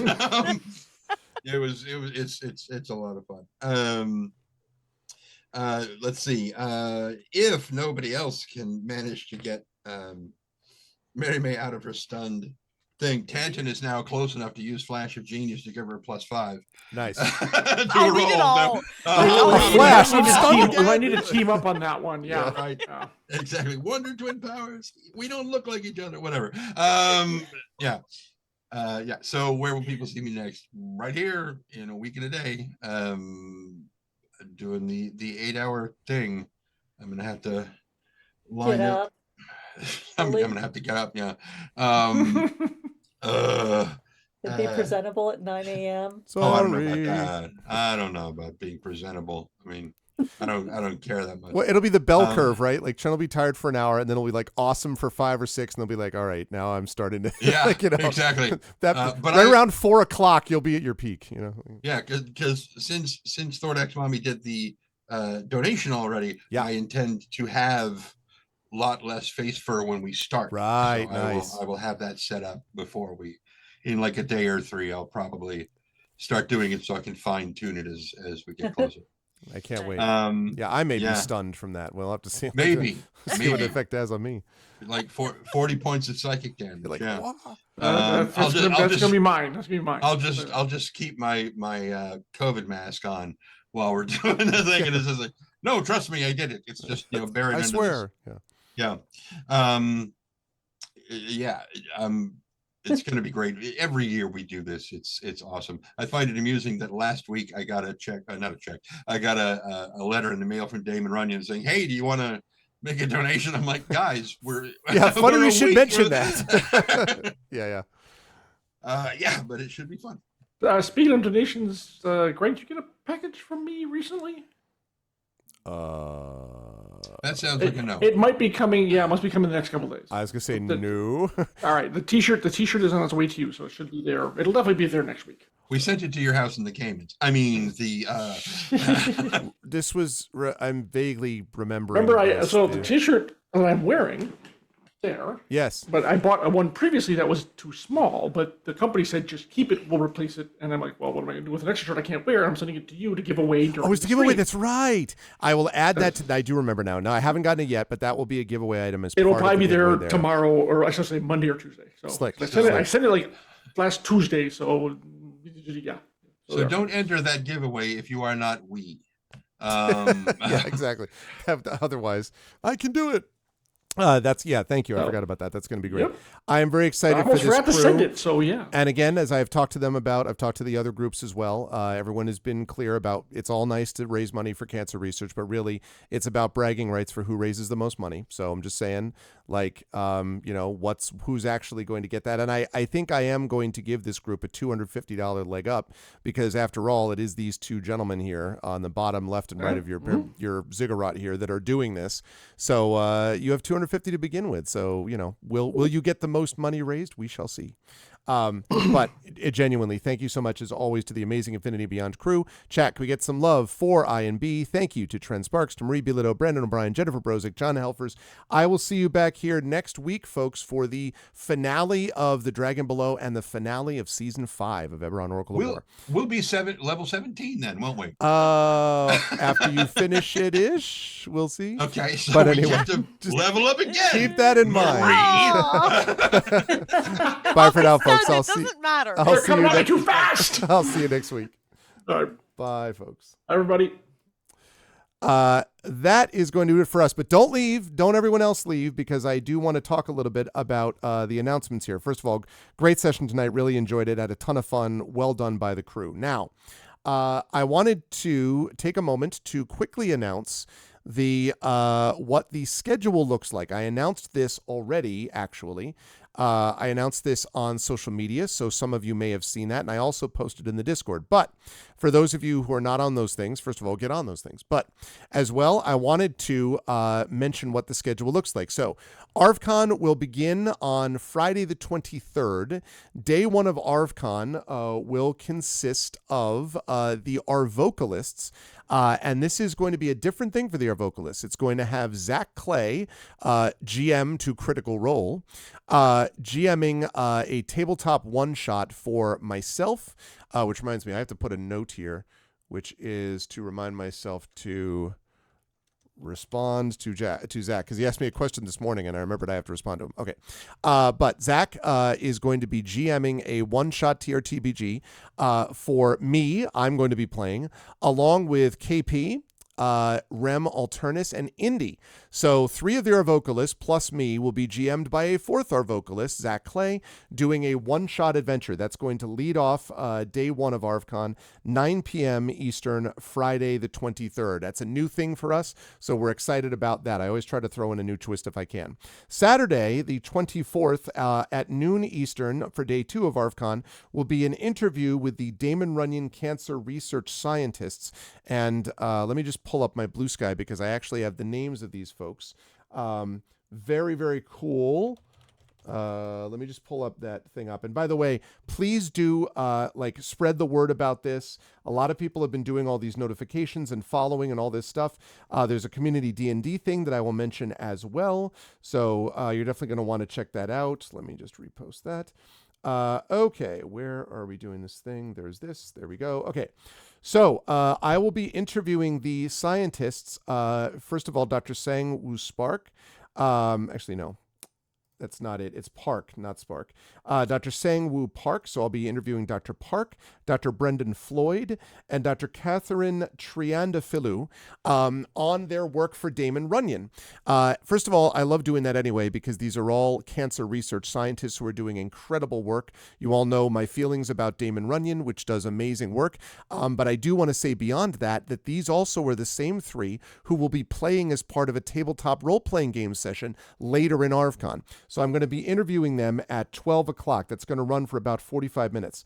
At 1 p.m. Eastern on Saturday, May 24th, as day 2 of ArvCon 2025 rolls on, I will be joined by the Dice Roll, which normally we stream over on my sister channel, GogCom's Twitch channel, and they will be playing their Ghosts of Saltmarsh as they move into their own finale. They're not quite at the finale yet, but they're moving into the end game there, and so that will have Pyron Jade, Inanda, Darksaber 2K, Wholesome Horror Gaming, and Undeveloped Bruce playing that from 1 to 4. It's going to be awesome. That's going to be happening at Saturday the 24th from 4:30 p.m. Eastern. At 5 p.m. Eastern, we get Expedition from the Mysterious Peaks.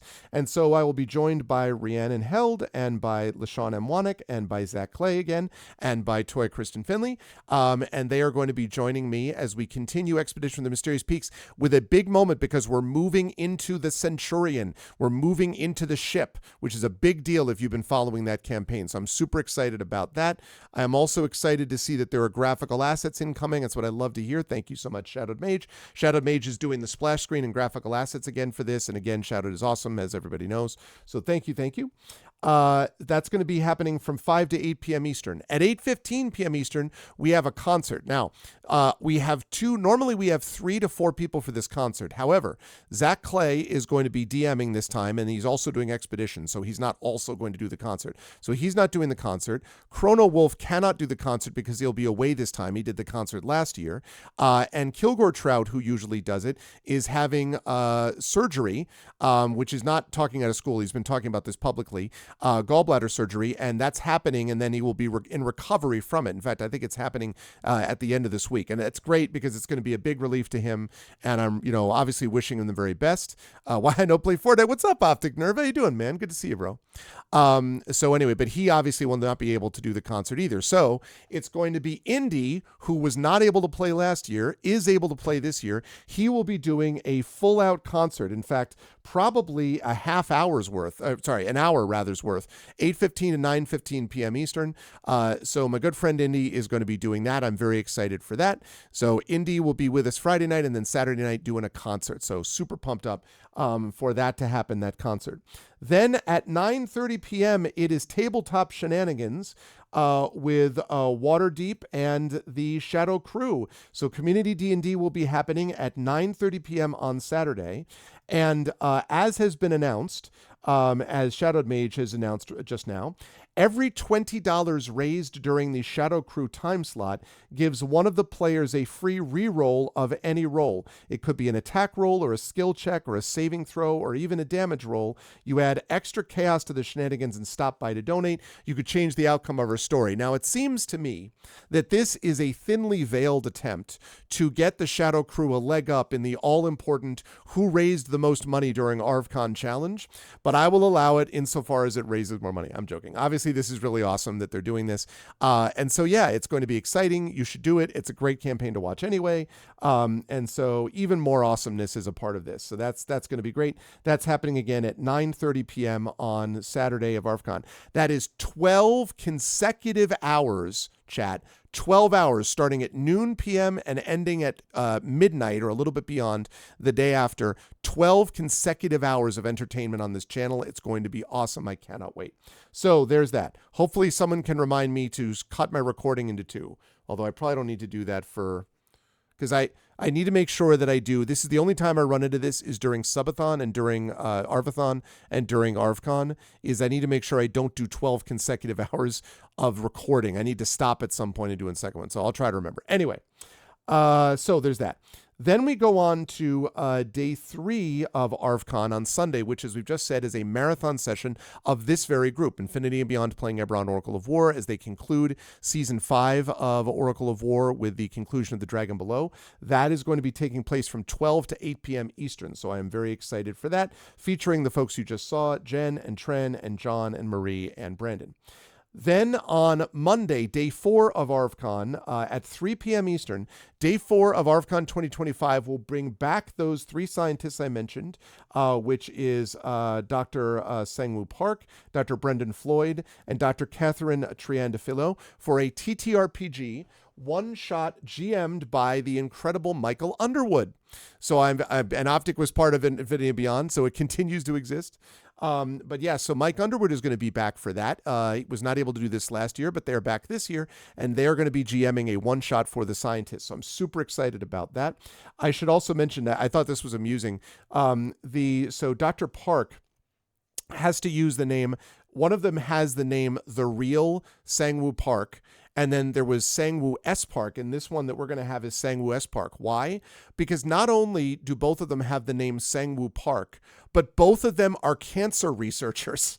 Like, what are the odds? Like, I went looking for it, and I'm like, oh, this must be the right one. And then I'm like, wait, that doesn't look quite right. And sure enough, there's another Dr. Sangwoo Park working on cancer research who is the one for Damon Runyon. And I'm like, that's the one that I want for social media. So that was kind of funny. But anyway, it is Dr. Sangwoo S. Park who's going to be joining this. It's going to be great. I am super pumped up for that, and it's going to be great. That's going to be happening from 3 to 6 p.m. Eastern, and then at 6:15 p.m. Eastern on the 4th day of ArvCon 2025 in the year of our Lord, et cetera, May 25th. May 26th. I will wrap everything up for ArvCon, and hopefully at that point we will have arrived at that point at the end, having passed our goal of $5,000. If we surpass $5,000 during this event chat, we will have surpassed $40,000 for the year, for the totality of ArvCon since it began over 10 years ago, and that'll be a pretty big milestone for us. So we're very excited about this. Also, I should mention that I am very excited that we are sponsored by this year Tin Mad Games, Nomad Games, Catalyst Game Labs, Athos Arts, Alligator Alley Entertainment, Free League Publishing, and GOG.com. Again, I am still open to other companies. If other companies are within the sound of my voice and would like to contribute and be sponsors as well, please reach out to me. I would love to be able to put Shadowed back to work to add some assets to that lay. Shadowed's like, wait, what?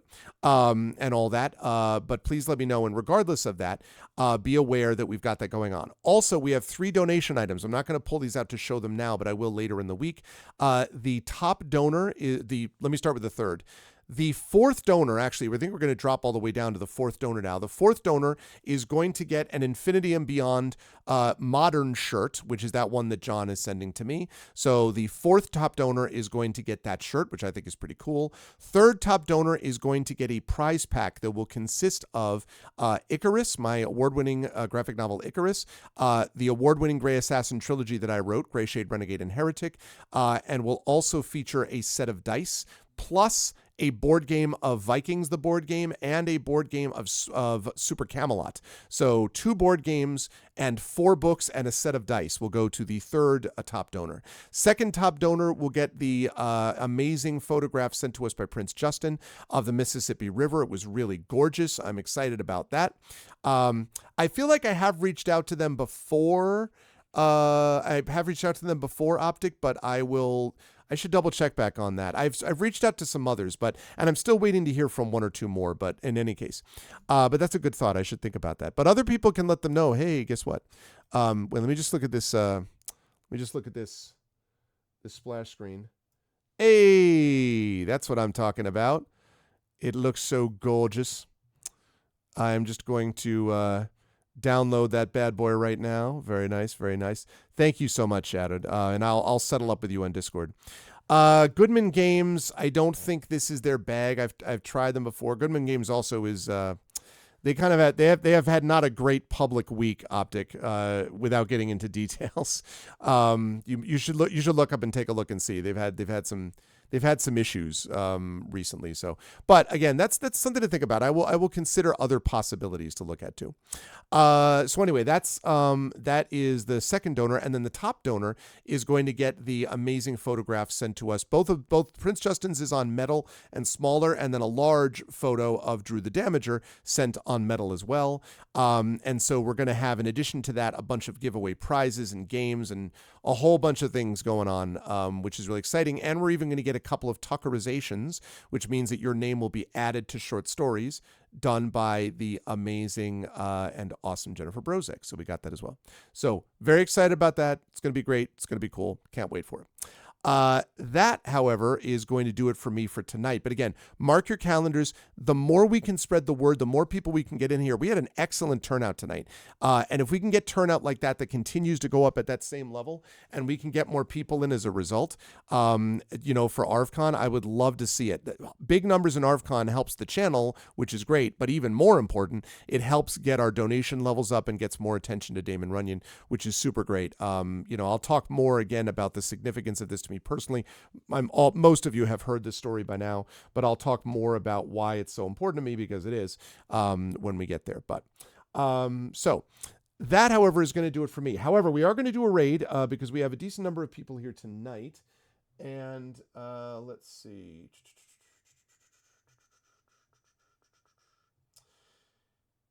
Yes. Okay. I think I see who we are going to. I think I see who we're going to raid. I have two possibilities here. Yeah, I know. I think I know who we're going to raid. So the way the raid works is really simple. If you are a sub, you're going to do this, which is the Arvanauts have landed, followed by Twitch raid. Sorry, that's if you're not a sub. If you are a sub, you're going to do this. You can cut and paste this, but just add in Arvany Roar, Arvany Hype, Arvany Smug, Arvany Love, Arvany Blown, Arvany Woe, Arvany Witch, Arvany How, Arvany Critical Hit, Arvany, all that stuff. All the Arvanys, there's a lot of them now. Arvany Swole. You can do all that when you are brought over automagically to the place that we are going to raid. And then after that, you can feel free to head off on your way. But please do come on the raid with us because everyone likes it. It's good for everybody. It's good for their channel, good for our channel, good for everything else. But otherwise, if you like what you saw and heard tonight, please follow the channel. Check out our YouTube with !ArvTube. Thanks for everyone who was watching me over on YouTube today. I appreciate that very much. Please subscribe to us there. We are at a new record there. We're over 1,103 subscribers now on YouTube. So that's great. Free for you to do that, but really helps us out and the algorithm out. So please do that. Discord is !ArvCord. Twitter, !ArvTweets. Blue Sky, !ArvSky, especially Blue Sky.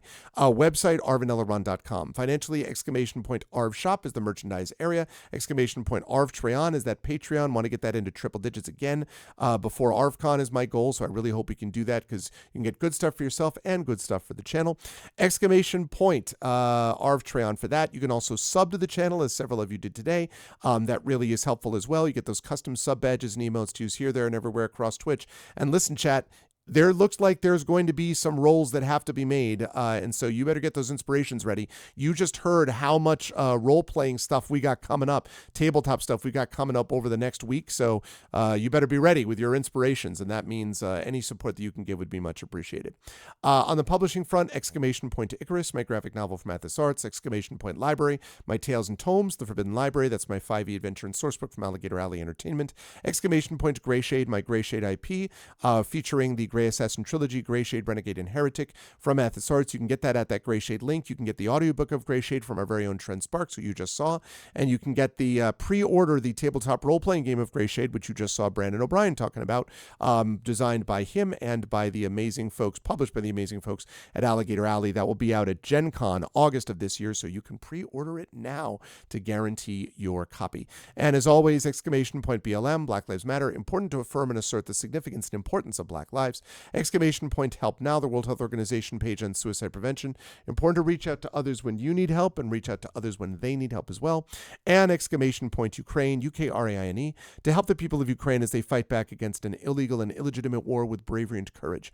And send the message we'll do so for others in that situation in the future.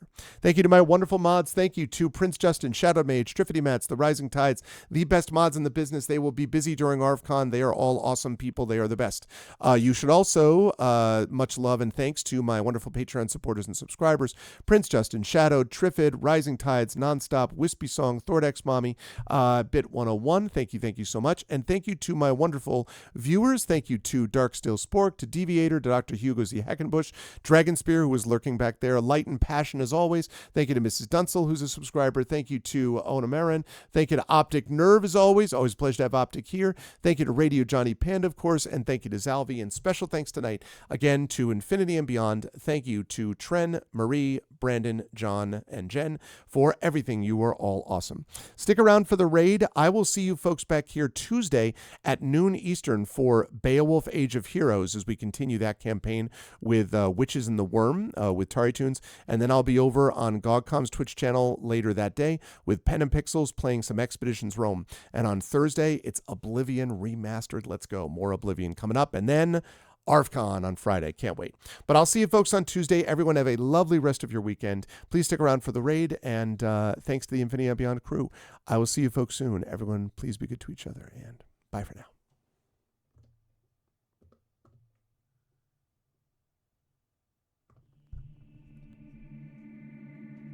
Most folks in Eberron live their lives hoping to survive and protect the ones they care about the most. A few do that and more, trying to help those around them, even the ones they don't know. But only one group does all that when no one else can. The King's Citadel. The ones who do the job no one else can do. Alarion, the Shield. A star-forged Aegis whose strength lies in their shield, their armor, and their will to keep the Citadel and its mission safe, no matter what the cost. Merime, the Sword. A Kalashtar bard whose dreams predict doom and disaster, so that her skill in battle, insight into the hearts and minds of those she encounters, and love for her sister and the Citadel is more necessary than ever. Tantin, the Brain. A dragon-marked human artificer whose jovial demeanor conceals a deep curiosity, razor-sharp intellect, and long memory. He knows what he did for the last war, and he knows what it did to him, and how much worse the next war could be. Nisiana, the Heart. A dragon-marked halfling healer whose love for her sister is matched only by her desire to help and heal the members of the Citadel. She's grown wiser and more wary, yet even in the midst of doubt, hope remains. Rowan, the Wild Card. A human wild magic sorcerer who's played a dangerous game for most of his life. He's gone all in to save his friends, but they aren't the only ones sitting at the table. As the shadows gather, will he have the chips to pay if his bet is called? These 5 elite operatives came together to aid the salvage outpost of Salvation, where the Grey hovers nearby, a threat and a promise. With the Oracle of War, they found an artifact powerful enough to end a war, or begin one. They traveled to Sharn, City of Towers, to unravel the Oracle's mysteries while stopping assassination attempts from the terrorist organization known as the Emerald Claw. They found Sky Blue, the daring thief tied to the ancient draconic prophecy, and stopped the Claw operative Arulin Karnak before traveling back to Salvation and into the Grey to repel a warforged invasion and take the fight to the Lord of Blade's secret fortress Razorcrag. Capturing one of the Claw's most powerful lieutenants and sent to negotiate peace with the nation of Thrain, they survived another assassination attempt and saved the Thrain's leader from the continent-wide vengeance of the Undying Court, only to discover they'd been betrayed by an ally who was not as she seemed. Now the King's Citadel must stop the Emerald Claw once and for all, using their new knowledge and new allies to finish the Claw and gain the information they need about the Oracle of War before it's too late. But can they learn the Oracle's secrets, stop the Emerald Claw, and discover the deepest plans of the Lord of Blades? Only if they remember that in the end all they have is each other and the King's Citadel. Long live the King. Welcome to Eberron. Welcome to Corvair. Welcome to the world within and without Salvation.